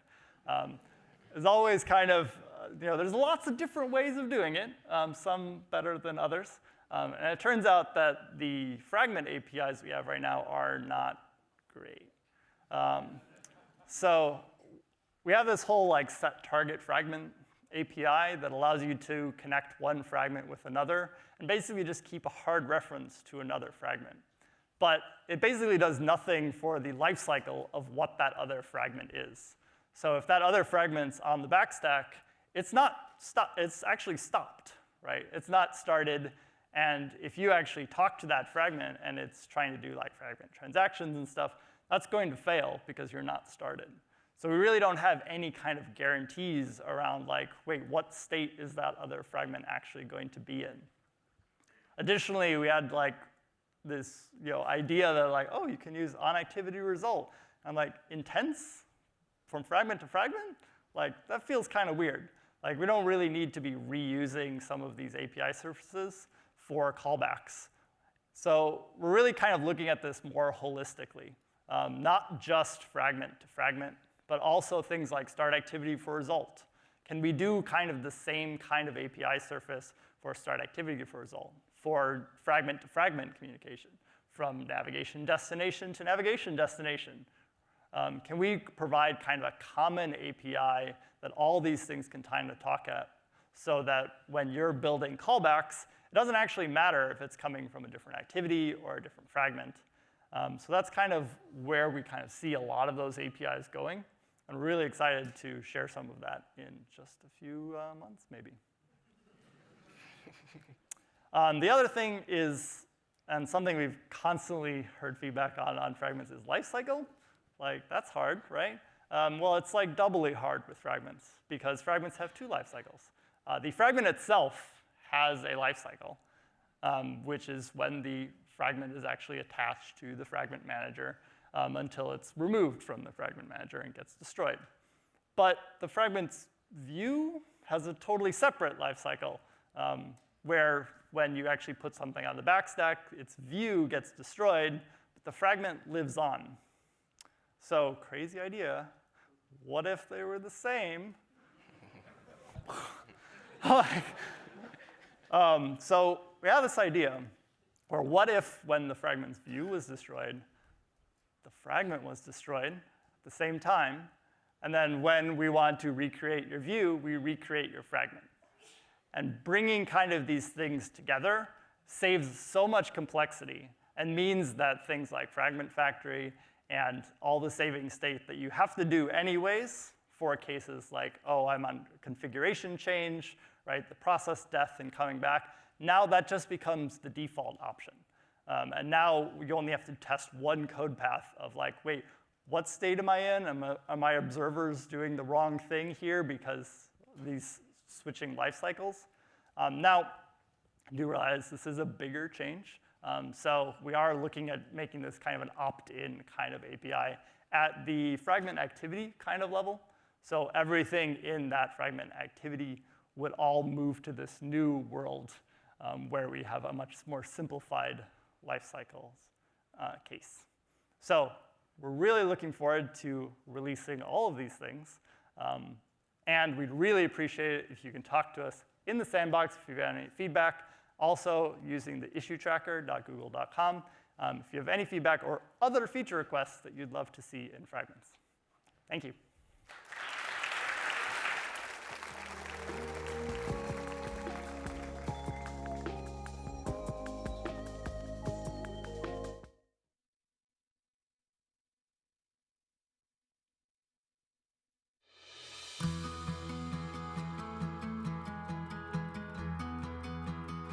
O Mobius ele surgiu de uma necessidade minha. Eu controlava minhas finanças em planilhas. E eu pensei que seria uma boa ideia desenvolver um aplicativo para que eu pudesse controlar minhas finanças de uma forma mais prática e fácil. Quando eu lancei no Google Play, bastante usuários começaram a baixar e aí o negócio começou. O Mobius é uma plataforma e um aplicativo gratuito, onde a pessoa começa a utilizar e começa a controlar suas finanças. Mas para que elas possam ter acesso a todas as funcionalidades do aplicativo, elas pagam uma assinatura mensal. Esse ano a gente teve um aumento significativo no número de assinaturas do Android. Isso se deu a várias ferramentas que a gente começou a utilizar do Google Play. Nós percebemos que nós tínhamos um grande problema, onde tínhamos usuários que utilizavam nosso aplicativo gratuitamente por longos períodos. Então, utilizando o Firebase Remote Config, junto com o preço introdutório, nós criamos uma estratégia de oferecer descontos progressivos para nossos usuários, onde a partir de 100 dias de uso oferecemos 10% de desconto, com 200 dias oferecemos 20%, a partir de 300 dias 30%, depois de 400 dias de uso gratuito nós oferecemos até 50% de desconto utilizando o preço introdutório. Isso fez com que víssemos um aumento de 30% na conversão de usuários para assinantes e um aumento de 20% na nossa receita média semanal. Para reter nossos usuários, começamos a utilizar o Grace Period, onde a gente habilitou 7 dias para que o usuário possa resolver qualquer problema que ele tenha com o pagamento. Nós vimos o número de churns involuntário diminuir em 40%. Passamos a utilizar o Real Time Notification, ajuda os usuários a receber notificações em tempo real se qualquer erro tem acontecido com a sua forma de pagamento. E a gente também viu que isso impactou positivamente na diminuição do número de cancelamentos de assinatura. Então, o meu conselho para os outros desenvolvedores é utilizar todas as ferramentas disponíveis pelo Google Play Console. Utilizar o Grace Period para diminuir o número de churn involuntário, utilizar o Introductory Price para poder oferecer desconto para usuários que ainda não são pagantes, trabalhar na qualidade do aplicativo e fazer um app realmente que tenha uma ótima usabilidade. A qualidade sempre foi a chave do crescimento do nosso negócio.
Hello, everybody, and thanks for coming.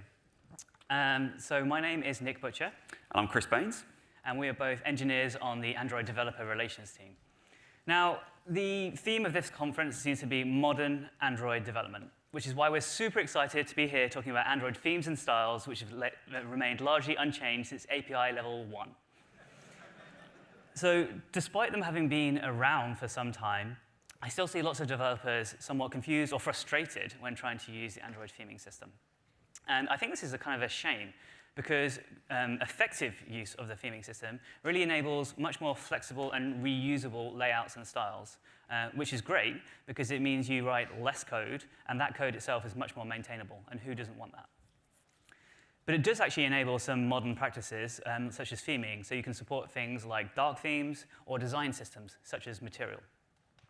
So I think there's some huge benefits in understanding the theme system. So while it can be powerful, it can also be easy to misuse or not understand it. And I think a lot of it comes down to the ergonomics of how we write these themes and styles. So we get this XML tag, right, which is like a set of key value pairs, essentially. But I think a lot of the problem is that it's largely an untyped system. So you can put pretty much anything inside a theme and style, and it will compile. Android Studio won't complain. It won't give you a handy little red squiggly underneath. And who here has been frustrated when they're trying to apply a theme or style and it's not worked the way you wanted it to? I mean, wouldn't it be nice if you had a tag like this? So if you wanted to define a style, use a style tag. And if you wanted to define a theme, use a theme tag. Wouldn't that be great? Unfortunately, that doesn't exist. So today, what we'd like to do is give you a crash course in understanding Android's theme and style system, how it does actually work.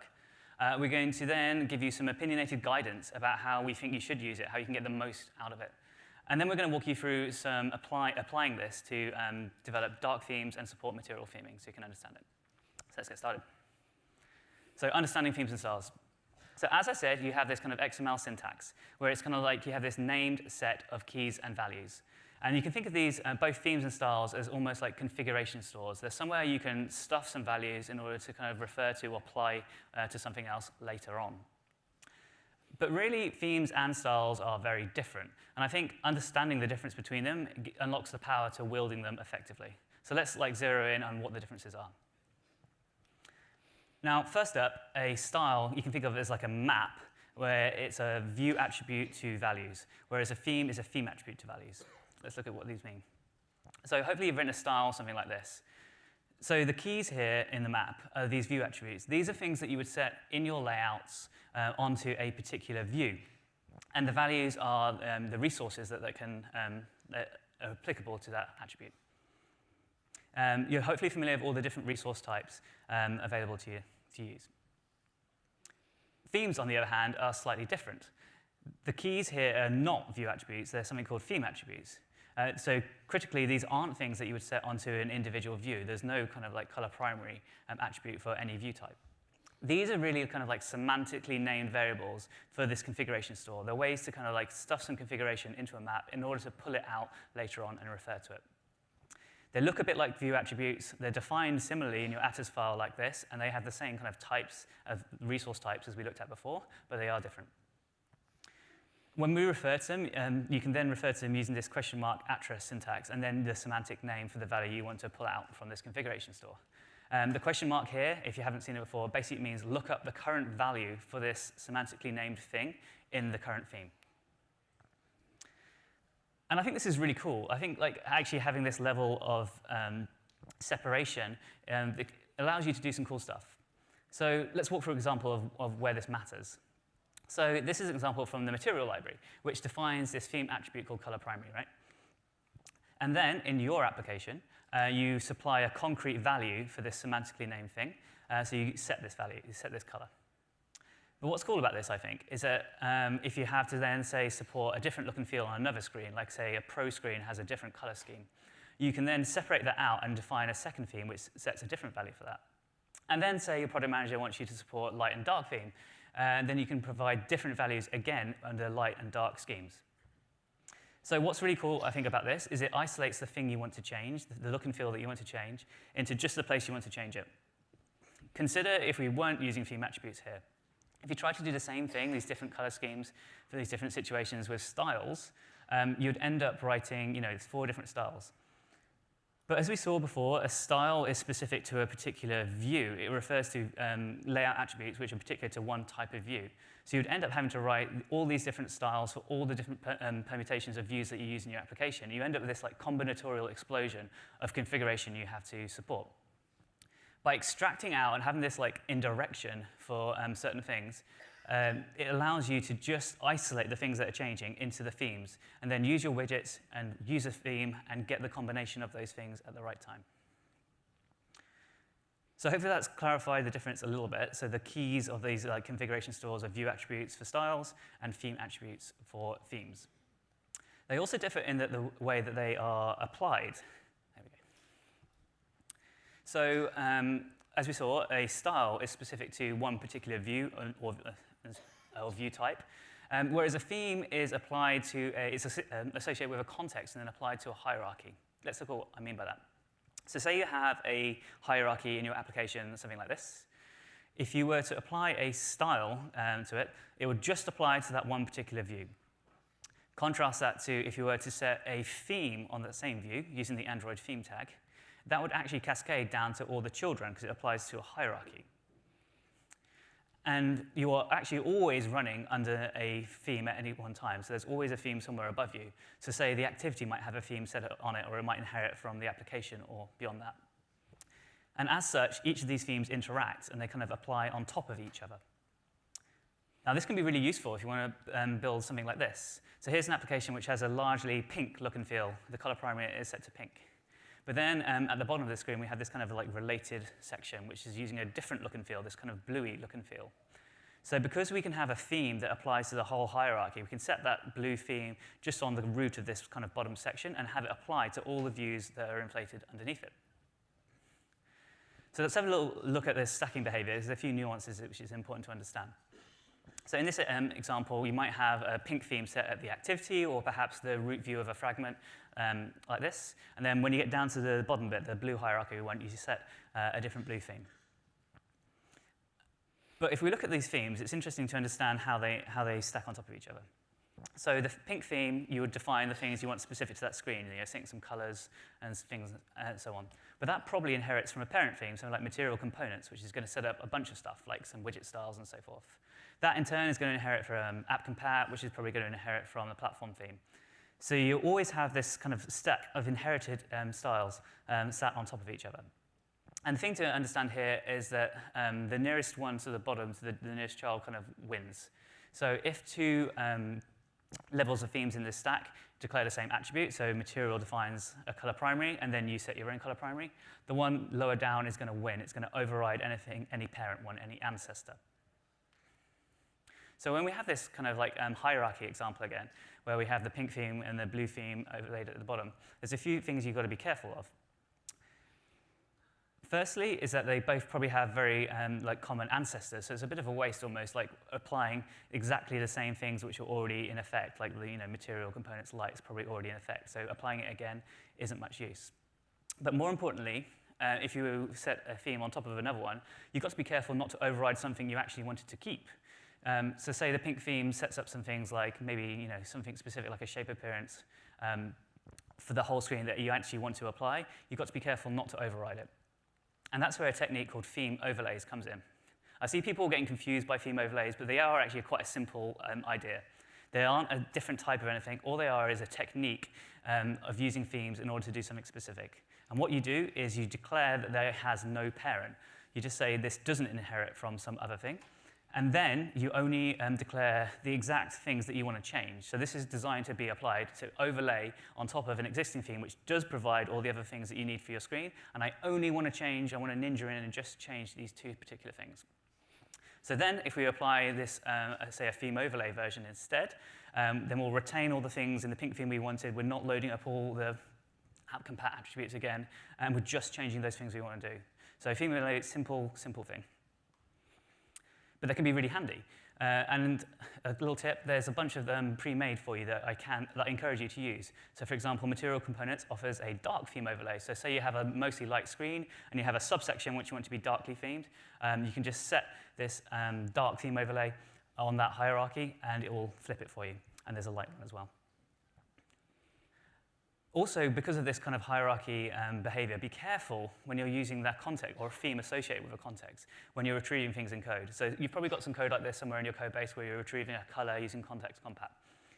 Watch out for which context you are applying just there, because if you use one which is too distant, say you're using one from the root of the fragment or something like this, any themes that get stacked on top of it, so if you set that Android theme somewhere in your layout, it's not going to get picked up if you use the context which is below.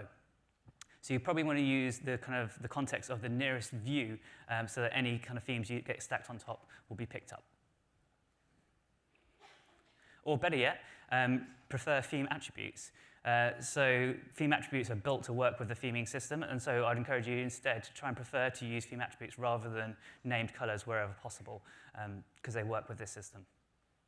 And if you, in code, need to do the same kind of overlaying behavior, you can look at using the context theme wrapper, which allows you to take a context and wrap it, applying another style to give you this very same overlay behavior. And this is what the Android theme tag does internally. So it really comes down to, I think a lot of people get confused like this, where they don't understand the difference between themes and styles. And they say you just want to change the background color of a button, right? We've all been there. And they try and do something like this, where they set a style which sets color primary. And the problem is that, the style is like basically these view attributes to values. And so you're basically trying to say, set the color primary view attribute. And color primary isn't a view attribute. It's this other point of indirection, this theme attribute thing. So this doesn't exist.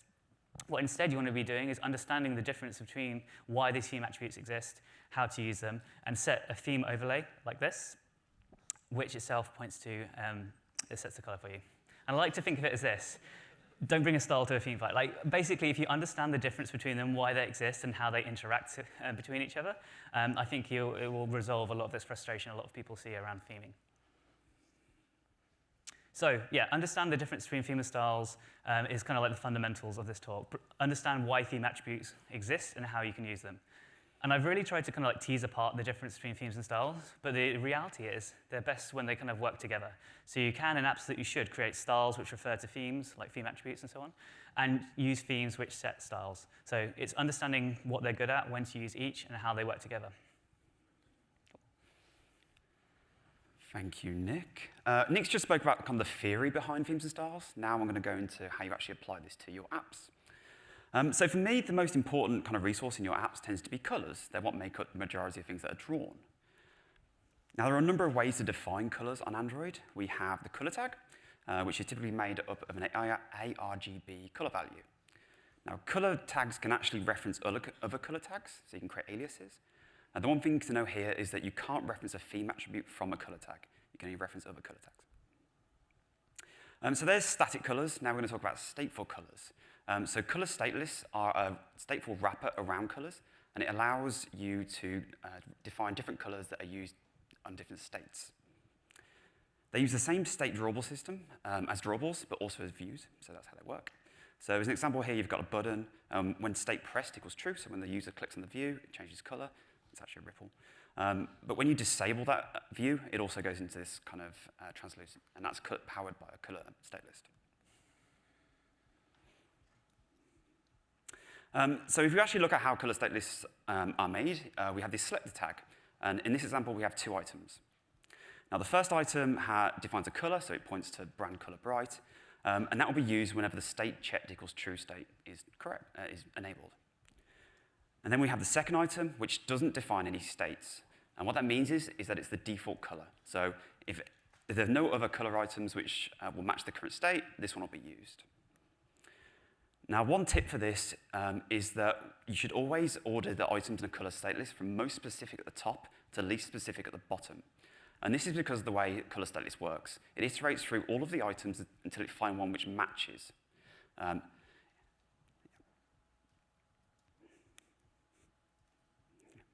If we actually go back to the example and swap the order around, and so the item with no states is at the top, what actually happens is that this is the only color which is ever used.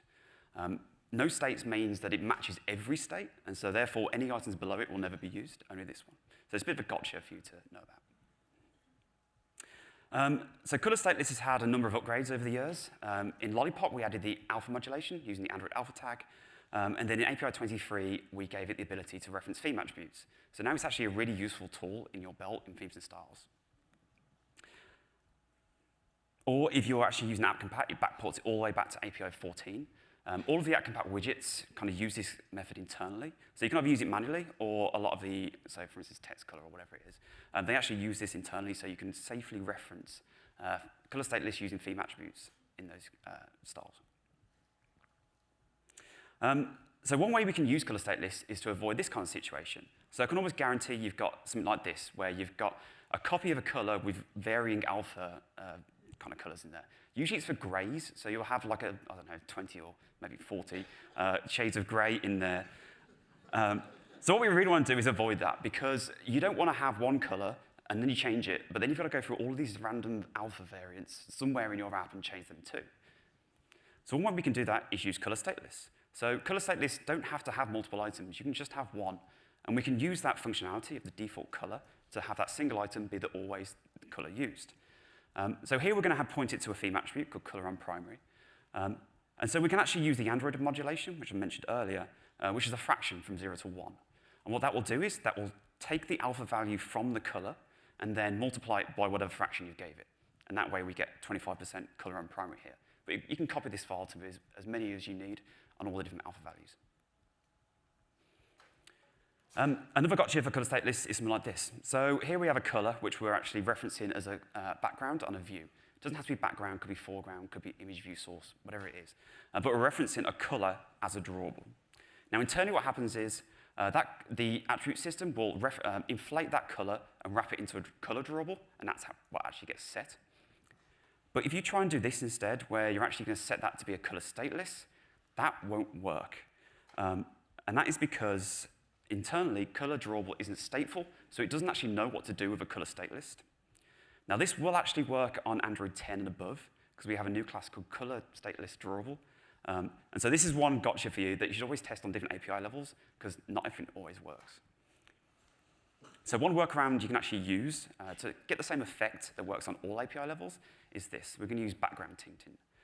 So we'll actually set a rectangle with a solid color. I like to use magenta because it's very obvious when this isn't themed.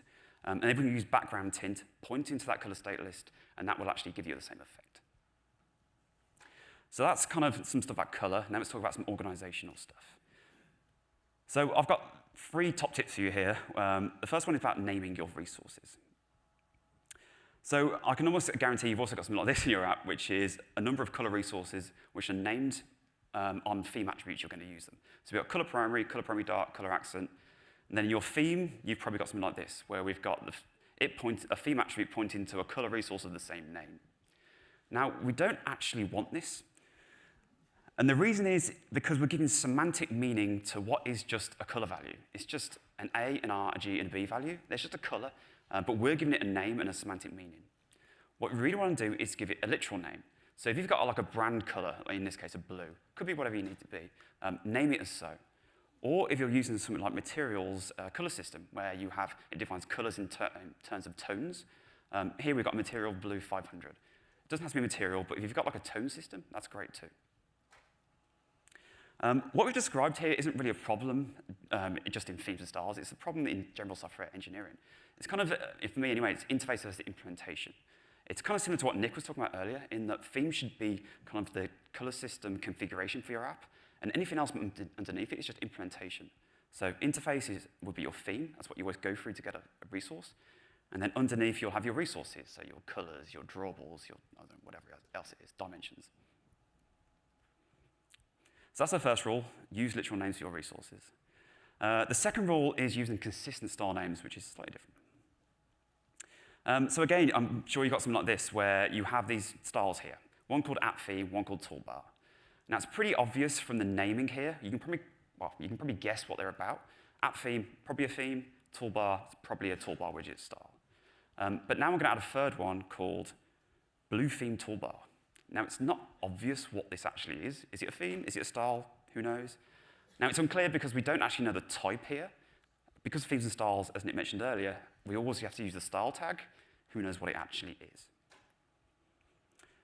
So what we really want to do is create some rules about creating names. What we have to do is embed type into the naming system, and that allows you to actually see what it's for. So here we're going to use something which the framework uses, and also AppCompat and Android X and all the rest of them. which is a naming scheme which is delimited by a period.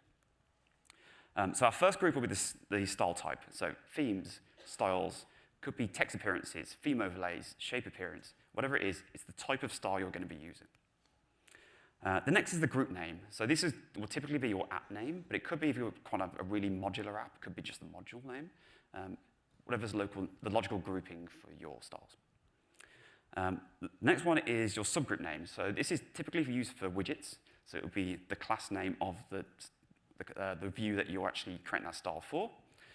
And then the last one is optional, it's variants. So if you've got like a variant of a main style, so say you've got theme.appname.blue, that's a variant of the main theme, so this will be way. And these can be repeated, so you can have variants of variants, blah, blah, blah. So if we go back to our examples here, they would become something like this instead. So we go from app theme to my theme, theme.myapp, and then blah, blah, blah for the widget styles. The thing here to know is that the dot notation isn't by, is actually kind of magic in the Android system, in that we have an implicit inheritance system based on it. So here, widget.myapp.toolbar.blue actually implicitly inherits the middle one because of the dot notation. It's built into the system.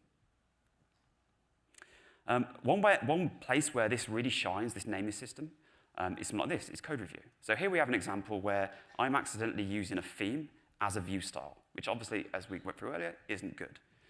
So here, Nick has called it a code review because we're actually using that, and the name embeds that type of information into the, you can actually read it from the name. So we've called it a code review, much better. And we could even write a lint rule here to actually catch it for us automatically. And the third example, that's our second top tip. And the third one, our last one, is splitting files. So here we've got the I/O app from this year, actually. Here we've got our themes, and we've got our widgets, and we've got our text appearances, and they're all in one file called styles.xml. Now, that's kind of bad because that file is huge. I think it's like 600 lines long, which is kind of impossible to actually navigate. And that's because they've organized all of their files by the actual resource type. So all styles in styles.xml, dimensions, strings, blah, blah, blah, they're all in the same file name. So one way we could do this instead, one way you could do this instead is what we call easy mode. So instead we're going to split based on the purpose of the resource type. So we're going to put our themes in our themes.xml. So these are just themes and theme overlays, nothing else. Then we're going to have our type information. So typography, text appearances, text sizes, dimensions, font files maybe, all that stuff. Then we'll have our styles.xml. We're going to keep that, but it's only going to be for our view styles, nothing else. And then anything else will just fall into the actual resource type file names. If you want to go that extra mile, you can go what I call hard mode. We're actually going to go a bit further. So we're going to split on logical types instead. So if you've got anything to do with shape, maybe shape.xml. Or another example which is good is sysui. If you're going to go edge to edge, which I hope you all are, you can put all of your resources related to that. So any Boolean flags or any colors for navigation bar or status bar, anything like that. It doesn't have to be related to an actual resource. It could be to the way you're going to use them. And this is really good if you're using the Android project view in Android Studio, because when you have overrides based on resource qualifiers, it will group them all nicely and allows you to see the difference between them super easily. So that's our free tips. All right, over to Nick to talk about material theming. Cheers. Cool. So let's see what you can actually build once you understand and know how to get the most out of the theme system. One thing which I am a big fan of is material theming. So material theming is the idea that you can bring much more brand and personality to your application. The material design gives you a set of well-tested, well-designed, researched widgets, but you should bring your own personality, your own branding, your own look and feel to them.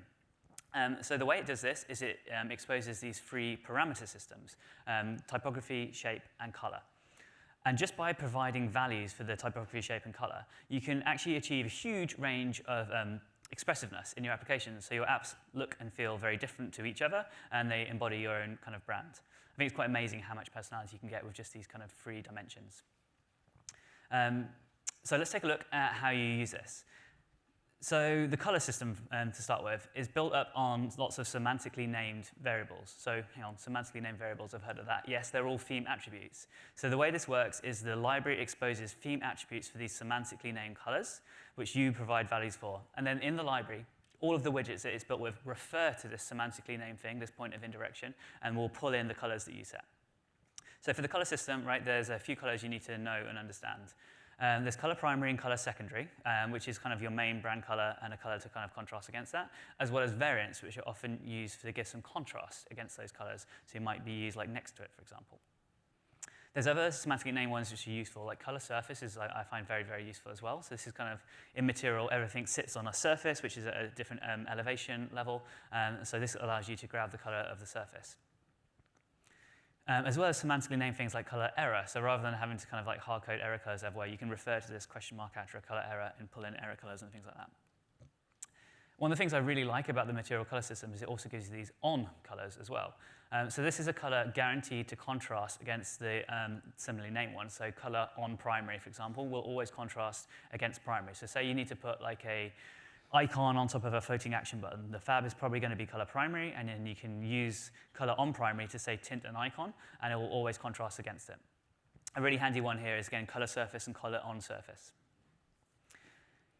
So you do this, so you provide these your concrete values, these semantically named variables in your theme. So when you set up a theme, so here I'm setting up a blue theme, I'm setting some of these theme attributes.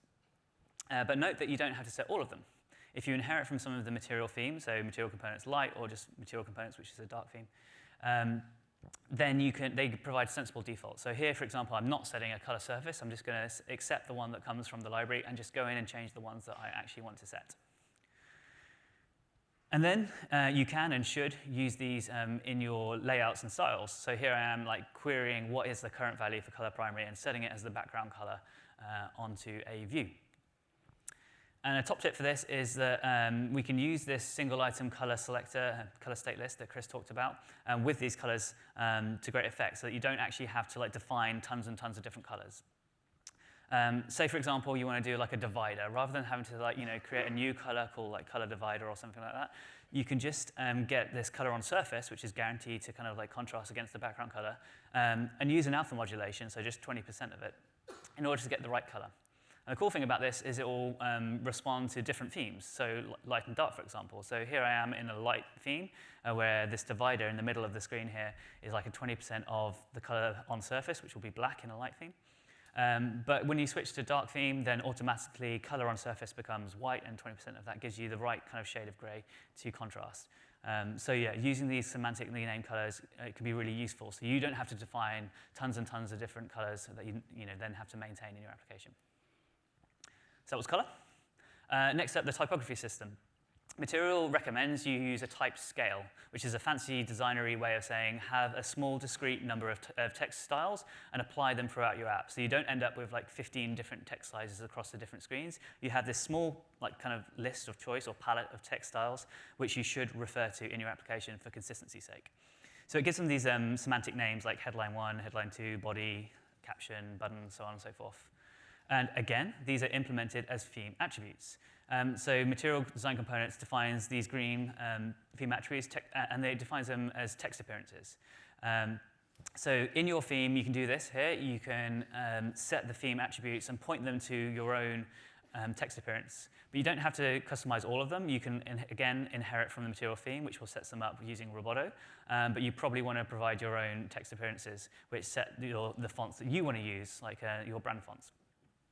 And then, again, you can then refer to these theme attributes in your application. So when you set a text appearance on a text view, use the question mark after, and then pull in one of these named text appearances. I'd go as far as to say that if you're code reviewing and you see someone setting a text appearance which isn't a theme attribute, you can almost consider this a code smell, because it means you're not going to be like referring to this small palette. This is the whole idea of like restricting yourself to a consistent set of type styles. And for anyone who's seen using text appearance and got a little bit worried, because historically text appearance hasn't supported all of the text configuration that a text view does. There's some things you can't set in a text appearance. Material components, just like AppCompat, does widget substitution. So when you declare a text view in your layout, what you actually get is a material text view. which was added recently, and that adds some superpowers to the text appearance. So you can actually set more things in a material themed app than you can just with a regular text appearance. So in particular, it supports line height. So if you ever try to set a line height and in the text appearance and wonder why it's not working, it's because TextView on the platform doesn't support it, but if you're using material design components, it does. So that was typography. And the last pillar is shape. So Material recommends using shape meaningfully in your application to convey meaning, like to be part of your brand. And it recognizes that you might actually use kind of different shapes depending on the types of widget you're using. So it actually splits it into small, medium, and large shape types, because you might want to set a different shape for large components like a bottom sheet than you might for a very small component like a chip. So again, these are we define them using something called a shape appearance, which is kind of similar analogy to a text appearance. It's a kind of a configuration for this shape system. And it's made up of a few things. First off is the family. So we support rounded and cut corners, as well as the corner size, like the radius of the rounding, and which corners to apply it to, like the top, left, bottom, right, so on. And then once again, you configure this in your theme by setting these theme attributes. So you point this shape appearance, small, medium, and large components to one of these shape appearances which you've set up in your shape XML. The shape system also supports this idea of overlays, which means that if you have a particular screen, so say the cards on this screen actually want to look different than the theme overlay one, the one you set in the theme, you can use this idea of an overlay to kind of just go in and change a particular widget or one part of the applied shape appearance.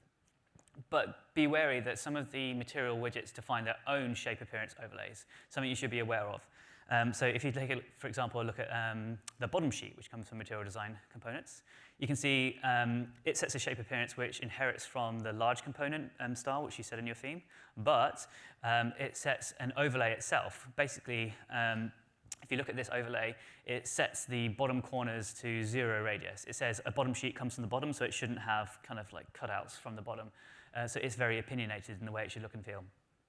But you need to be aware of this, because then if you're trying to like style a bottom sheet and trying to set those things by setting your large component shape appearance, it's going to overwrite, it's going to overlay with these things here. So just be aware that some widgets do set these text fields do the same as well. A pro tip is that all of the material shape system is actually pretty much powered by this one drawable called the material shape drawable. And it's pretty cool, actually.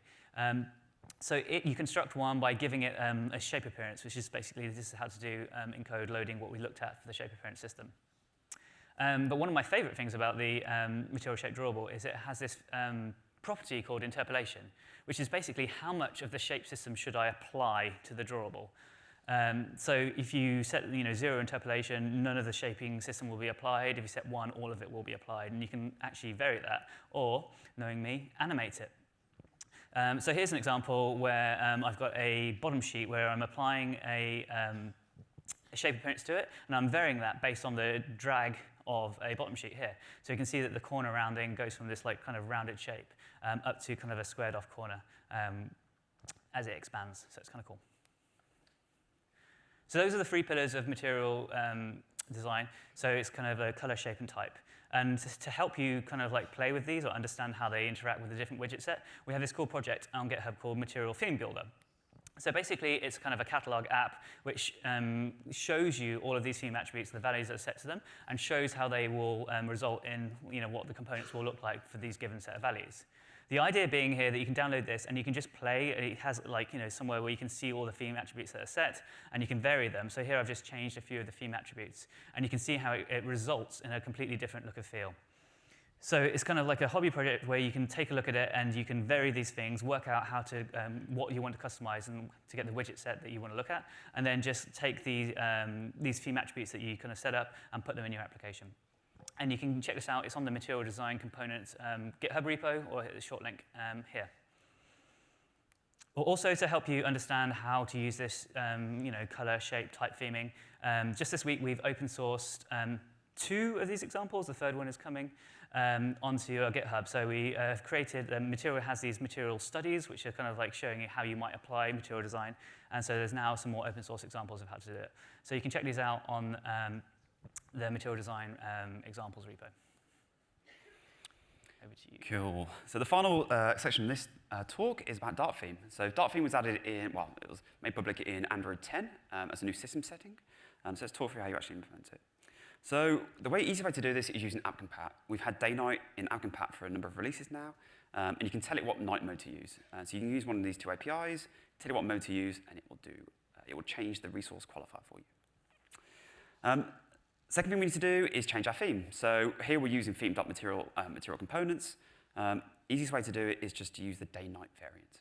That's what Material Design Components gives you, and that will automatically switch between light and dark depending on the resource quality that's being used. So you might think that's job done, right? We've done our 2 tasks, the system's going to handle the rest. Well, unfortunately, that's not actually the case what happens.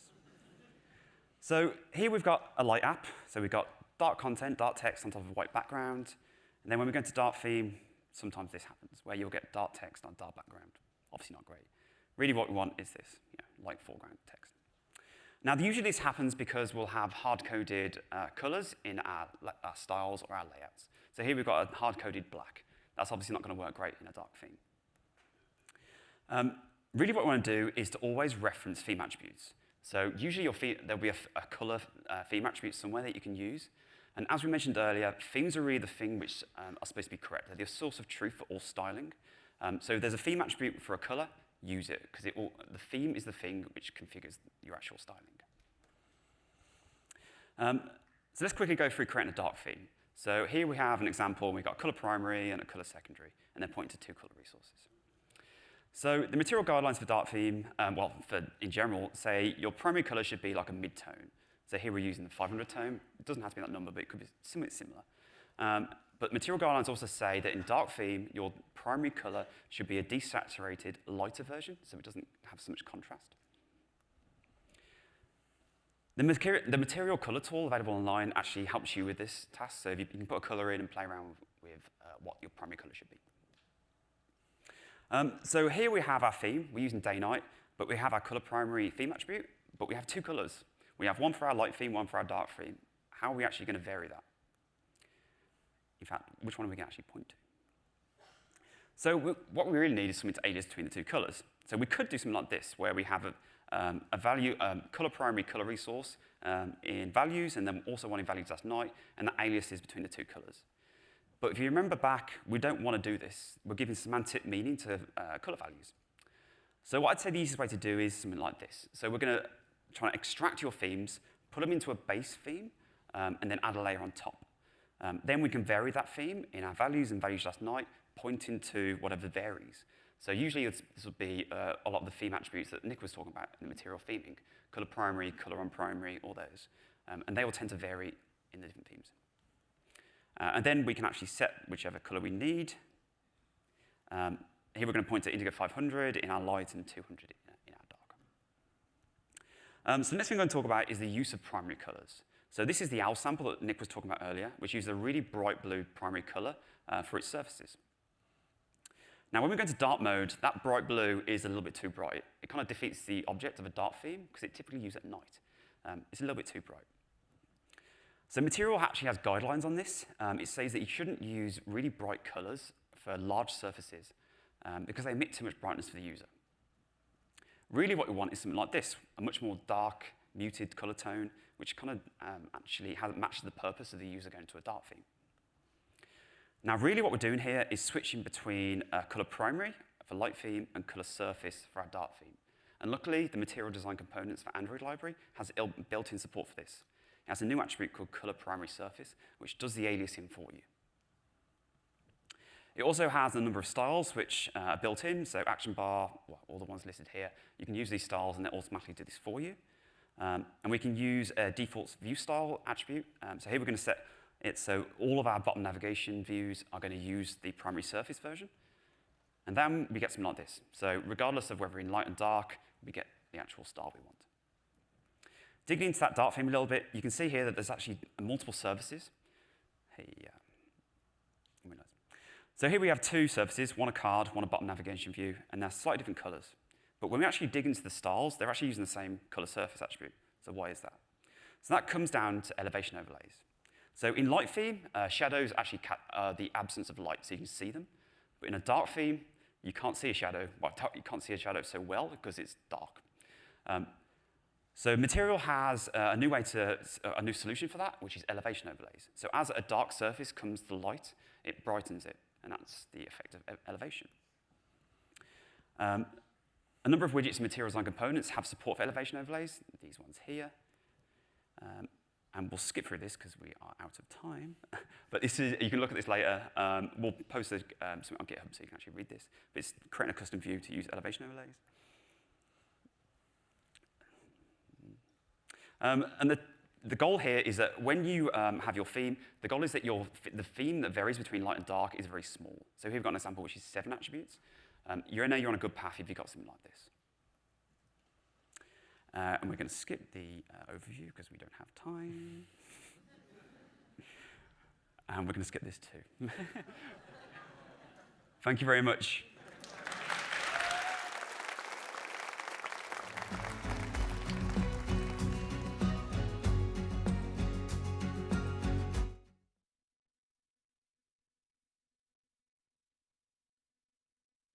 Hi, I'm Ning Yuan, and I'm a software engineer on ARCore, Google's platform for building augmented reality experiences. I will be showing you how to implement face effect using the Augmented Faces Java API in ARCore. Links to Unity and iOS versions of this video can be found in the description. Augmented Faces doesn't require special hardware, such as a depth sensor. Instead, it uses the phone's camera and machine learning to provide 3 pieces of information, in real time synchronized with the camera feed. First, a center pose for the face, which helps you to do things like render a head. Second, region poses, which are useful for placing assets on or near the forehead and nose. Third, a 468 points dense 3D face mesh, which allows you to paint detailed textures that accurately follow facial movements. To get started with Augmented Faces API, we need to create a session that specifies using the front camera. Next, we need to create a config object and then enable the Mesh 3D Augmented Face mode on it. We use this config object to configure the session object. We will also need to provide a pre-allocated texture ID, which ARCore will update each frame with the latest camera image. Next, we need to update our main render loop to call session update each frame. By default, this call blocks the calling thread until the next camera frame is available. We can now use session getAllTrackables to get a list of detected faces, although currently the API returns at most 1 face. Like all trackables in ARCore, each augmented face object has a tracking state. To make sure we are only rendering effects on faces that are currently detected in camera image, we ignore faces that aren't currently tracking. The augmented face object provides you many useful methods to retrieve information about the detected face. You can use getMeshVertices to get a 468-point dense 3D face mesh for the detected face. The mesh vertices are connected by edges. Use getMeshTriangle to determine the connectivity triangles between these vertices. Each vertex has an associated normal vector. You can get vertex normals using getMeshNormals. In addition to the mesh, ARCore provides 4 3D poses, which can be used to place objects on or around the face. In ARCore, poses include a position vector and a quaternion, which represents rotation in 3D space. You can use getCenterPose to get the center pose, which is the origin of the face mesh, and is located behind the nose. You can use getRegionPose to get a 3D pose for a named region of the detected face. Currently, ARCore defines 3 regions: nose tip, forehead left, and forehead right. Now you have everything you need to get started with ARCore's Augmented Faces API. You will be able to use your own asset to create custom face effects. For more information about this tutorial and ARCore in general, check out our sample app source code and documentation at these following links. We can't wait to see what you build and hope you share it with using the ARCore hashtag. Thank you for watching.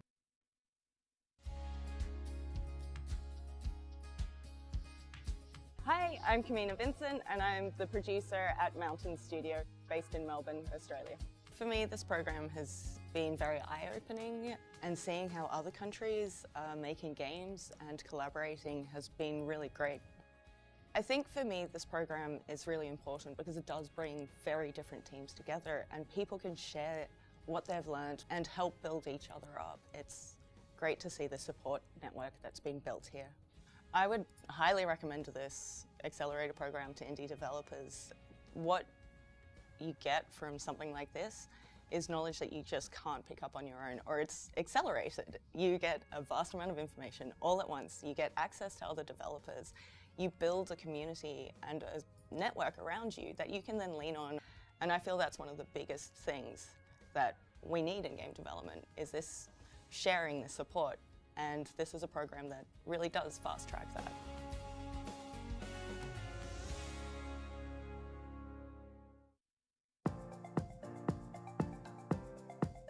Hey, I'm Wojtek, an Android developer advocate at Google. And I'm Ray, a cloud developer advocate at Google. Together with our friends from JetBrains, we've been working on getting more Kotlin-related guidance into the hands of developers. That's why we're excited to announce Kotlin Everywhere, a new series of community-led events taking place between May 15th and November 30th. To help communities around the world organize events, we will provide you with code labs, slide decks, and training that you can use to learn about running Kotlin across the stack, on Android, the cloud, web, and other platforms. And if you're using Kotlin already, you can help your local community by sharing your knowledge, experiences, and use cases at the Kotlin Everywhere events. And if you're an event organizer looking for speakers, make sure you invite Kotlin experts from your community. Or you can reach out to one of our Google developer experts in your area. And for selected larger events, you even get a chance to hosting developer advocates and engineers from JetBrains and Google. We welcome events of all types and sizes, from small evening meetups for beginners to all-day conferences, as long as the theme is Kotlin Everywhere on multiple platforms and devices. So check out the site and organizer material and sign up to host an event. See you at Kotlin Everywhere. Android Q has updated the text classifier API with Smart Reply, new actions, and selections based on understanding the meaning of text. Smart Reply supplies short message replies. Suggested actions include deep links for tracking numbers, opening addresses, links, and more. It's automatically used with messaging-style notifications. You can add these features to other parts of your app using the Text Classifier API. You can analyze a list of messages to see if there are any suggested actions or replies by calling Suggest Conversation Actions with conversation text on a background thread. This feature is powered by an on-device machine learning model so that text never leaves the user's phone. Now, if users select text, they can get definitions and translations using Smart Selection because of the new Define and Translate actions. Users can retrieve a definition by highlighting the word and selecting the Define option. Similarly, users can translate foreign text by selecting the text and then choosing Translate. If they click on one of these options, it will trigger Action_Define or Action_Translate. These actions will trigger apps such as Google Translate or Google Search.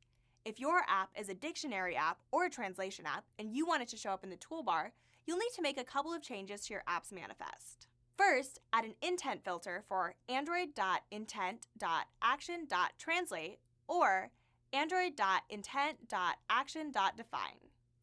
Second, your app will receive the word to be defined or translated using getintent.getStringExtra intent.extraText. Third, you will be able to present your app's definition or translation through your activity.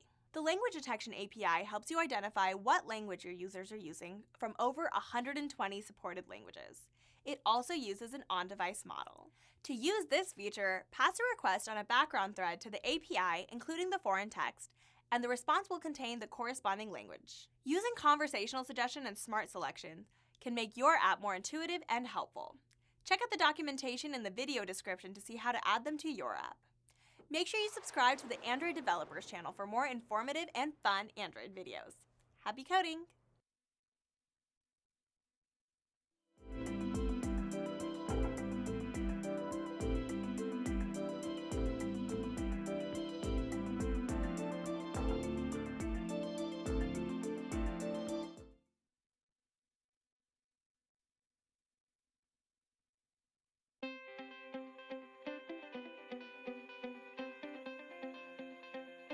HelloTalk 致力連接全球外語學習者，讓外語學習變得更輕鬆有趣。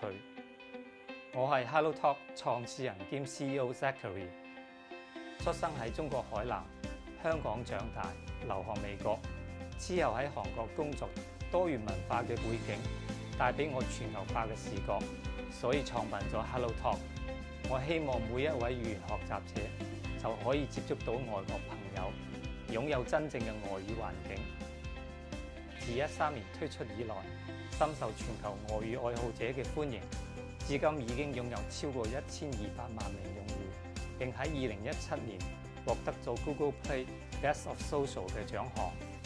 開發一個全球化嘅即時通訊 App 難度非常之大。Google Play Console 幫助我哋大幅提升 App 嘅品質。Android Bytals 幫我哋提供咗精細到每款手機型號嘅應用表現性能數據，咁我哋可以迅速針對每一款手機作出優化，減少崩潰，提升整體用戶體驗。通過 Android Bytals， HelloTalk 將即時應用未反應嘅機率減少咗60%，同時 App 換色率都減少咗95%。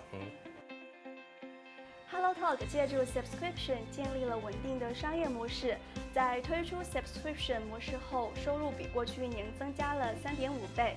HelloTalk Subscription 的續費率接近75%。另外，我們針對用戶自動續費失敗的情況，給予了7天寬限期來解決付款問題，使得我們多恢復了約13%的 Subscription 用戶。另外，在提供了 Play Store Subscription Introductory Offer 後，短時間內我們的收入增加將近3倍。HelloTalk 從第一日開始就係全球化嘅交流平台，用戶可以同接近200個國家嘅語言夥伴學習交流100多門語言。通過 Play Console 嘅數據分析，我哋發現日韓兩國用戶嘅流傳率遠高於平均，促使我哋喺日韓兩個本地化嘅語言同埋運營做得更精細、更優秀。借助 Google Play 平台，HelloTalk 嘅應用商店評分從3.7提升到4.3，堅定咗我哋使用新技術、提升用戶體驗嘅決心。我哋衷心希望每個人都能流利掌握至少3門外語，有嚟自多個國家嘅好朋友，通過 HelloTalk 體驗多元文化交流帶嚟嘅美好生活。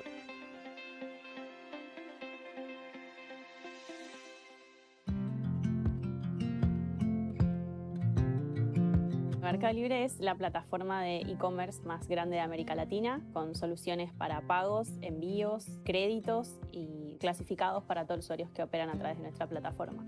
Incrementamos un 75% las descargas en el último año, principalmente por 2 razones. Una, porque fuimos agregando muchos features, pero creo que el más importante es que le pusimos mucho esfuerzo y nos pusimos como objetivo reducir el peso de nuestras apps y mejorar la performance.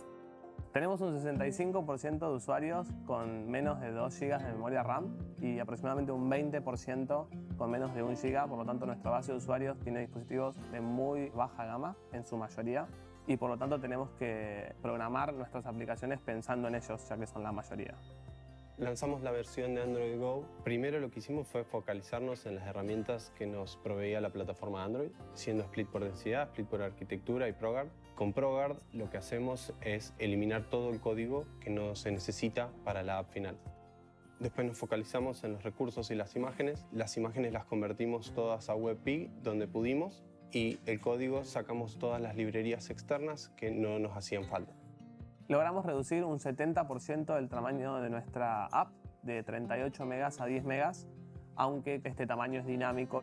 La baja de peso de nuestra aplicación tuvo efectos increíbles e inmediatos. Ni bien subimos esta nueva versión al Store, nuestros installs crecieron un 43% y nuestros uninstalls crecieron un 18%, lo cual nos dio un 25% de crecimiento en nuestro User Retention Rate. Para nosotros, la experiencia del usuario es lo más importante. Cuando un usuario tiene un crash, no solo es una operación menos, sino que es un usuario que no se va contento de su experiencia con Mercado Libre. Por eso es que miramos muy de cerca la información que nos provee Android Bytals en lo relacionado a los crashes para poder atacarlos. Haciendo foco en toda la información que nos provee Bytals, podemos mejorar el User Retention Rate, bajar los uninstalls, bajar la cantidad de reviews negativas y subir increíblemente las positivas. El día que empezamos a ver Android Vitals en la app, detectamos que teníamos un wake clock que afecta directamente a la batería de los usuarios, bastante alto, y gracias a esto lo pudimos solucionar. Y en un caso particular que afectaba a muchos usuarios, logramos bajar el crash rate de 0.3% a 0.15%.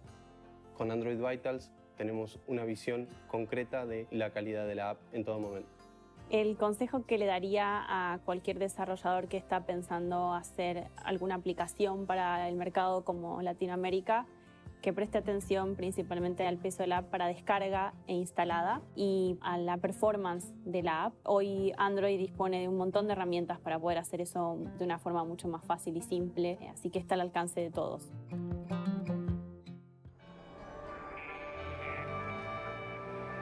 Kefir was founded in Volgograd as a traditional startup. A small apartment and several guys that had a great passion for making games. Today we have a big team, more than 150 people, and they are really enthusiastic about what they do. Last Day on Earth, it's our most famous game. It's a zombie survival game. We took the best from big survival games and added a lot of features that hadn't been in mobile games before. And thanks to the reach of the Google Play platform, we were able to achieve global success. Now the game has 80 million installs and has reached $47 million on Android. We have a lot of communities around the world. The top countries are US, Brazil, Korea, and Russia. We intentionally made the game universal for all the players. We use a universal language for telling our story. No one can really tell where action takes place. We also use common tools that every player can recognize. For example, every player can tell that stone hatchet is for chopping trees. Though the game is globally appealing, we always try to engage our players, and that's why we have dedicated community managers and tech support that work with different languages. We also work with a lot of YouTubers from different countries, making content in various languages. Our marketing team is using various approaches in user acquisition, in pricing in different countries. We do a lot of testing in the game store page. It helps us boost our conversion ratio. But our main focus from the start of the game was increasing engagement, retention, and revenue. One of the first updates was customization screen. So the game starts with creation of your character. And when we added it, it boosted the retention ratio of 6%. We introduced dogs which can accompany you in your travels. That update boosted our revenue. We started using Android Vitals to take a look on app performance, battery consumption ratio. There was a bug and we couldn't track it down for a long time. But using Android Vitals, we managed to find it. We felt the mobile lacks some good quality survival games, so we weren't totally surprised, but we didn't expect such success. I'm very proud that Kefir is globally successful. It's not enough to be a specialist in your field. You have to love games with all your heart.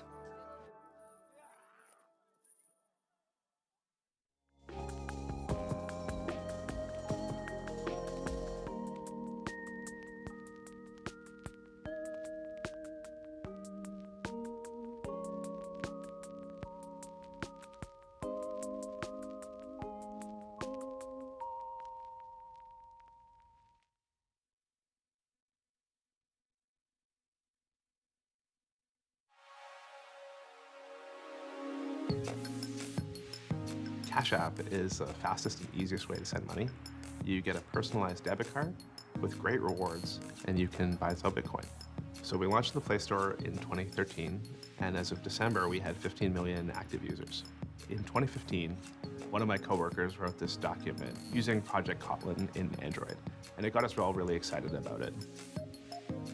Ever since Android Studio and the Android team have embraced Kotlin, things have gotten even better. Whenever we want to change a new feature, we always convert it to Kotlin first. One of the things I really like about Kotlin is Lambdas. It really makes programming with RxJava very easy and fluent, and it was something that allowed us to take two different technologies that we really liked and use them together. With Kotlin, we're able to eliminate many builders, and we're able to really cut down on the amount of code we write. In some cases, we save 25% of our code. I really like Kotlin's fantastic deprecation features. It allows us to evolve our API as our business problems change and quickly update all the call sites. We're constantly improving our business model and solving more problems. And with that, we need to migrate new code to the latest model. Replace with it makes that very fast and easy.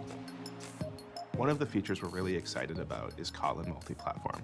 It's going to give our Android developers the ability to ship code on iOS and our iOS developers the ability to ship code on Android. With sealed classes, we can create loading, error, and content screens all in a single sealed type. And this allows us to move faster, to make changes, and really understand our data model in a stronger, type-safe way. On Cache, we ship the app every 2 weeks. With Kotlin, we're able to get more code with higher quality in every release. I think it's time to dive in. I think Kotlin is ready. I think that when you use it, you'll see just how much it transforms how you think about your code.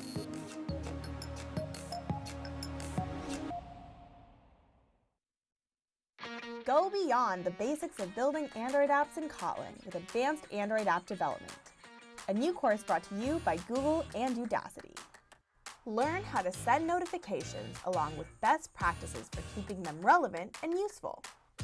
Create cool effects using customized views, along with clipping graphics and transforming text.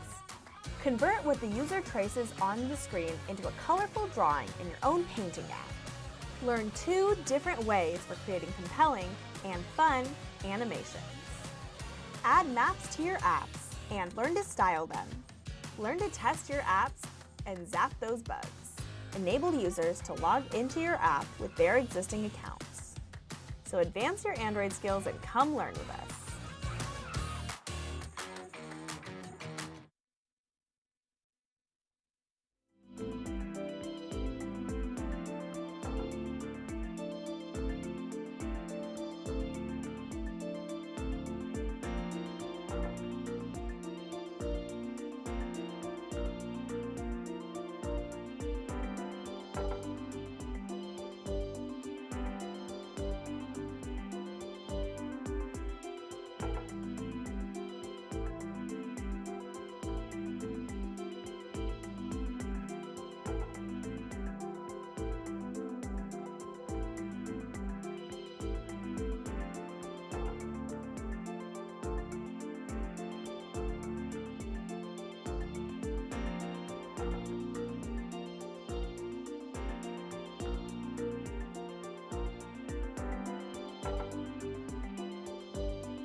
right. Hey everyone, I'm David Herman. And I'm Justin Nieto. And we are developers on Android Studio. Now, earlier this year at I/O, other members of our team gave a tips and tricks talk about editing your project in Android Studio. It is excellent. However, as developers, we all know that there are some days you just spend way more time in your debugger than you do in your code editor. So to that end, Justin and we went around our team. We asked everybody for their favorite debugging features. We don't have a lot of time up here, so we narrowed them down to what were the essential tips that we think will be easy to incorporate into your debugging flow. Now, in order to showcase these features, we put together a simple game inspired by the new Android 10 version. Rules simply are you grab 10s, you get points, you run into too many desserts, which represent old versions, it's game over. The core of this game is a loop that tries to run at 60 frames a second, where it updates all of the objects in the game, and then it renders them. I'm going to assume that your own app is not quite the same as this one, but don't worry, all of the features that we're going to share here will apply for any project. Now, this is all going to be a demo from this point forward, and we have a lot to get into, so I'm going to get out of the way and kick it over to Justin. Right, so as David mentioned, we're going to talk about a lot of debugging tips, but if you're anything like me, you're going to sit through this whole presentation and then go home and still use printf statements everywhere to see what's going on. That's OK. So we have tips for you, too. We're actually going to start here. So if we open up Logcat, which is where all of our Android logs surface in the IDE, you'll see that when we start the app, so we have two things going on here. We're logging the FPS, like the frames per second rate, every second. And then when Android dies at the end of the game, we also log the score that you got through the session. So you might notice right away that there's kind of some bloat here, things like the date and the threads that we don't really care about. One thing you might not know is that you can go to this settings bar over here and remove some of this information so that we can cut it down to just the tag and the message that we care about. Right? Yeah. So even with this, you might notice that we have all of these spammy logs, and they're kind of getting in the way of us seeing these high score messages. So what we can do there is actually search here to filter things down. And this is nice, but if this is a super useful search that you do all the time, or you have multiple searches, you might want to actually save this so you can come back to it later. So what we can do to make that happen is to go here and add a custom filter. So if we go over here and edit filter configurations, I did this before. So we can type in, so in this case, I'm looking at high scores. I can type in the substring that I'm looking for. And now I have the same filtering effect, but I can jump back and forth between different ones. So for now, I'll go back to the whole log set. So that's great, but maybe we really want to look at every log in the game. We just don't want these spammy FPS logs. So what we can do here is highlight the substring that's relevant between all these different spammy things that we don't care about. Right-click on it and go to fold lines like this. And this creates a filter for us that will collapse all of these messages together and leave just the things we care about. So if I do this, you'll see that now we're just looking at the scores and some other information from the emulator. And if we need to look at this information later, we can always expand it or collapse it. So now that we've got all the logging bits out of the way, let's go ahead and jump into some code. In particular, we're going to start at this loop that happens every frame of the game loop, where we go through all the items and reason over them. So since it happens every frame, I should be able to set a breakpoint here. And when I start debugging, this should hit pretty immediately. So let's go ahead and do that. Oh, no. OK, so it didn't do that. Just kidding. So yeah, I did this on purpose. I hit the run button when I started the app instead of hitting the debug button. And while I did it on purpose to demonstrate the next feature I want to show, this actually happens to me quite a bit in real life. And it can be super frustrating to stop the app, start it in debug mode again, and then work your way all the way back to the state that you're trying to debug from. So what you can do instead is click this icon over here and attach the debugger to the already running process. And when I do that, you'll see that we hit the breakpoint pretty immediately. So that being said, we have our breakpoint, but say the bug that we're tracing down is related to when Android actually hits one of these desserts. It's not good to have a breakpoint right here because it gets hit every frame, and we never get up to the dessert that we're trying to hit to repro. So instead, what we might want to do is go down to the part of the code where we've actually determined that we've hit a dessert. One thing that's nice, because I don't need this breakpoint anymore, I can just drag it to the line that I care about. and it gets rid of it from the old line, and then I can run, and when I collide, now I get it on collisions. That's great, but maybe the bug that I'm actually chasing down is only related to the last dessert that I hit, when Android dies at the end. So for that, we have the same problem. I have to stop every time I hit a dessert. It gets tedious. So what we can do is what's called setting a conditional breakpoint. So I can right-click on this breakpoint in the debugger, add my condition, and I can put any Boolean expression in Kotlin here, and if it evaluates to true when the code hits it, then we'll catch at the breakpoint. So in this case, I'm going to type, player.health is equal to 1, because we're about to decrement it for the last time in the case that we care about. And when I go through that, we won't catch until, so we hit twice and we didn't catch. Now I hit the last one and I've caught the breakpoint, and I only get the case that I care about. So to take this example even further, if we're talking about, say the bug that we're tracing is actually last dessert that you hit, but when we render the hearts. So if I jump down into our render loop, where we make that determination between broken and full hearts, I could set a breakpoint here, and because I've already hit the other conditional breakpoint, when I run, it'll go through to the rendering step, and that's fine. But if I want to check this condition multiple times, I want to cycle through this in case the bug doesn't repro every time, this isn't a great thing to do, to leave this unconditional breakpoint here, because I have the same problem. Every frame, I'm going back through. What I can do to get around this is right-click on the breakpoint again, open up the More menu, and go to this section here where we can disable the breakpoint until the first one that we had was hit. So now we end up with, I'll let the game run through. Now we end up with, I'm not stopping every time because the breakpoint's disabled. And then when I hit the last dessert, our first breakpoint catches. And because we've hit the first breakpoint, it's activated the other dependent breakpoint. And when I run through, we land there in the render loop. So what you might have noticed during all these things is when we right-click on the, let's keep waiting. When we right-click on these breakpoints and start working with them, you'll notice the Suspend tab here.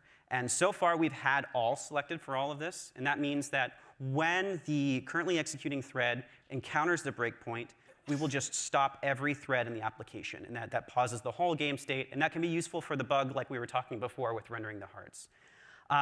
But if you're working in a multi-threaded application and you're tracing down some really tricky synchronization issue, you might also want to try suspending just the thread that encountered the breakpoint. So to highlight this functionality, we have a section of the game that's responsible for, when Android dies, simulating sending off the score to some server somewhere.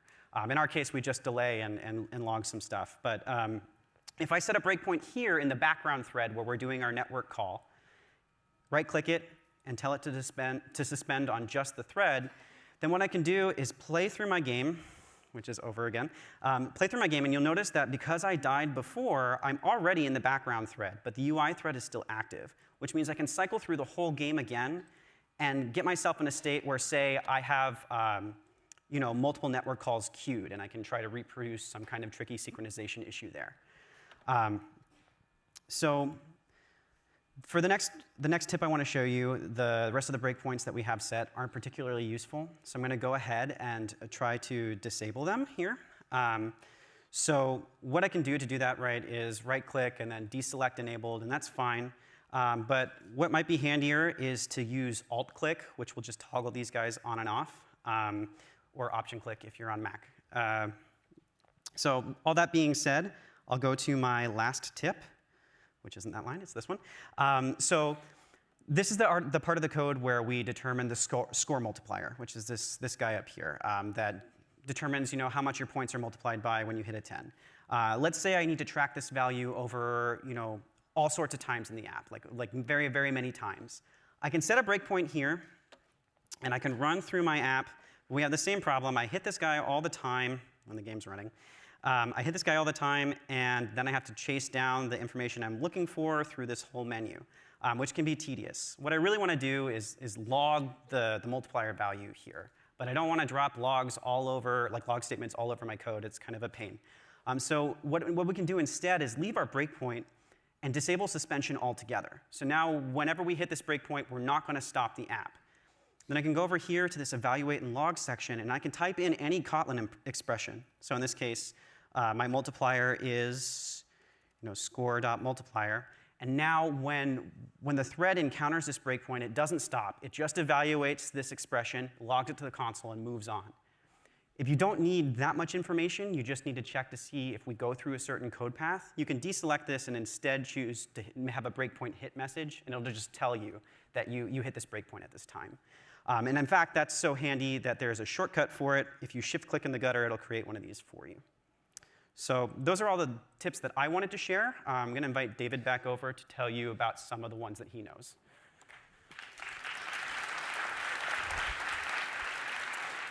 All right, have you ever found yourself working on a bug where you're not making progress, you decide to put it aside for a bit, and then work on a second bug? But while you're working on that bug, you keep hitting the breakpoints from the first bug. You're not ready to delete those breakpoints yet, so you just keep disabling one at a time. Well, it turns out there's a better way using breakpoint groups. So I'm going to go here. Let's imagine that this was the breakpoint we just hit. Right-click on the breakpoint, go to More. And now you see all the breakpoints up here. You can multi-select them, right-click, create a new group for them. You can name this after the bug that you're working on. I'm just going to call this Justin. Now that they're grouped, you can enable them, toggle them on and off with a single click. And when you're done with the bug, you could also just delete all of them as well. All right, I'm going to jump back into the code. Now, for some context, this is the function responsible for initializing the current item. So I'm going to let this run a couple times so you can see it. So when the item is off the top of the screen, we don't yet know if it's going to be a random dessert or a number 10. Now, let's say here I want to step into this generate random type method, but I accidentally step over it. Now, I may have stepped over on purpose also, but maybe the result was a little bit confusing to me. I didn't expect it. So what I wish I could do in retrospect was step into it. Well, if you're targeting a device that's running at least Android 10, you can click on this drop frame button. And what that's going to do is it's going to pull you out of the current method and put you right back to before it started. So when you step into it again, you get your second chance. Yeah. Now, this feature is not a time machine, so if I was in the middle of a long function and it had done a lot of intermediate work, for example, modified the state of this current class, that doesn't get undone when you drop frame. This is not a deal breaker, it's just something to be aware of, and despite that, this feature has saved me a ton of times. All right, now I'd like to bring your focus down here to the variables window. So this is the item class, and this particular instance of an item is ID 10231. So as you can see on the screen, there's already a couple of items there, but let's say I just want to follow the life cycle of just this particular item. Now, what I might have done in the past is write down 10231 on a piece of paper, but that's a little error prone. Instead, just right-click on it, mark the object. It asks you for a label. I'm going to creatively call it my item. And immediately you'll notice that anywhere that this appears in any of these debugging windows, it's labeled. Now, my favorite part of this is if I come over here to a random method. Oh, by the way, did you know? You can click on the line gutter and you'll run to that directly. So now I'm in the render method, and my item instance, of course, is not in scope. What I could do is come over to the watches window, and I can type my label, my item, followed by _debug label. But you don't have to worry about remembering it because it auto-completes it for you. And anywhere in my app, I can actually follow my single instance to see what its state is doing. This is actually very powerful when combined with conditional breakpoints, which we talked about earlier. So this line here is responsible for rendering all of these items. So what I'm going to do is I'm going to set a breakpoint on the line. I'm going to right-click on it, and I'm going to set my condition to item equals my item.debug label. And when I run there, sure enough, you can see that I am actually highlighting my particular item, and I didn't have to step over the breakpoints of the other instances. Now, as long as we're here and we're at a breakpoint, what you can do is you can click on this Evaluate Expression button to bring up the Evaluate Expression dialog. It sometimes opens up here in single line mode, so I like to expand it to multiple lines. Like the watches window, you can type in any expression here. So let's just do item.image, and then hit the Evaluate button, and you can browse the object in this object browser below. But you can do richer expressions in here as well, like you can create variables, you can use if statements, and let me just go ahead and verify that this is working just by putting in a random expression. And there you go. So sometimes the variable and watch windows are great for when you're trying to watch values, change over time as you step through the code. But the evaluate expression dialog is really great if you just want a live inspection shell that you can see the current state of your app. and maybe you're not really sure what you want to debug, but you can dive in by doing these evaluations. All right, I'm going to jump back to some code that, to a breakpoint that Justin said earlier. If you remember, this is the code responsible for colliding with a dessert, and there's a condition on it. As you can see, it's player.health equals 1.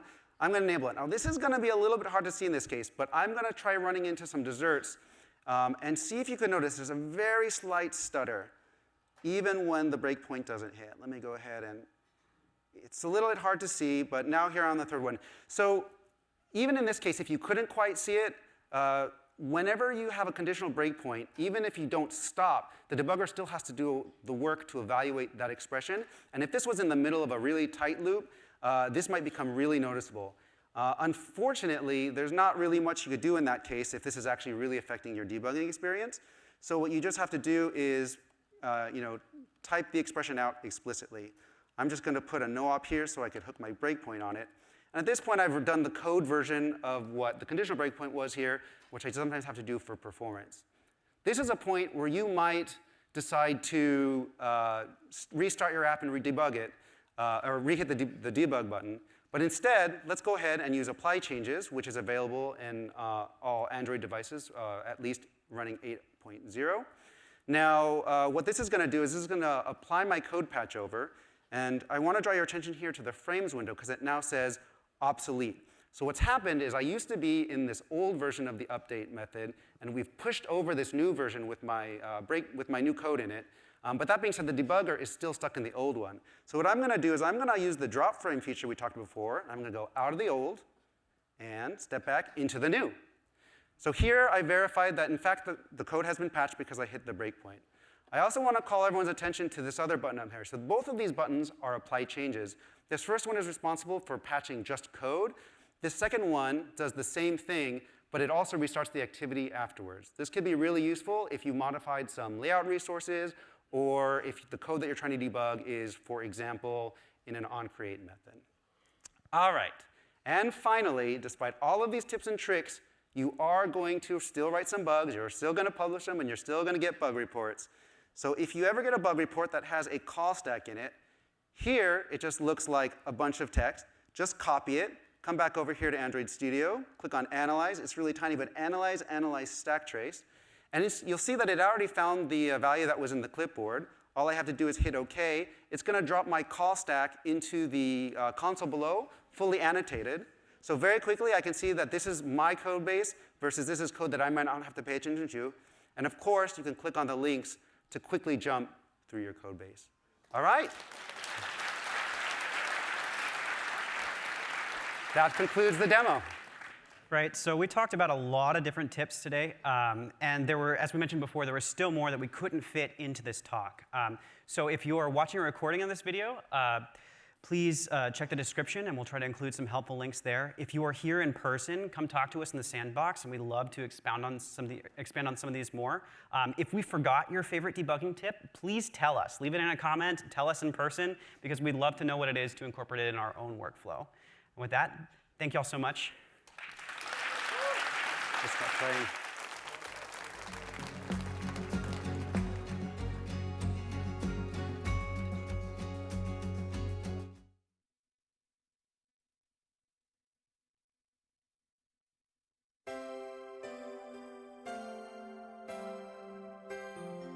从诞生那一刻开始，和合信息便致力于用科技去塑造一个高效、互联、信任的商业世界。大家好，我是雷小佩，扫描全能王开发组负责人。和合信息是人工智能加大数据领域的独角兽企业，专注于机器人视觉中的文字识别与理解。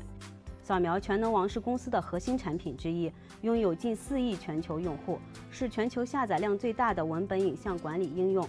扫描全能王将手机、平板电脑变为可随身携带的扫描仪、传真机、文件库。依托于谷歌提供的工具和平台，扫描全能王取得了巨大的成功。我是吴宗泽，是扫描全能王开发工程师。很早之前，我们就着手于安卓9的适配，提前去除了一些第三方 SDK 用到的 Apache 网络库，测试并适配了最新的电源管理功能与非 SDK 接口的限制。同时也适配了应用常用的后台服务限制，以前台服务的权限申请。针对可以带给用户更好体验的工资增强功能、UI平等，我们也进行了全面的适配。安卓 Jetpack 为我们这些开发者提供了丰富的开发组件，提高了大家的开发效率。Jetpack 的 Permission 组件很好的适配了各种手机厂商的权限问题，避免了针对机型的特定适配。我是卜灵壮，扫描全能王安卓开发工程师。我们致力打造一款通用、易用、好用的效率软件，所以通用能力一直是我们关注的焦点。Google 在安卓 8.0 的 MR1 版本中支持了对 HAF 格式静态图的软解码，并且在最新的安卓派中升级为支持 HAF 格式的编码解码。HAF 作为一种新的图片格式，在许多方面优于老前辈，例如更小的空间占用、对动态图透明度的支持等。我们已经更新了对 HAF 格式图片的导入支持，目前效果良好，并且我们计划在之后的 APP 更新中加入对 9.0 以上设备的导出支持，充分发挥新系统带来的新特性，打造更优秀的系统加软件体验环境。我们期望成为全球最智能可信的商业平台，希望在谷歌新技术推动下，我们可以提供更加高效、智能的用户体验，以不改初心的承诺，成就客户的价值。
So this is Kotlin Programming Language Loves Java. I'm Nicole Borelli, Developer Programs Engineer on Android. I'm Murat, a developer advocate on Android. And I'm Wenbo. I'm an Android developer on the Google Home Apps team. And yeah, so we're going to be chatting to you about Kotlin and Java interop.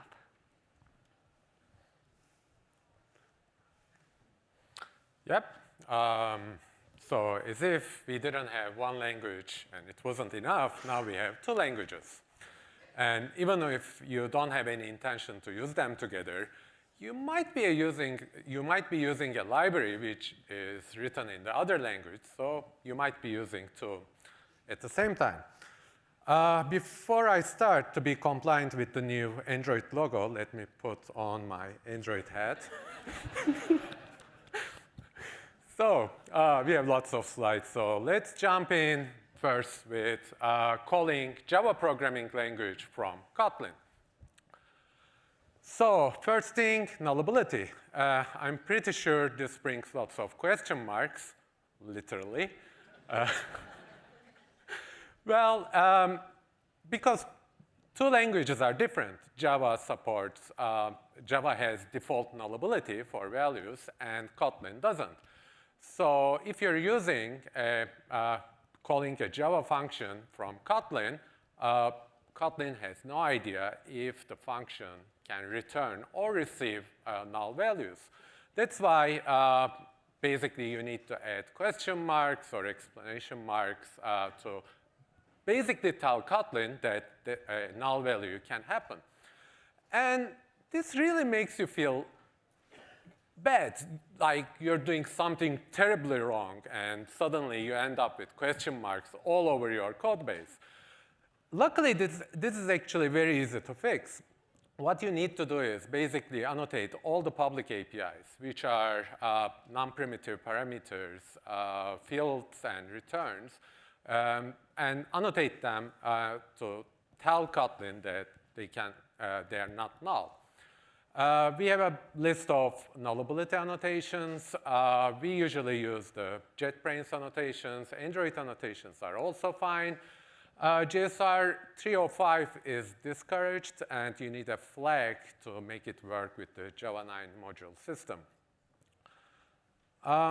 Let's see an example. So here we have a method which receives a collection of string elements and returns a set of string. And in this case, Kotlin has no clue if the input or the output can be null. And to call this function from Kotlin, you need to tell, OK, I'm expecting null in this case. If we go ahead and add not null annotations, then calling this function from Kotlin becomes way nicer. Next, we have property prefixes, which are getters and setters. So if you're using Java Bean style, basically you don't have much issues here. If you have a no argument method which starts with get, Kotlin knows this is the getter, and you can access it over the property name.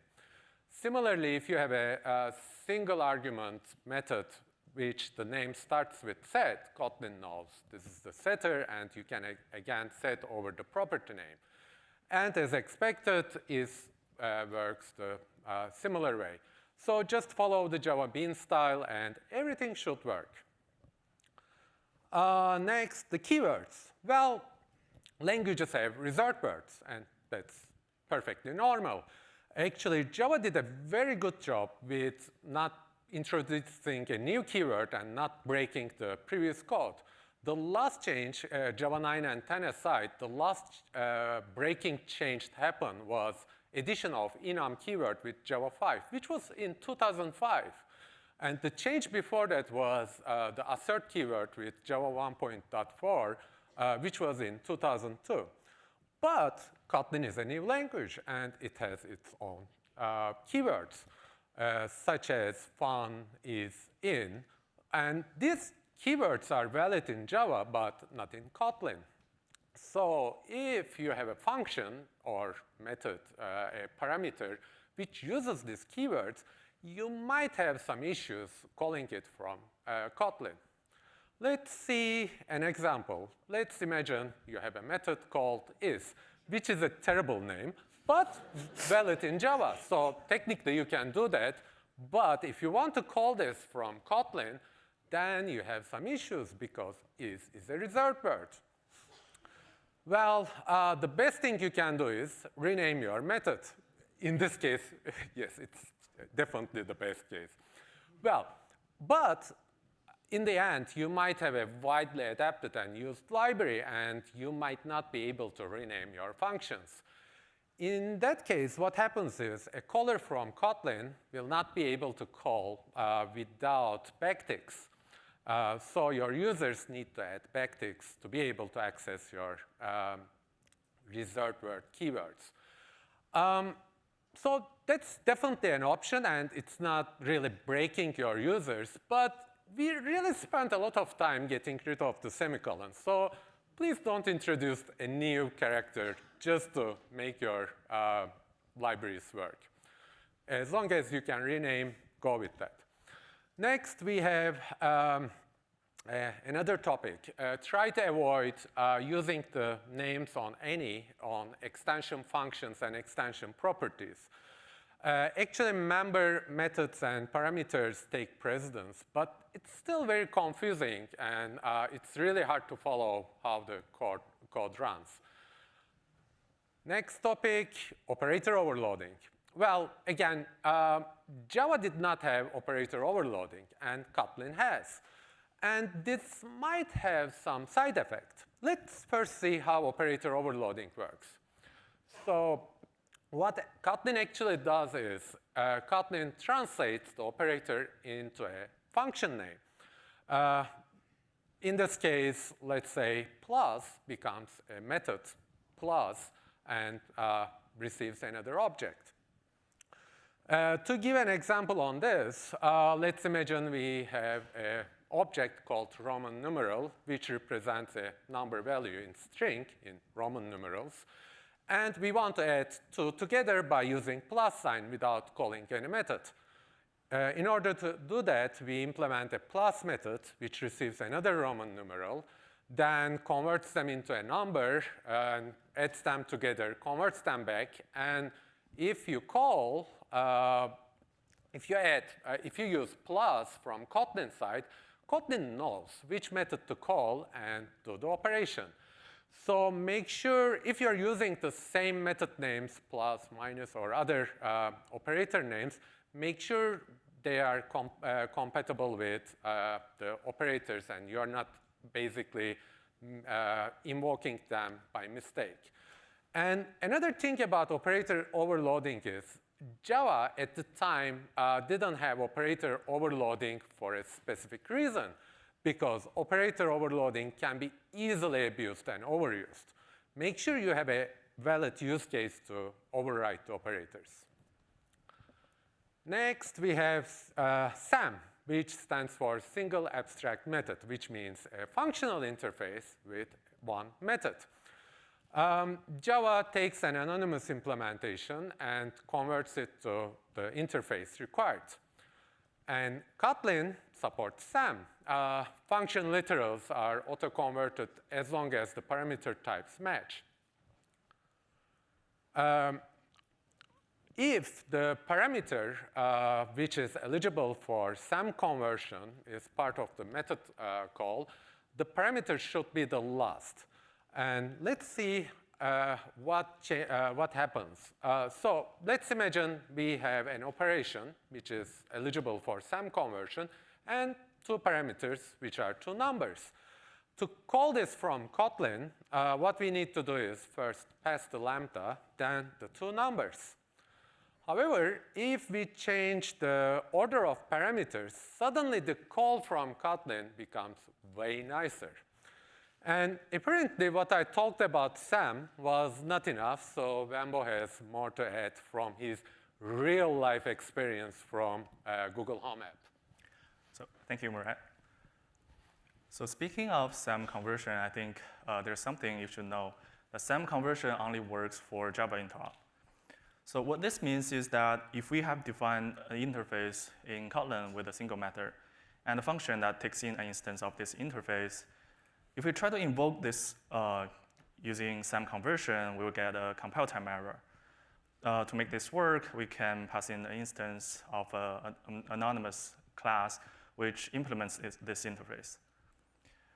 So the reason that SAM conversion is not supported in Kotlin is that Kotlin support a function type as first-class citizen, so SAM conversion is not needed. So if we change the previous function to take in a function type, then we can invoke this the same way as if we were using SAM conversion. But what if the interface is defined in Java and the function is still in Kotlin? Does this count as Java in top? The answer is still no, because at this moment, you're still calling a Kotlin function which has the option to take in a function type. Therefore, SAM conversion is still not supported. And next, Nico will talk about calling Kotlin from Java. Thanks, Wenbo. So yes, Kotlin and calling Kotlin from Java.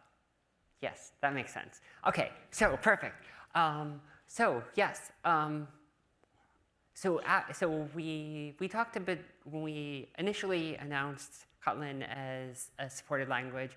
We recommended doing conversion like in steps, not, I mean, if you were interested in rewriting your app in Kotlin all at once, awesome. But like most of the time we couldn't do that. So we recommended doing little bits at a time. But now, converting like utility classes might be something that you would want to do. So let's say that we have our utils.java class. And we want to go and convert this to Kotlin. So we do this, and in this example, so we pulled out our one method and we put it into dates.kt, and we just made it into an extension method. And it is great. But if we wanted to call this from the Java programming language,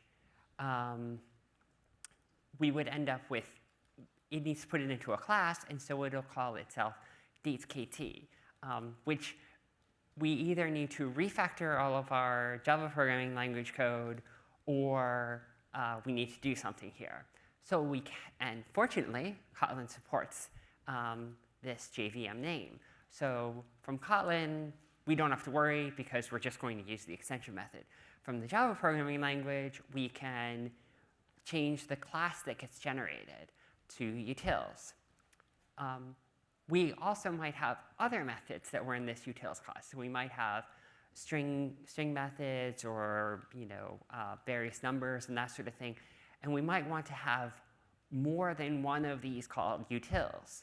So what we can also do is add this JVM multi-file class, and it will combine all of this bytecode together to create one class called utils.class at the end. And then with this in place, our Java code stays exactly the same. Another great thing in Kotlin are data classes. And we heard a little bit earlier that we shouldn't worry about getters and setters, but like if we were using these classes directly accessing the field and we converted them to data classes, we would have these getters and setters. And so from the Java programming language, we need to call these through getters. What we can do instead is we can update them to use JVM field. And this will expose the field directly without creating getters and setters. We can do these for other things. This won't actually work because it is a because it has a function behind it. So there's no field to expose. Latent inits are automatically actually exposed as fields, and so are consts. So there's no reason to use a JVM field on these.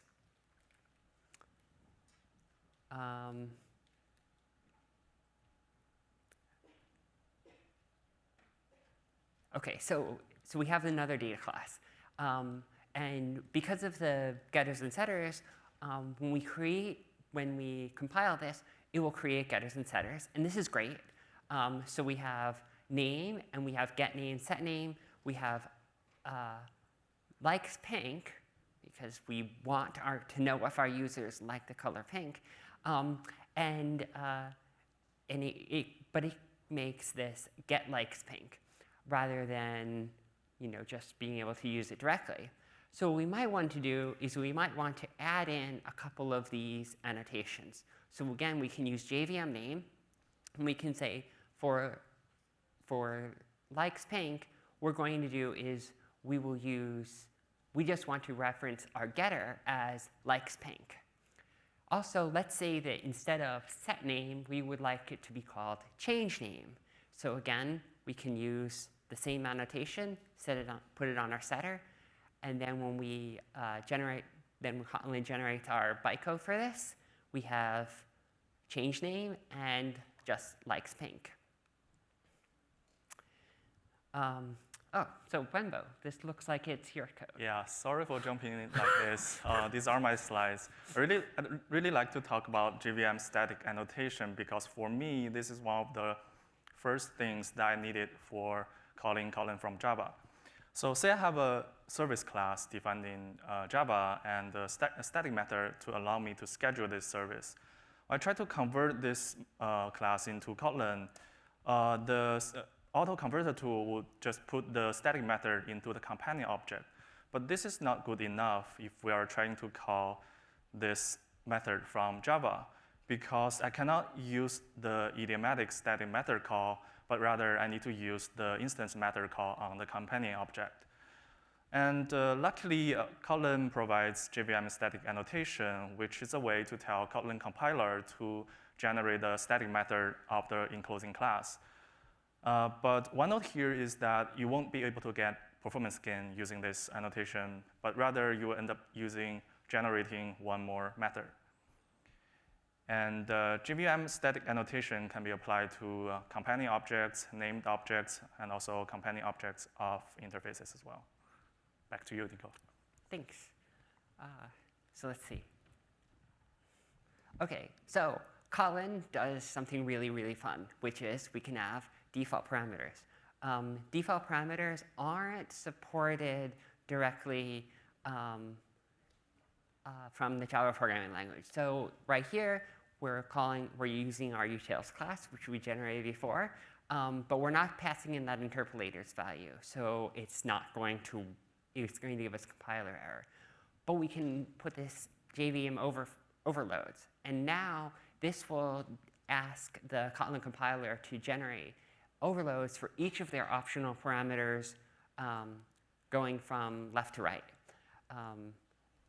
It still won't allow you to pick and choose, but which parameters to put in, like you could in Java, in Kotlin with name parameters, but it allows this to work. We can also use our JVM name here. So in Kotlin, having a bitmap.resize makes sense. From the Java programming language, it might make more sense to have it called resize bitmap.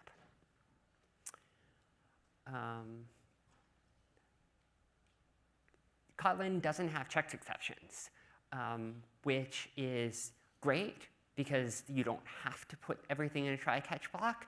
But if we're using this from the Java programming language, then it will give us an error, and it will tell us that the exception is not thrown. And so what we can do, though, is we can go into our Kotlin code and we can add a throws annotation. So then it will add this to the generated bytecode, and then the compiler will, reluctantly accept that this is happening. Oh, so it looks like there's one more thing that Wenbo would like like to talk to you about. So there's one last thing I'd like to mention is the feature leak prevention. So if we take a look at the Kotlin function, the generated code will look like this. And we can see that the name of the function parameter is passed in this intrinsic checks as a string. And basically, this check is here to make sure that the value passed in by the parameter is not null, because we won't be able to guarantee that from Java caller. Since this name is passed in as a string, unlike class name or function names, it's not going to be obfuscated by ProGuard. And therefore, if someone were to tear down your APK, they will see the string there. And therefore, I do not recommend putting anything sensitive inside your function parameter name. And similarly, for init variable names, they are also used by intrinsic checks to make sure they are initialized properly, and therefore can potentially leak your feature as well. Another example is the extension function name. So as Nicole has shown in previous slides, extension functions are resolved to static methods where the name of where a receiver type is passed as a parameter. And the name of the parameter will be generated as $this, $function name. And therefore, you will also need to watch out for the extension function name to make sure there's no secret in it. There are actually lots of other intrinsic checks, and I think a good way to learn about them is to check out the source code of the intrinsics class. Yeah, one last note, other than just renaming everything, you can also choose to use this assume no set effect ProGuard rule to let ProGuard remove the intrinsic checks for you. Sorry. But at least I recommend at least leave these checks in for Dabble testing environment so that if something really goes wrong, it can fail fast. Cool. Thanks. Yeah. So we talked about a lot of really awesome things, and Kotlin is awesome, Java is great, and calling them from each other is, supported both ways. So yeah.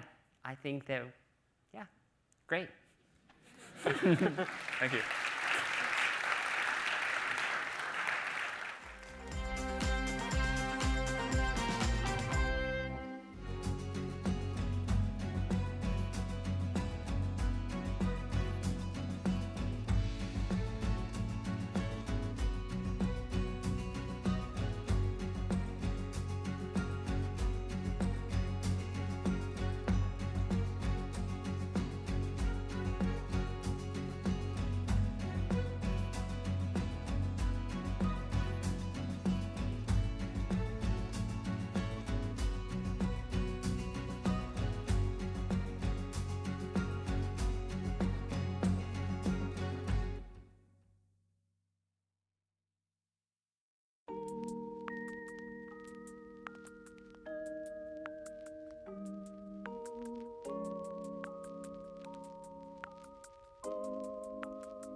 name's Leland Richardson. I'm a software engineer on the Android UI Toolkit team.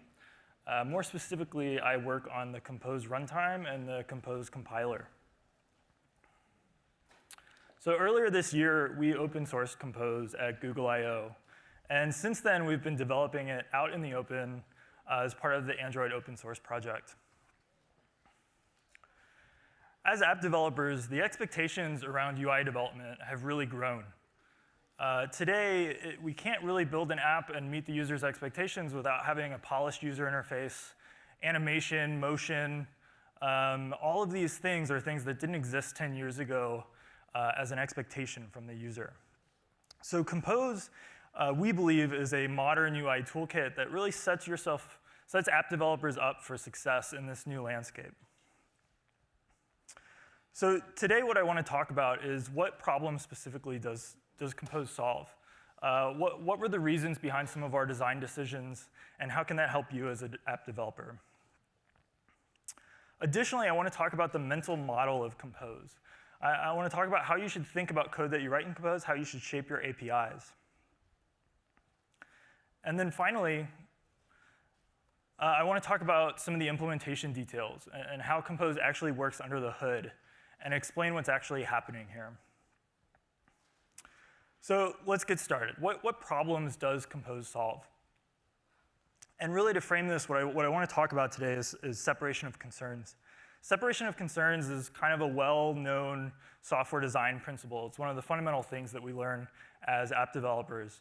And really, it's an age-old kind of thing. 40 years ago, more than 40 years ago, when separation of concerns was originally postulated, it was actually framed in terms of two other words: coupling and cohesion. And so what I want to do today, I want to talk about separation of concerns in terms of this, because I think it's a little bit more concrete and can help us understand exactly what we're talking about.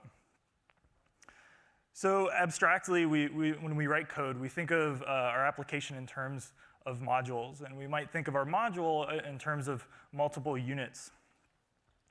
So our application has several of these modules.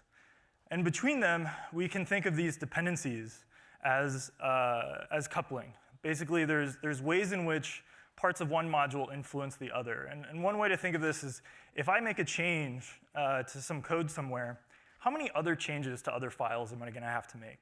And that's coupling. And in general, what we want to do is we want to reduce coupling as much as possible.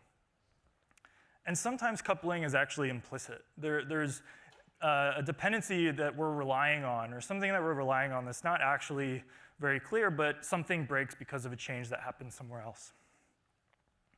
On the other hand, we have cohesion. And cohesion is really about how the units inside of a given module belong to one another. They're related to one another. And cohesion is generally seen as a good thing. And so one way to think of this is that separation of concerns is really all about grouping as much related code together as possible so that our code can be maintainable over time and really scale as our application grows. So framing this in terms of something more familiar to you, let's talk about a kind of common situation. We have a view model here on the left, and then we also have an XML layout.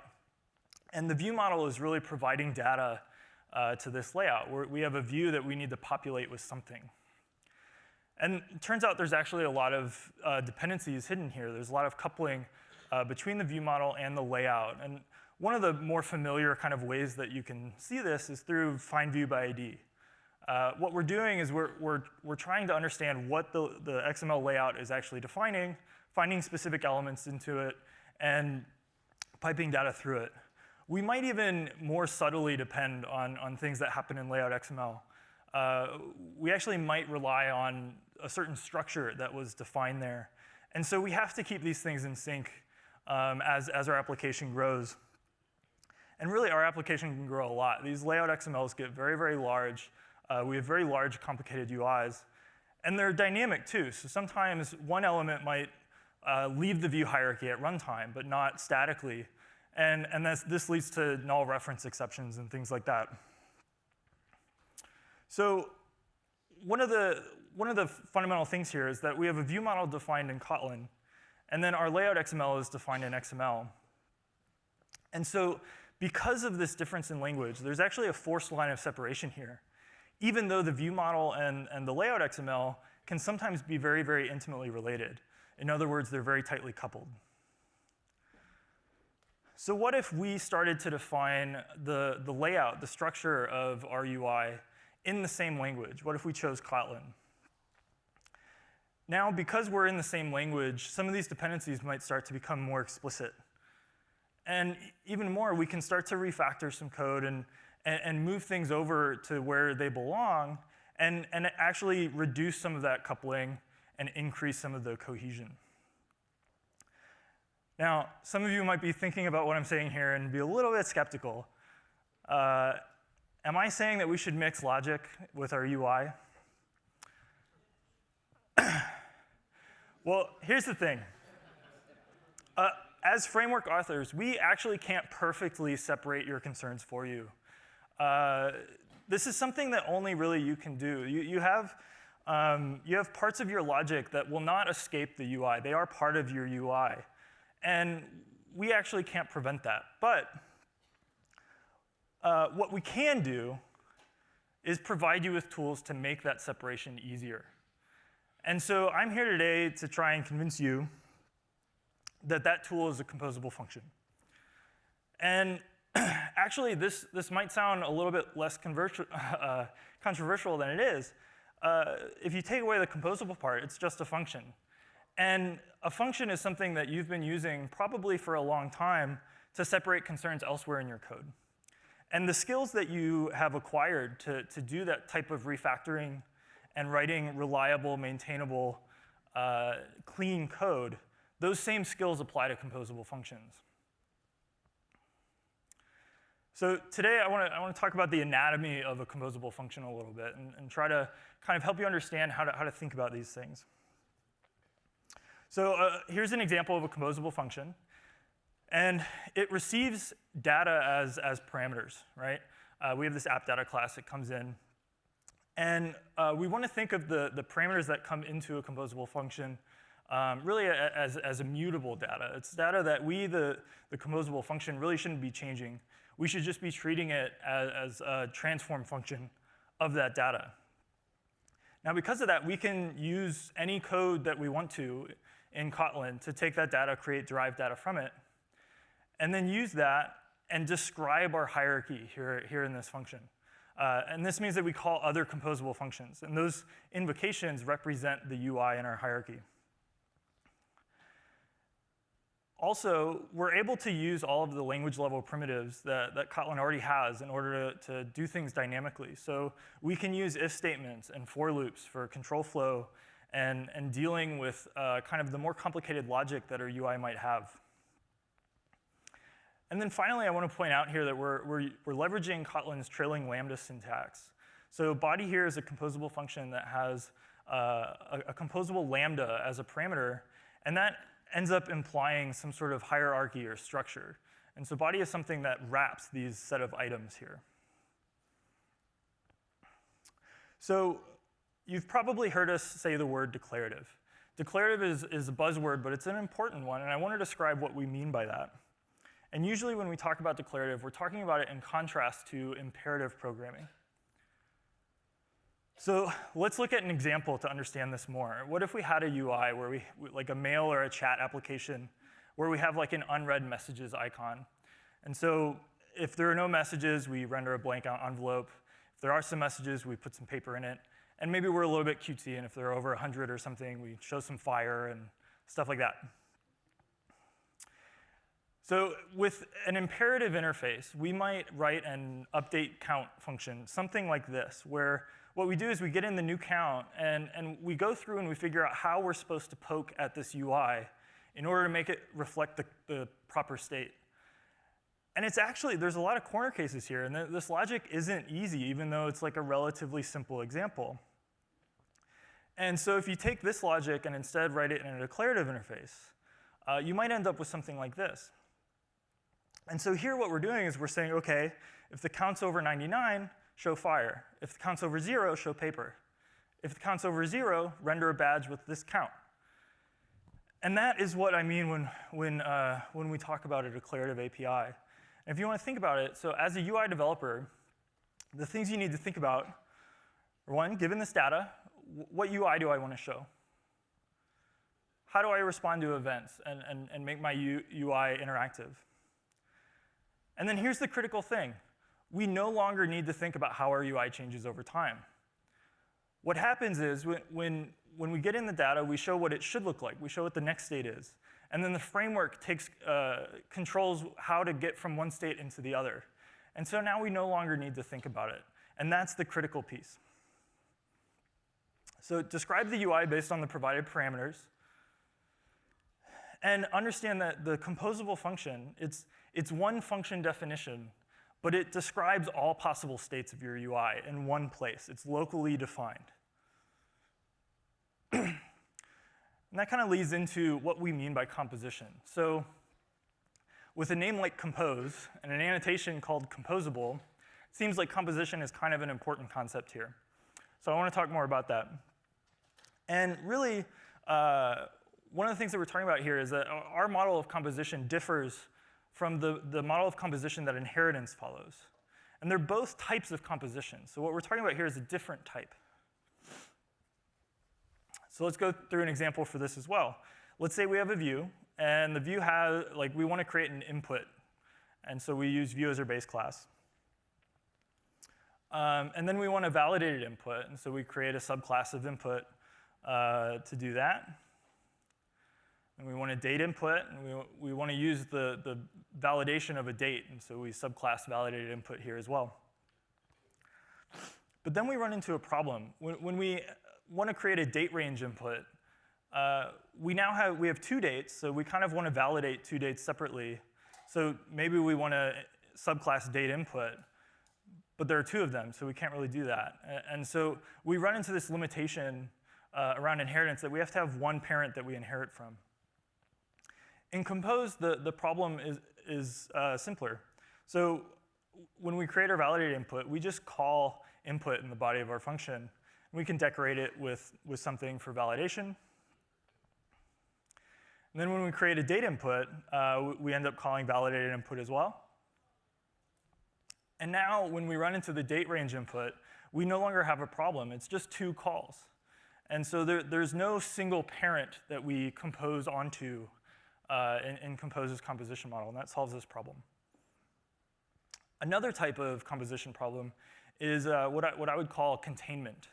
Right? So we want to have this fancy box, which is a view that kind of decorates other views. And we might have some other views here, like story and edit form.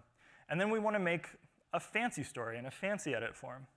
But what do? Do we inherit from fancy box, or do we inherit from story? It's unclear because, again, we need one parent for that inheritance chain. And so Compose handles this really well. We have a composable lambda as children.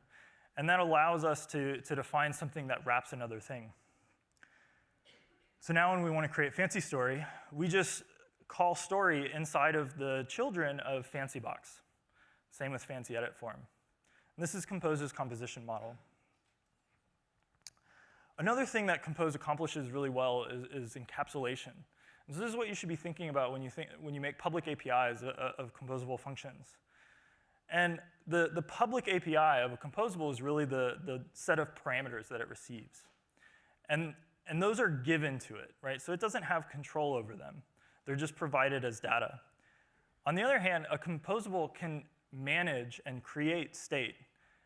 And then it passes that state, along with potentially some data that it received, down to other composables as parameters.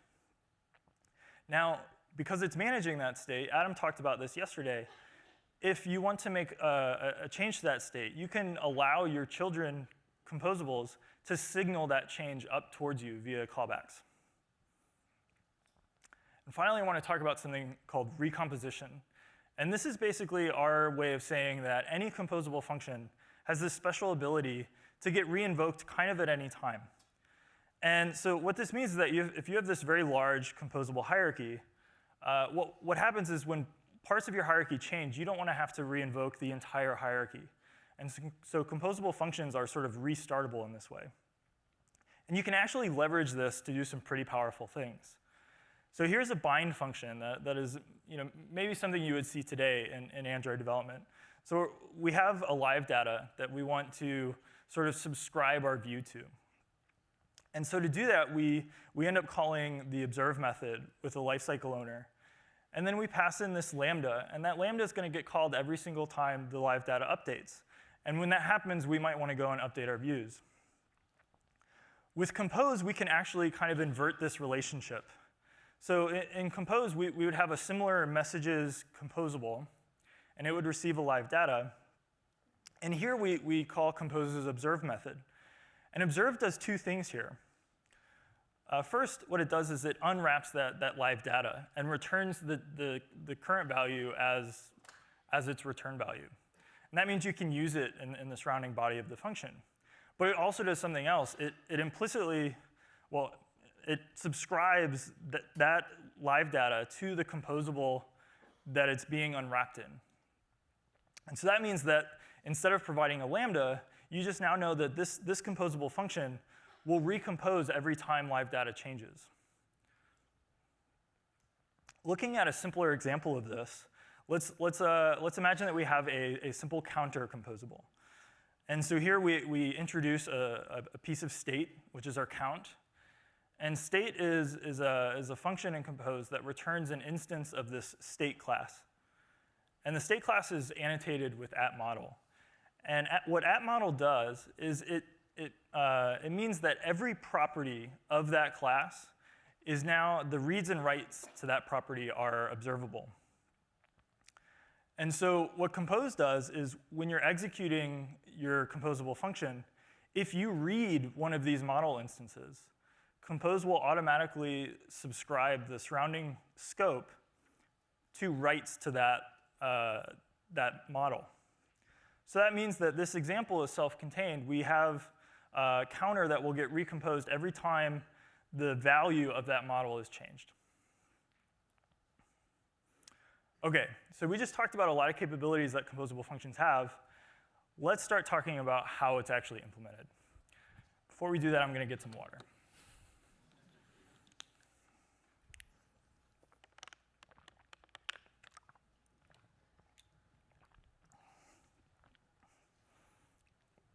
OK, small disclaimer. Everything I'm about to say is an implementation detail, and it's subject to change. In fact, it's very likely to change.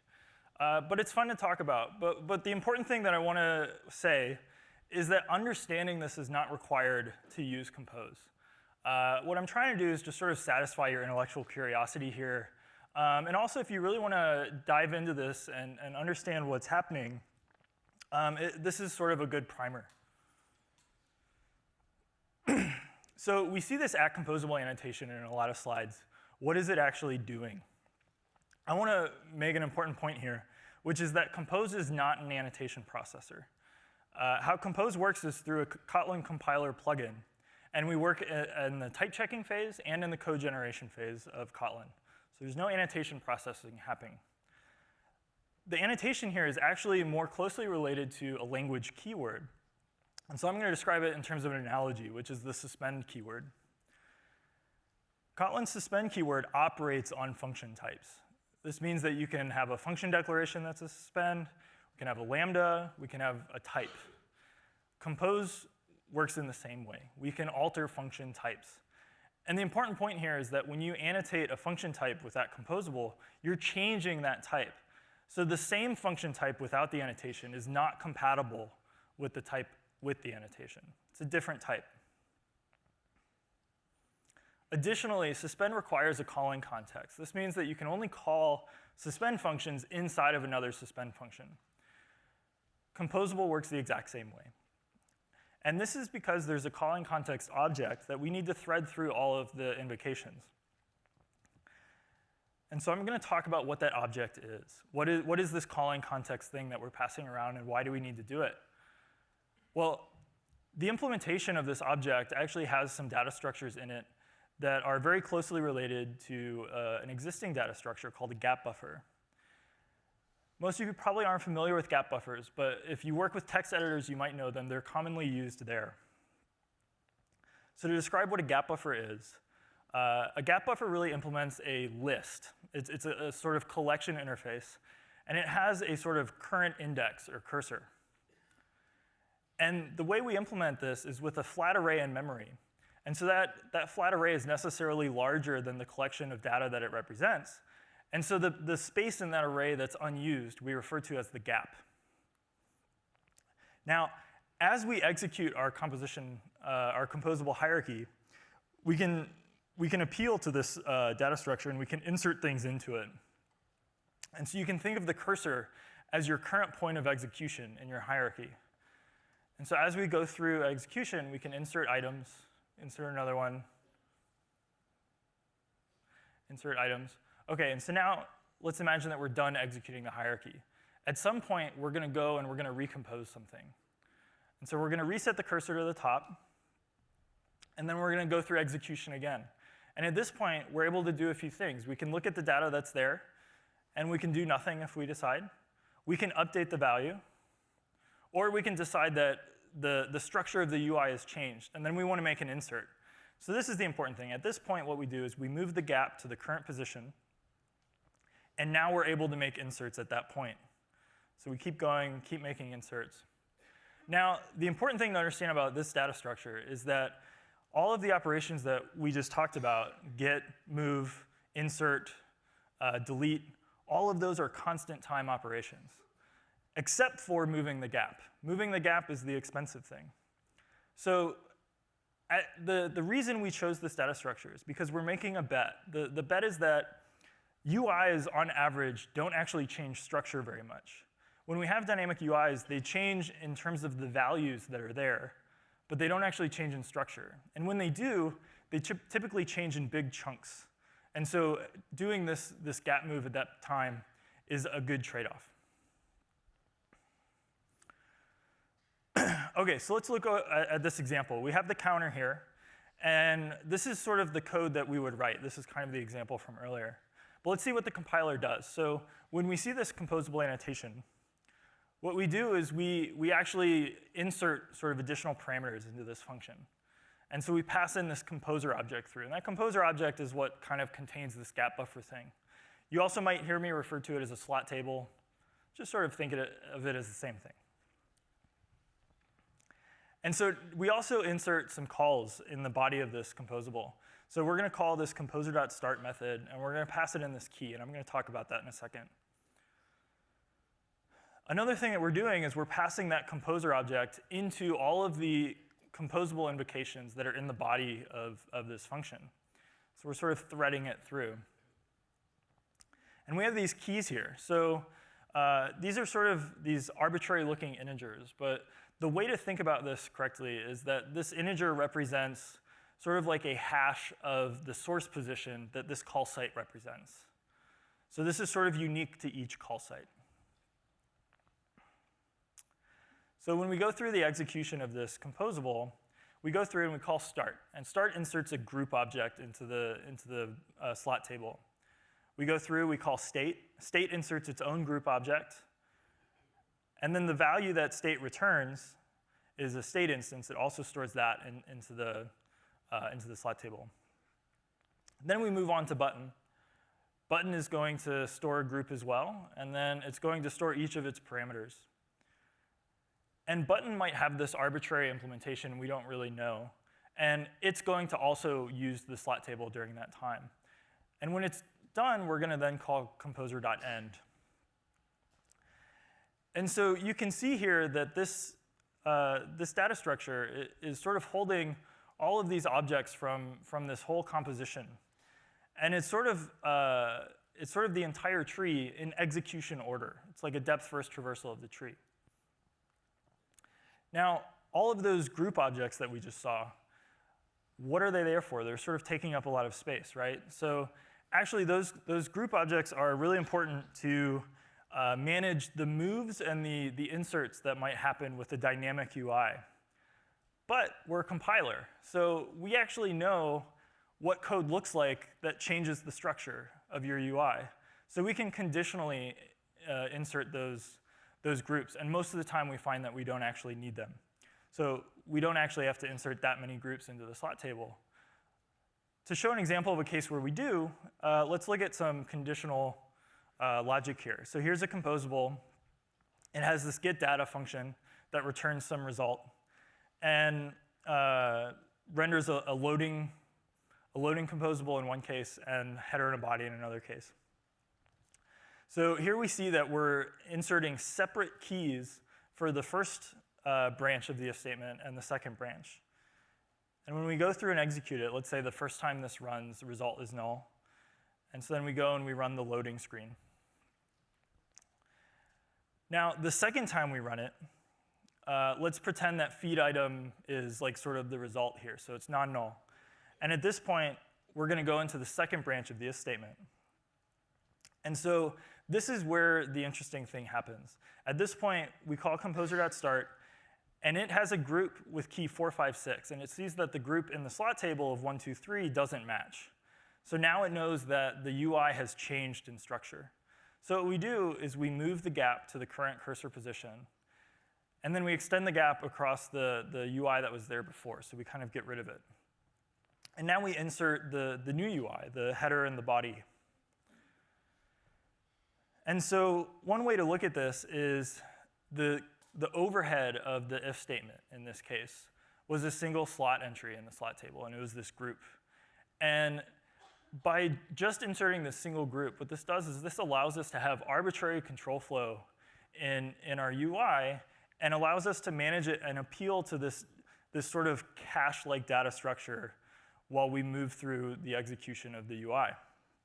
And so this concept is something that we call positional memoization.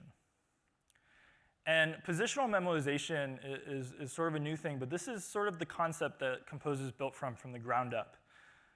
And I want to talk about what this means. So memoization is kind of like a fancy sounding word, but what it really just means is normally we have global memoization. And what memoization means is that we are caching the result of a function based on the inputs of that function. So an example of positional memoization here might be we have this computation that we're doing inside of a composable function. We're taking in some string items and a query, and we're performing some sort of a filter operation on it. We can wrap this calculation in a call to memo, and we can pass in items and query to that call. And so memo is something that knows how to appeal to the slot table. And what it does is it looks at items, and there's nothing there. This is the first time we're running it. So all it does is just store it. And we look at query, we store that. And then we run the calculation, and we store the result, and then we pass it back. So that was fine. But the second time we execute it, that's when the interesting thing happens. So when we execute it again, memo goes and looks at the new values that are being passed in and compares them with the old values. And if neither of them have changed, then we can skip the calculation and just return the previous result. And so that's positional memoization. But the interesting thing here is that it was really cheap. We only had to store one previous invocation. And this calculation could happen all over your UI, and you're storing it positionally. So it only stores it for that location. And this is the signature of the memo function. Memo here can take any number of inputs and then some sort of calculation function. But there's an interesting degenerate case here, which is when there are 0 inputs. One of the things we can do is we can sort of deliberately misuse this API. We can memoize an intentionally impure calculation, like say math.random. And if you were doing this with global memoization, this would make no sense. But with positional memoization, it kind of ends up taking a new semantic. So here we have math.random, which is memoized. And we stored in this value x. And for every time we use app in our composable hierarchy, there will be a new math.random value that's returned there. But every single time that composable recomposes, it will be the same math.random return value. So what this sort of gives rise to is like a persistence. And that persistence ends up giving rise to state. And this is what the state function actually is. State is just a call to memo around the state constructor. And so what that means is that you'll get the same instance of state across every invocation of it. And that's kind of what we want. So let's move into talking about the way that we store the parameters to composable functions. So here we have a Google composable, which takes in a number.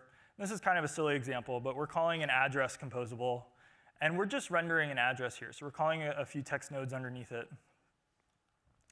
When we look at how this data ends up getting stored in the slot table, we end up seeing some redundancies. So the Mountain View in California that we added in the address invocation ends up getting stored again in the underlying text invocations. So it turns out that we can actually get rid of this redundancy by adding another parameter to composable functions at the compiler level. So here we add this static parameter, and this is a bit field that indicates whether or not a given parameter is known by the runtime to not change. And if it's known to not change, then there's no need for us to store it.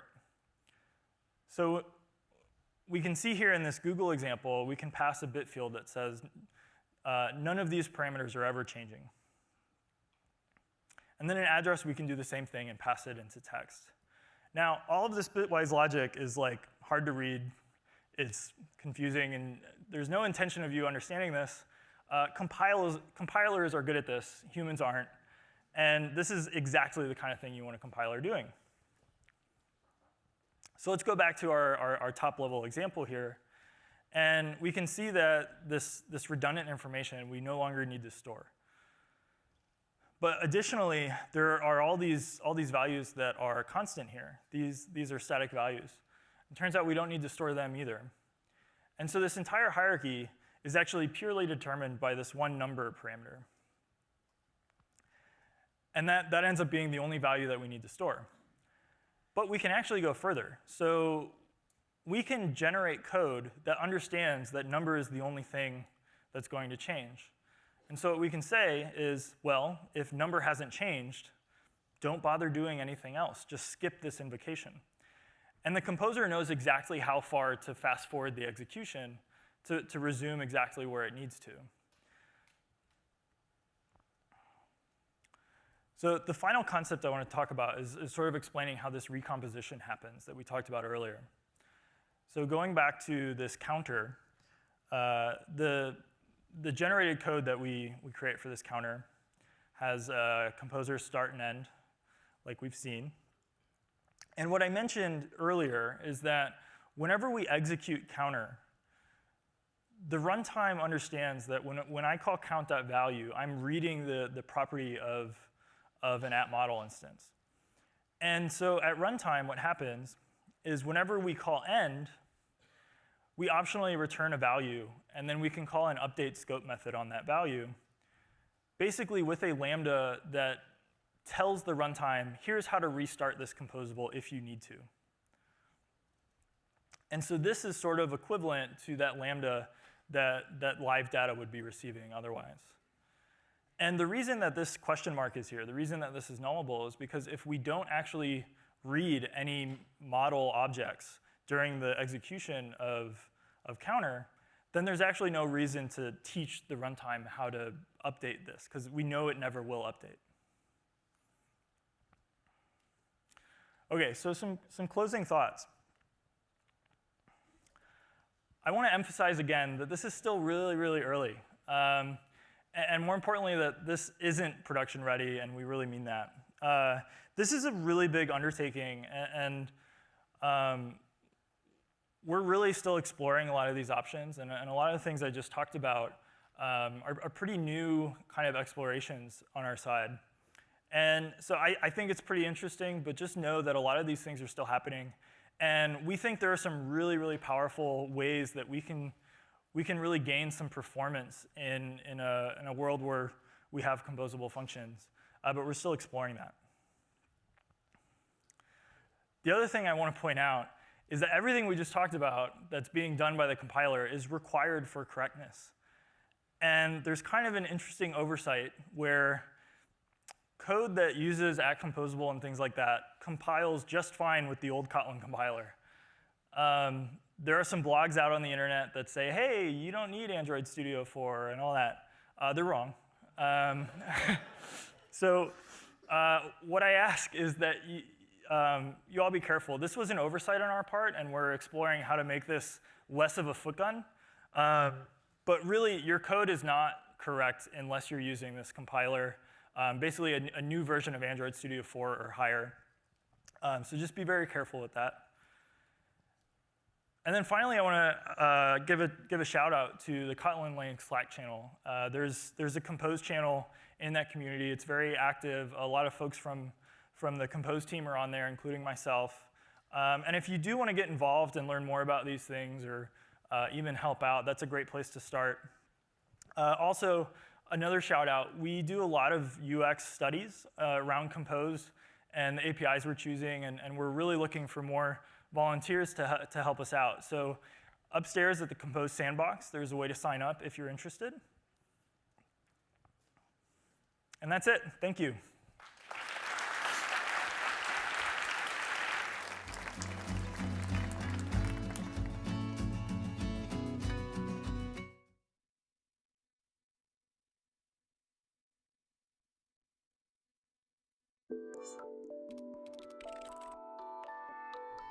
Hi, and welcome to Coding TensorFlow, where you'll learn all about coding machine learning and AI apps using TensorFlow.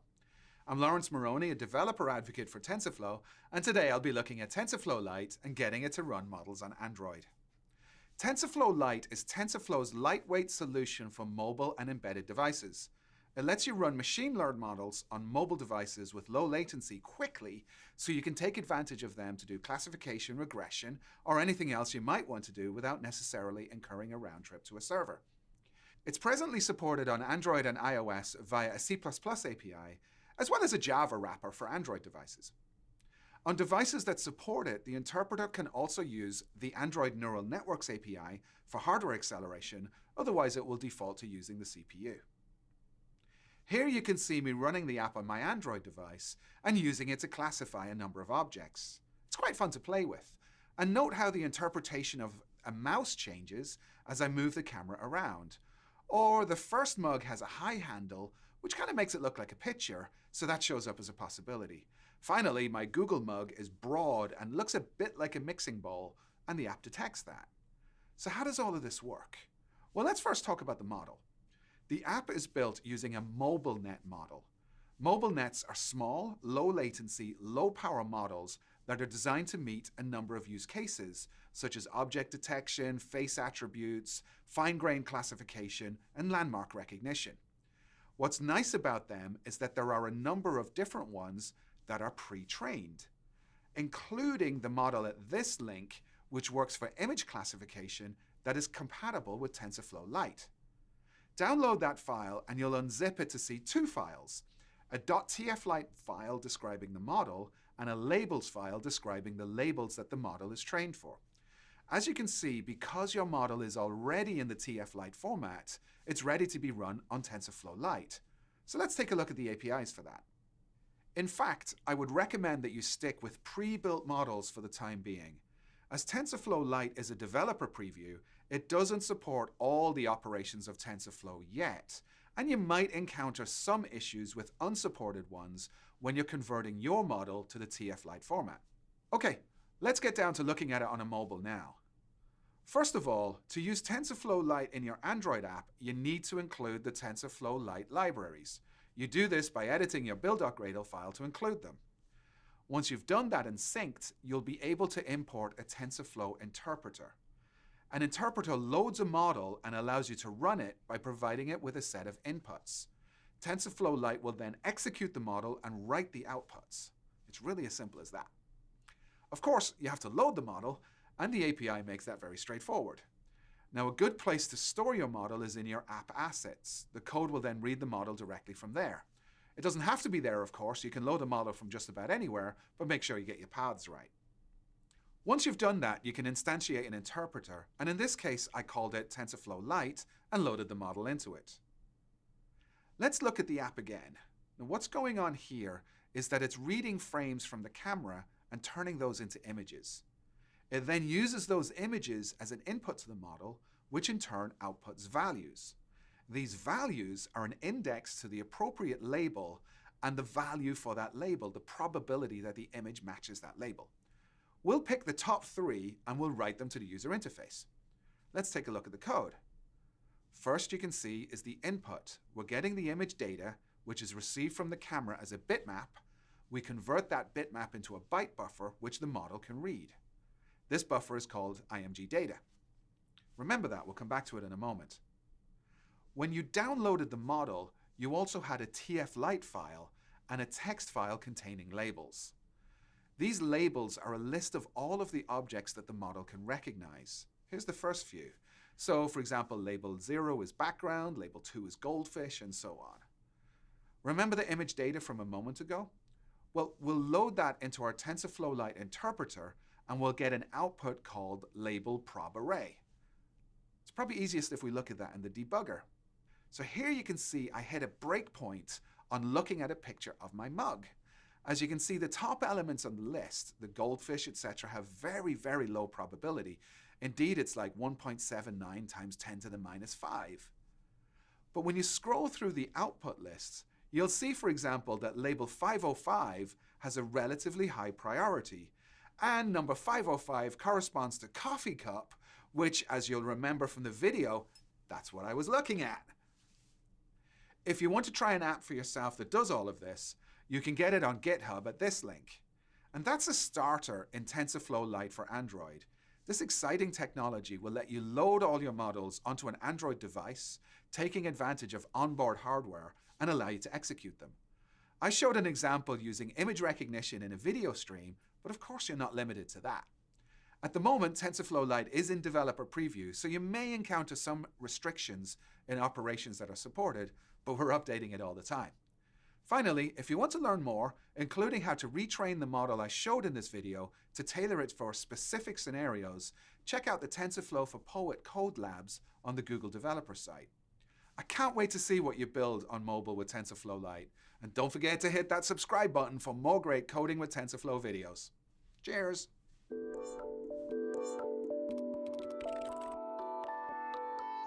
Hello, today we're going to talk about how to run classification on Android using the experimental GPU delegate for TensorFlow Lite. This is really exciting, so the first thing we need to do is run git clone. We're going to clone the normal TensorFlow repository. Once this is done, we'll have the full repository, but we're only going to need to use the demo directory. So we run Android Studio. What's really important here is that we navigate to the correct directory. In this case, we're going to open TensorFlow/Lite/Java/demo.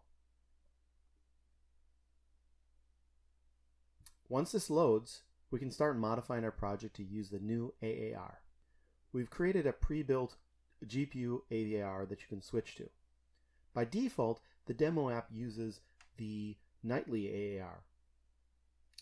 So here I'm using Maven Local, but you can probably just use JCenter. We're going to comment out the existing reference to the AAR. That's the nightly. And we're going to add 2 more lines. We're going to comment what we're doing. We're adding the GPU to the comment. And then we just need to switch it to GPU-experimental and uncomment it. Now we're ready to actually build. There we go. Now I'm going to speed up this video a little bit so it takes not too much time. Once it's done, we can actually start trying to think about how we're going to test it. In this case, I've plugged in a Pixel XL, so I'm going to do run. Hopefully ADB will find it. And it has. So hit OK. Now it's going to do a little bit more building, and then it's going to load the APK on the device. Alright, it's successfully built. Now it's installing the APK. Okay, we go over to the device. It's going to run the app automatically. It's going to ask for permission to use the camera if we've never installed this app before. We're going to allow it. Now, to use the GPU, we need to switch to the float model, and then we need to click GPU. And if you look, the inference time is going to actually go down from about 80 to about 40. And that's all there is to it. We hope you enjoy the GPU delegate.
everyone. My name is Sarah, and I'm the product manager on Android Permissions.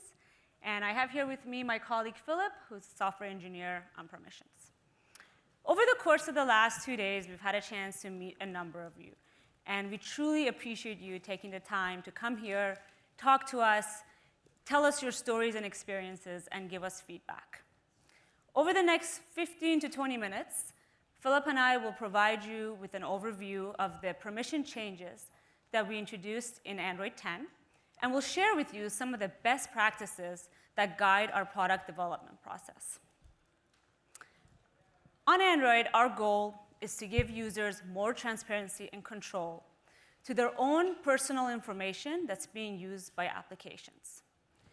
To that end, we have been working to evolve Android to make it much more private. In Android 10, we introduced over 50 privacy features, making it our most privacy-friendly release to date.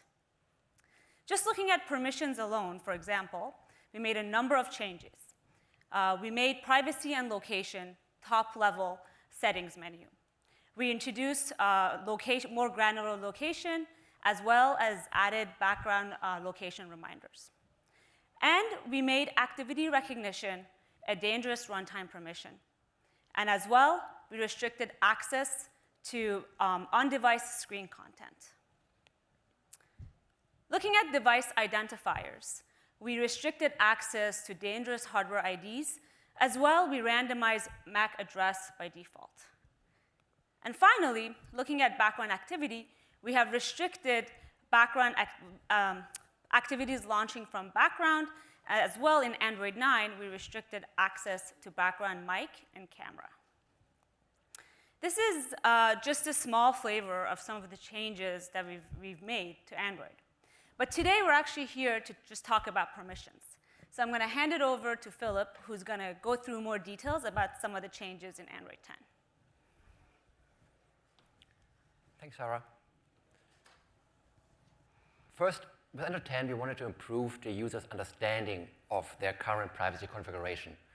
So we added a new top-level privacy setting that links the user to the permissions management, but also to privacy-related information, like, for example, their web activity and their ad settings. Another privacy-related settings is this location setting. In the location settings, you can find which app recently used your locations, but also location proxies, such as Bluetooth and Wi-Fi. Users are very sensitive about sharing location data. Hence, in Android 10, we allow the users to choose if they share the location data all the time or only while using the app. Let's look at some use cases.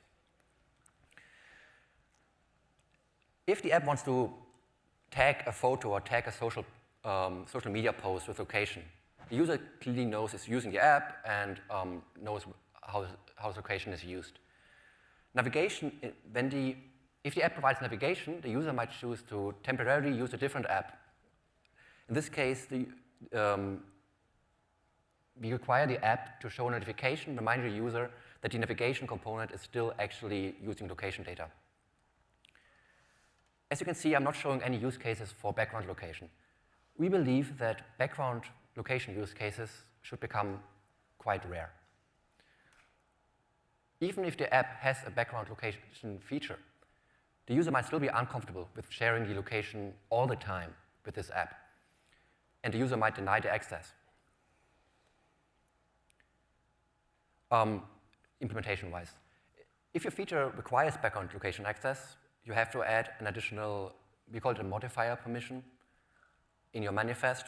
And this permission is a runtime permission, and once it's granted, it grants background access to the additional foreground, so it means in this case coarse or fine location.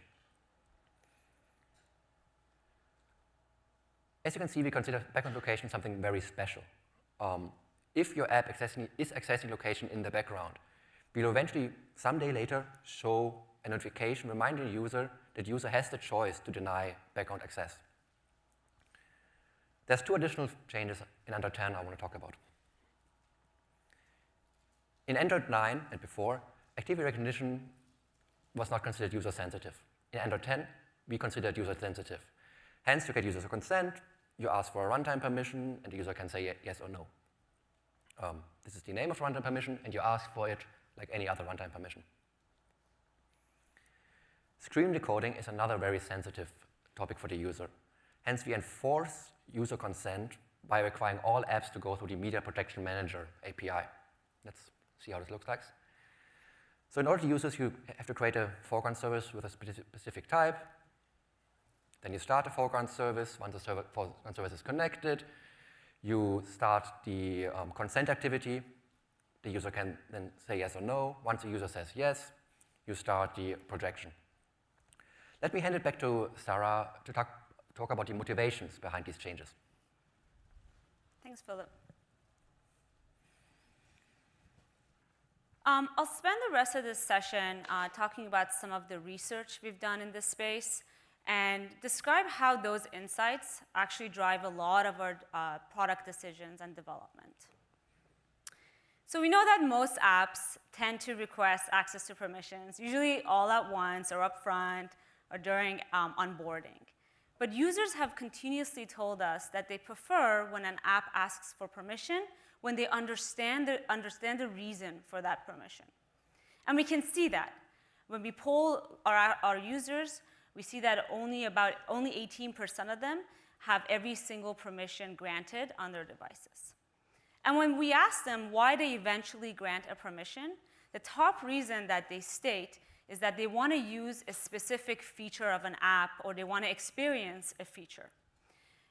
So this demonstrates that users are more likely to share their data with applications when they understand and get what the value of it is, and it sounds very logical to them. And we also are seeing that users are choosing to share less data.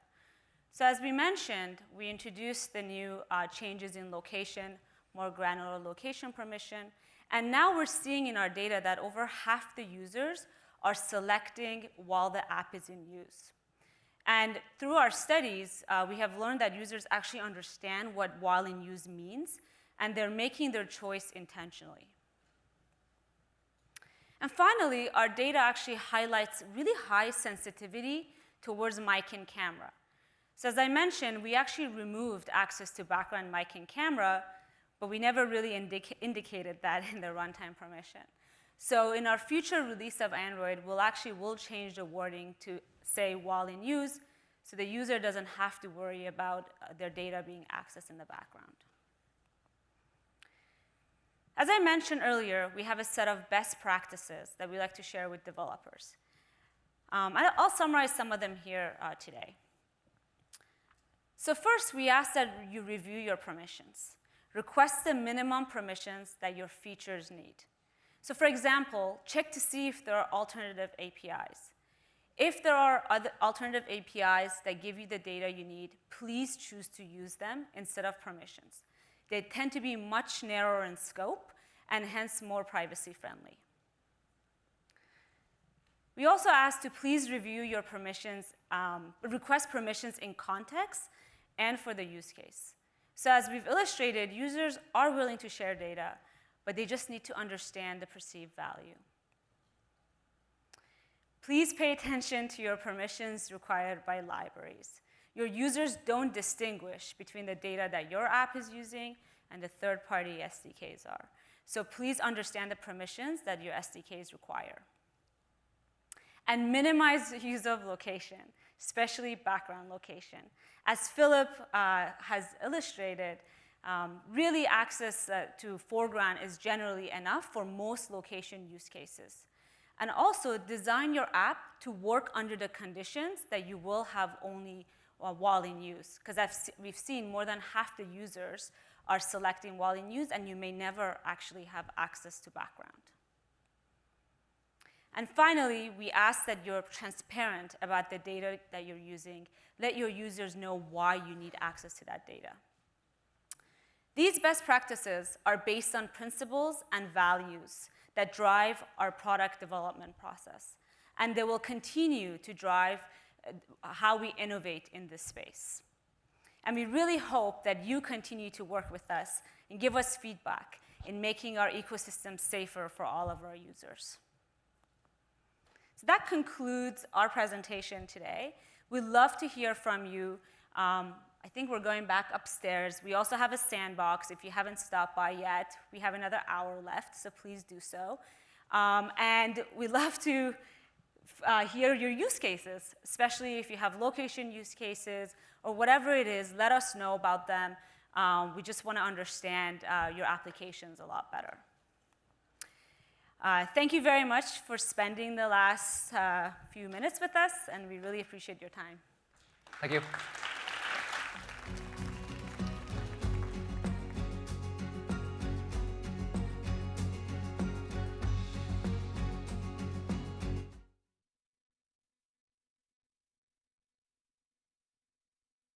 Learn to architect and develop Android apps in the Kotlin programming language using industry-proven tools and libraries. Creating Android apps in Kotlin is a course developed by Google together with Udacity. You'll learn by building real Android apps using industry best practices with modern app architecture. Understand why and how to use Android Jetpack components such as Room for databases, Work Manager for background processing, the new navigation components, and more. You'll use key Kotlin features to write your app code more quickly and concisely. Learning to develop on Android is much more than learning APIs and shortcuts. It's training your brain to think like a mobile developer. Come learn with us. For more information on this free course and to see all of Google's courses with Udacity, go to udacity.com/Google. With the SMS User Consent API, you can prompt your user to share a single SMS message containing a one-time code. This is great because it means your app can do SMS verification without asking for permission to read every SMS message. From a user's perspective, the API will show a prompt asking if they want to share a single SMS message with your app. They'll see the entire text of the message, and if they accept, the message will be shared. You can then automatically complete an SMS verification flow. The user won't have to type the code. Instead, you can automatically extract it out of the SMS message. This reduces friction and lets the user get back to what they were trying to do instead of spending time typing out one-time codes. Before we dive into how to use the SMS User Consent API, it's worth noting that you can also use the SMS Retriever API for the same user flow. It creates an even better user experience. The user won't even be prompted. However, it does require that you modify the SMS message to allow it to be automatically forwarded to your Android app. To learn more about the SMS Retriever API, check out the dev bite below. Okay, enough background. Let's look at how to start using the API. The flow consists of several steps. First, you start SMS User Consent. Then, Google Play Services will receive the message and allow your app to prompt the user for consent to read the message. And then finally, once the user gives you consent, you can read the message with the one-time code. The API ships with Google Play Services. Once you start it, it'll listen for any incoming SMS messages containing a one-time code and notify your app via a broadcast receiver when a new SMS message comes in so you can continue the user consent flow. You should always register this broadcast receiver dynamically in the activity or fragment that does your SMS flow, or you may have crashes on Android Q. Also, note the sender address parameter. It's a nullable string, which lets you specify which number will send the one-time code, or allow any number by passing null. SMS User Consent listens for new SMS messages containing a one-time code for 5 minutes after you start it. A one-time code is any 4 to 10-digit alphanumeric string with at least one number. In addition, SMS User Consent will ignore all messages sent by the user's contacts. That means you won't accidentally prompt the user to read their private messages. It's really important to note you need to start SMS User Consent on the phone before the backend sends the one-time code. It won't ever read any messages received prior to starting SMS User Consent. So, once you've started it, tell your backend to send the one-time code. As it reaches the user's phone, SMS User Consent will check if it matches the criteria. If it does, you can call the broadcast receiver you registered. At this point, your app doesn't have consent to read the message. The broadcast just contains an intent that you can use in Start Activity for result. When started, that intent will display the SMS User Consent prompt to the user. If they click Allow, then your app will be passed the entire text of the SMS message through OnActivity result. You can then automatically complete the SMS verification flow by confirming the one-time code. When using the API, it's important you still provide your user a way to input the one-time code. That way, if they're completing the flow on a different device than the one getting the SMS message, they can still complete verification. And that's it. That's all you need to do in order to implement the SMS User Consent API. To learn more about SMS User Consent and the SMS Retriever APIs, check out the links in the docs below. Thanks for watching. See you next time.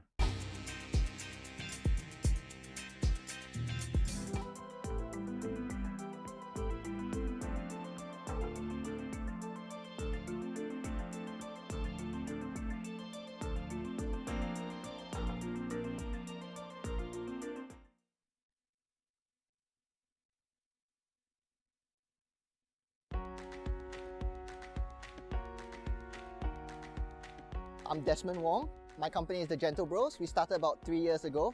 The game we're working on is called Cat Quest, which is an open world RPG. After the first boot camp, coming back 2 months later, I personally have become a better producer. The mentors generally helped us more with monetization methods, how else we could make more revenue out of the game, like putting in in-app purchases or maybe DLCs, pricing models, like maybe certain prices will work better in other places.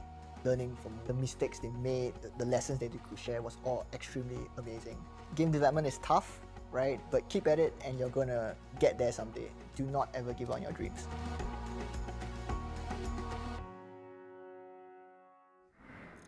Developers often use the Android emulator during their day-to-day development to quickly test the latest changes before they're committed. In addition, developers are increasingly using the emulator in their continuous integration systems to run a larger suite of automated tests.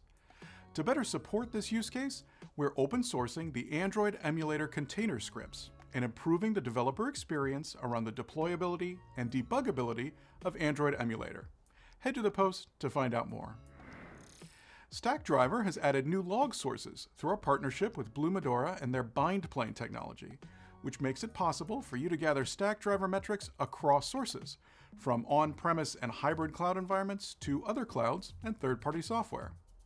If you're using Stackdriver to monitor your Google Cloud Platform resources, you can now extend your observability to include logs from environments like non-GCP Kubernetes, including Amazon EKS, Azure AKS, and Kubernetes running on-prem, security-related services, Microsoft services, and more.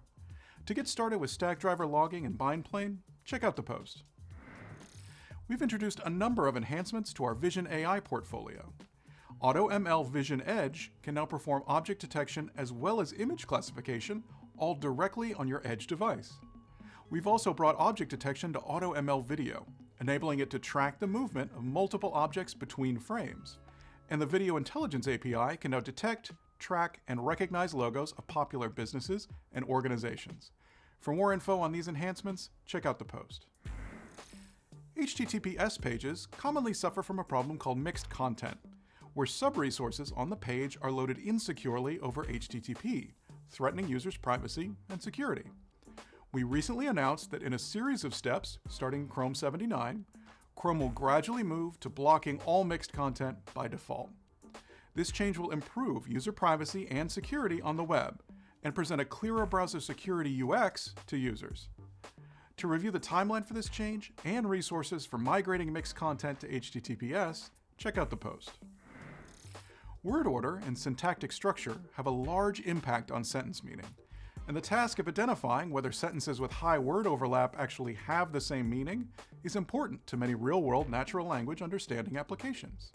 To address this, we're releasing 2 new datasets for use in the research community: Paraphrase Adversaries from Word Scrambling, or PAWS in English, and PAWS-X, an extension of the PAWS dataset to 6 typologically distinct languages. To get started with these datasets for paraphrase identification, check out the post.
Hi, welcome to the last talk of Android Dev Summit. I am Sean McQuillan, developer advocate for Android. I'm Manuel Vivo. I work in the Android Developer Relations team.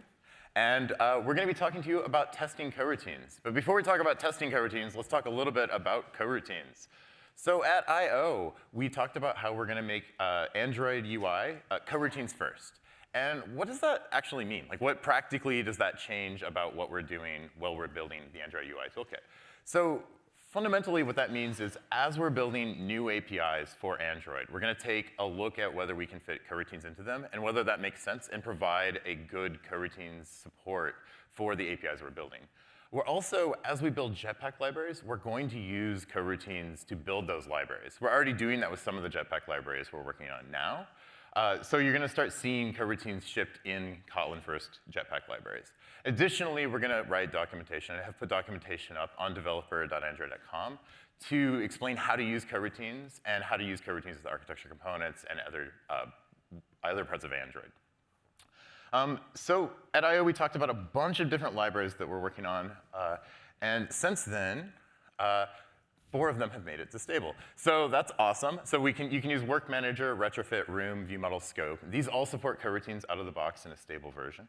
The Live Data Builder, Lifecycle Scope, and When Started are all still in a release candidate state on the train to stable. And Kotlin-X Coroutines Tests, the library we're going to be talking about today, is still experimental, and it's on the train to stable as well. So to zoom in on testing coroutines, we need to define an application that we can actually test. So I'm going to go ahead and walk through how to add coroutines to an application that uses only Room, just to kind of keep the app simple so we can focus in on the testing. It's going to be just a simple to-do app that stores strings, and you can mark them as done. And I'm going to store this in a Room database. And to do that, I'm going to need to define an entity like I would with any Room database. And there's no coroutines in your entity. It's still just an object, that holds a row for your database. But then we're going to add coroutines over in the DAO of our Room.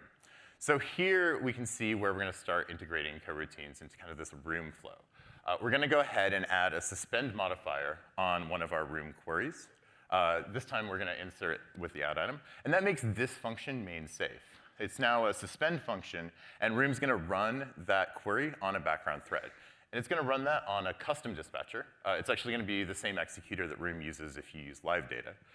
And it gets this other really cool superpower of it's cancelable. So if the coroutine that calls it cancels, it's now cancelable all the way down. We're also going to do the same thing. We're going to make a suspend function for fetching all the items here as well. You could use Flow for something like this as well, but I want to kind of keep this example simple so we can focus in on the testing part. Then going over to, I have a little bit of code up here that's kind of questionable, but I wanted to show real quick. It is, in fact, main safe. You can make questionable architecture choices, and this is now technically correct, which, as I like to say, is maybe the worst kind of correct.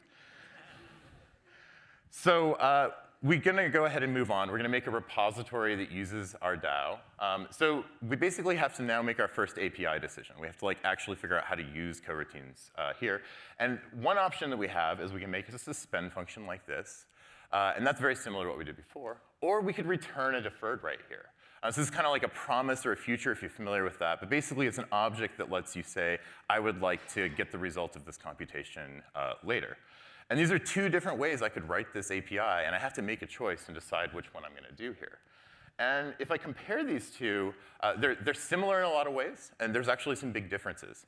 So both of them basically require a suspend function to call them. When you call the deferred version, you don't technically need to be in a suspend context to call it, but to get a result from it, you later will. The suspend version does support that auto cancellation feature that's super cool and awesome and magical coroutines, Kotlin stuff. The deferred version does not. Both of them are main safe. There's absolutely no difference in the threading behavior between these 2 implementations. But the threading behavior does get quite different when we look at how we get the results out. So deferreds have this callback called invoke on completion, which just gets called on any old thread, and you have no control over that, and it becomes really difficult to actually use that to get a result out if you're not in a suspend function. So generally, in Kotlin, you should prefer to expose suspend functions just as many times as you can. That's just the place where you should kind of default. And then we're going to go over to our view model and finish out this flow for adding an item to our to-do list. So the view model is kind of the natural owner of this work because it's the thing that kind of owns the work that's happening. So that's why I'm going to actually launch the coroutine.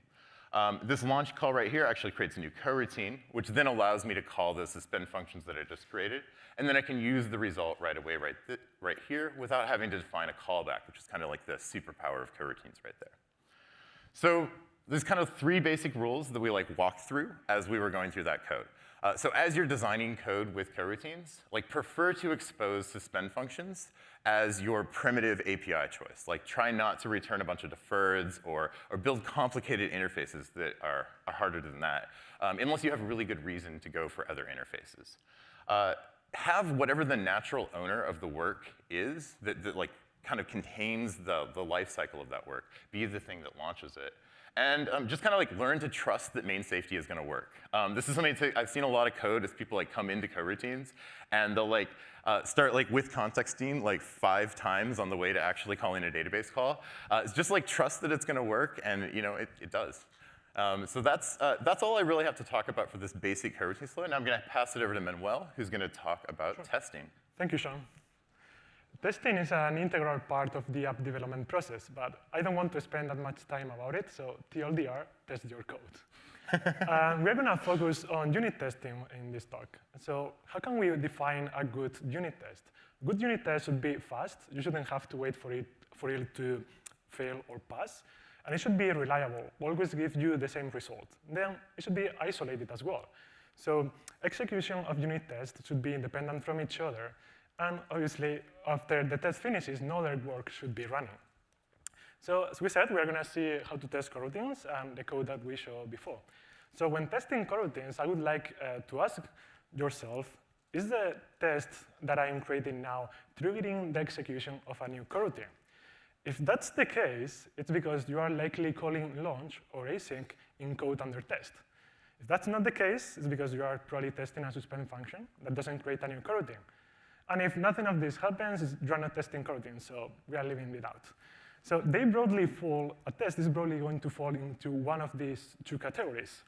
So FYI, as Sean said before, we're going to be using the Kotlin X coroutine test library, and it's an experimental. Keeping up to date should be relatively straightforward on the road to stable, so wouldn't worry that much about it. Cool, so we're going to see how to test suspend functions now. And specifically, the repo layer. Repo layer, as we said, is supposed to expose suspend functions. Now we're going to see this insert to do, which is basically adding an item to the DAO. How can we test this? This is a suspend function, needs to run inside a coroutine. And for that, we can use the method runBlockingTest, which is the method from the test library that we just mentioned. RunBlockingTest is going to create a new coroutine, and it's going to allow you to execute suspend functions immediately. And you might have heard of run blocking in the past. What is the difference with RunBlockingTest?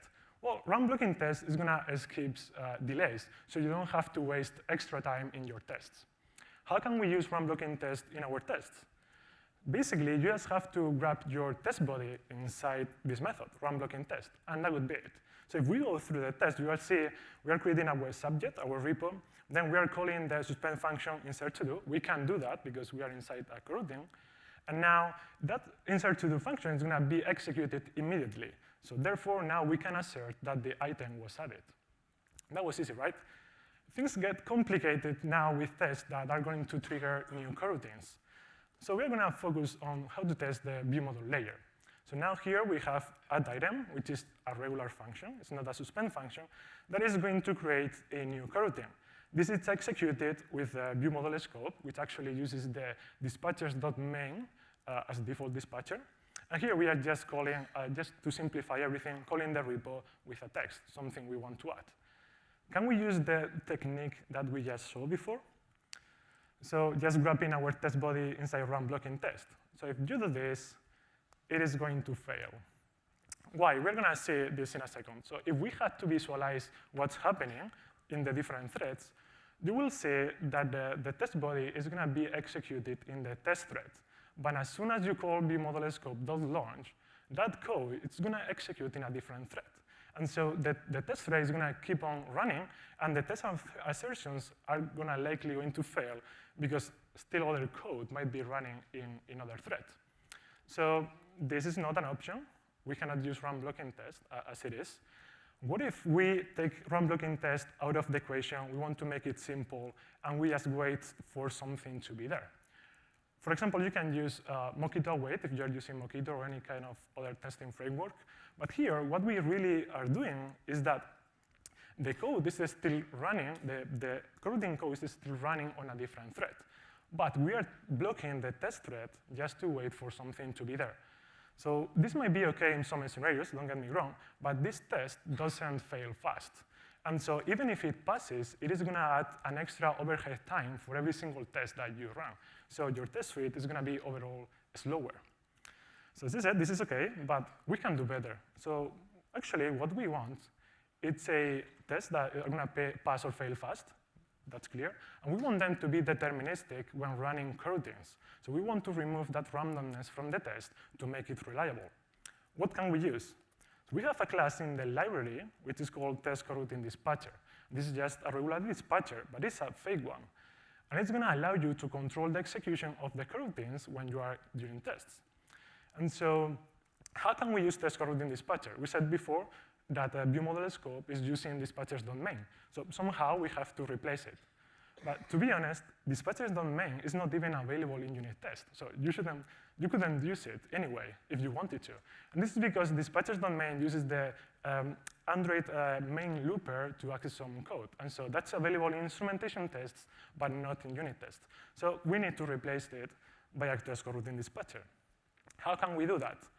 So for every test class, you will have to add some code like this, whereas you are going to declare a variable, test dispatcher, and then before running every single test, you are going to override the dispatchers.main with this method, dispatchers.setMain. And then after the test, you are going to reset everything that you did, and then clean up the test coroutine dispatcher. This just makes sure that no other work is running after the test finishes.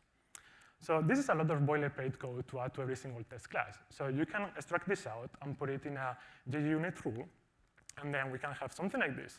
So now we are in our to-do viewModel test. We define our main coroutine rule with the code that we just saw before. And how can we use it? So we said before we have run blocking test. Test dispatcher, the test coroutine dispatcher, also allows you to call run blocking test.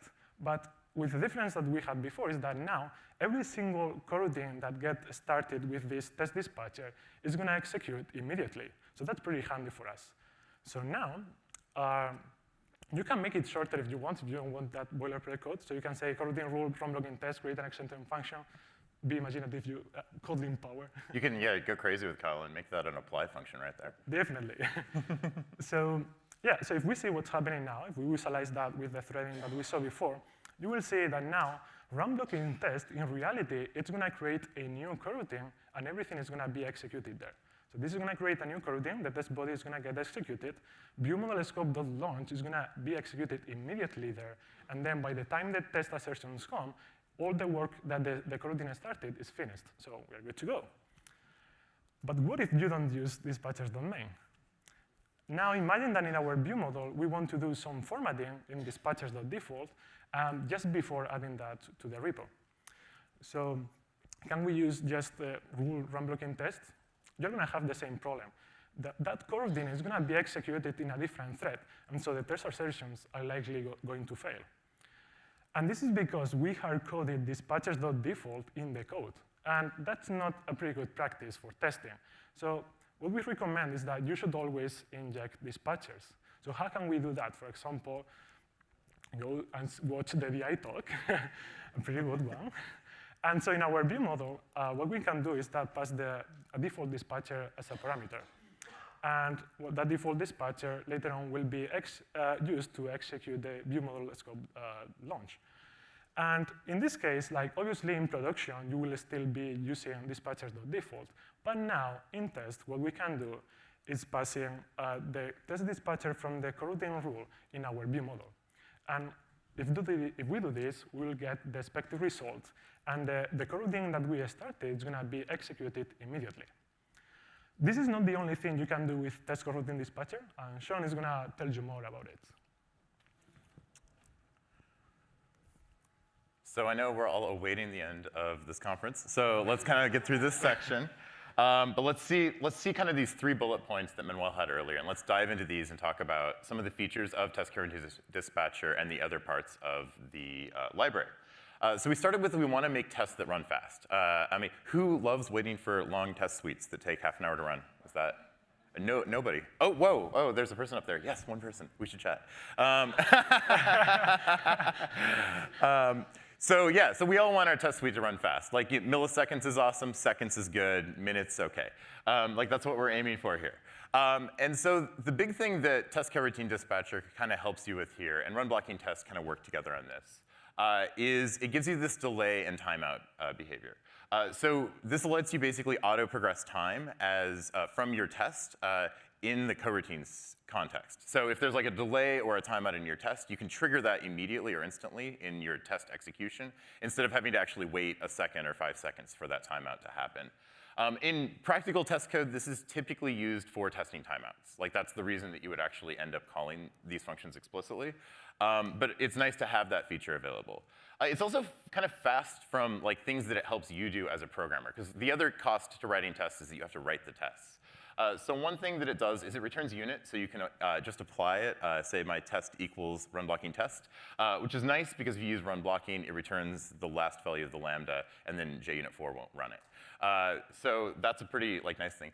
Every single part of the library is injectable. So there's Test Coroutine Dispatcher, there's Test Coroutine Scope, and you can inject either of those depending on your architecture and how you need it to work with your application. And it's also extensible. The whole library is like designed from the beginning to be test framework agnostic. So it doesn't have a dependency on JUnit 4.12. So whatever dependency of JUnit you have in your builds is going to be fine. It also, it's going to work with JUnit 5, and it's going to work with your custom test runner. The other thing we want from our test suites is we want them to be reliable. We either want them to either always fail because things are broken, or we want them to always pass because things are not broken. We typically don't want them to fail 1 out of 10 times. And like you've hit this when like you're like, oh, the build failed, let me run that again. And that's like the first thing you do. And so like when you get in that situation, you want to like spend some time on code quality and test quality. And this library helps you when you're doing coroutines in a couple ways. So the big one, really, these two kind of work together, is it gives you explicit control over your coroutine execution.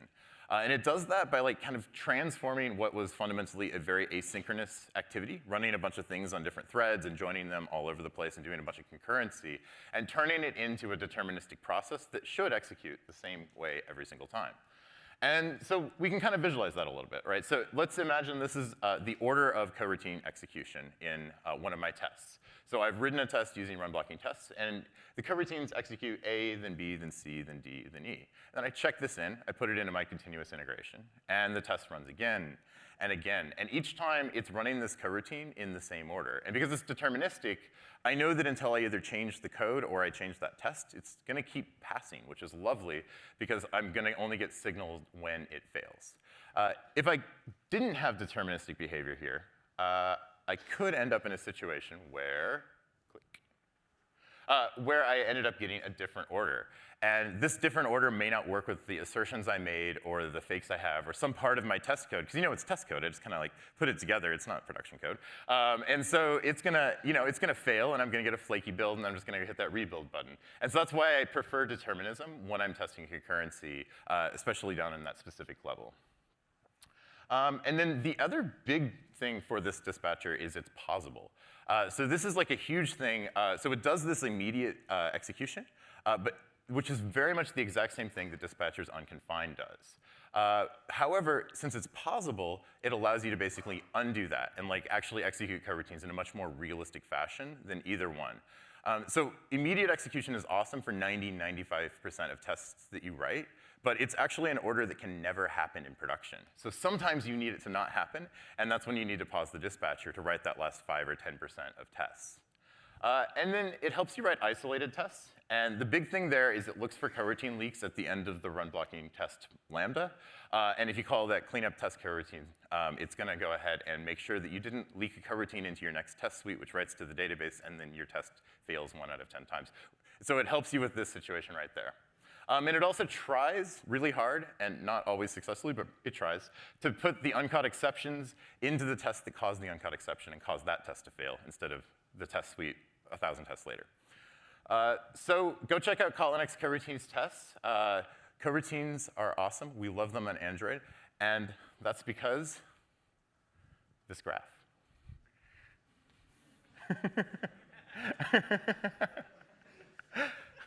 As you can clearly see on this graph, as you go into more complex code, the axis goes up.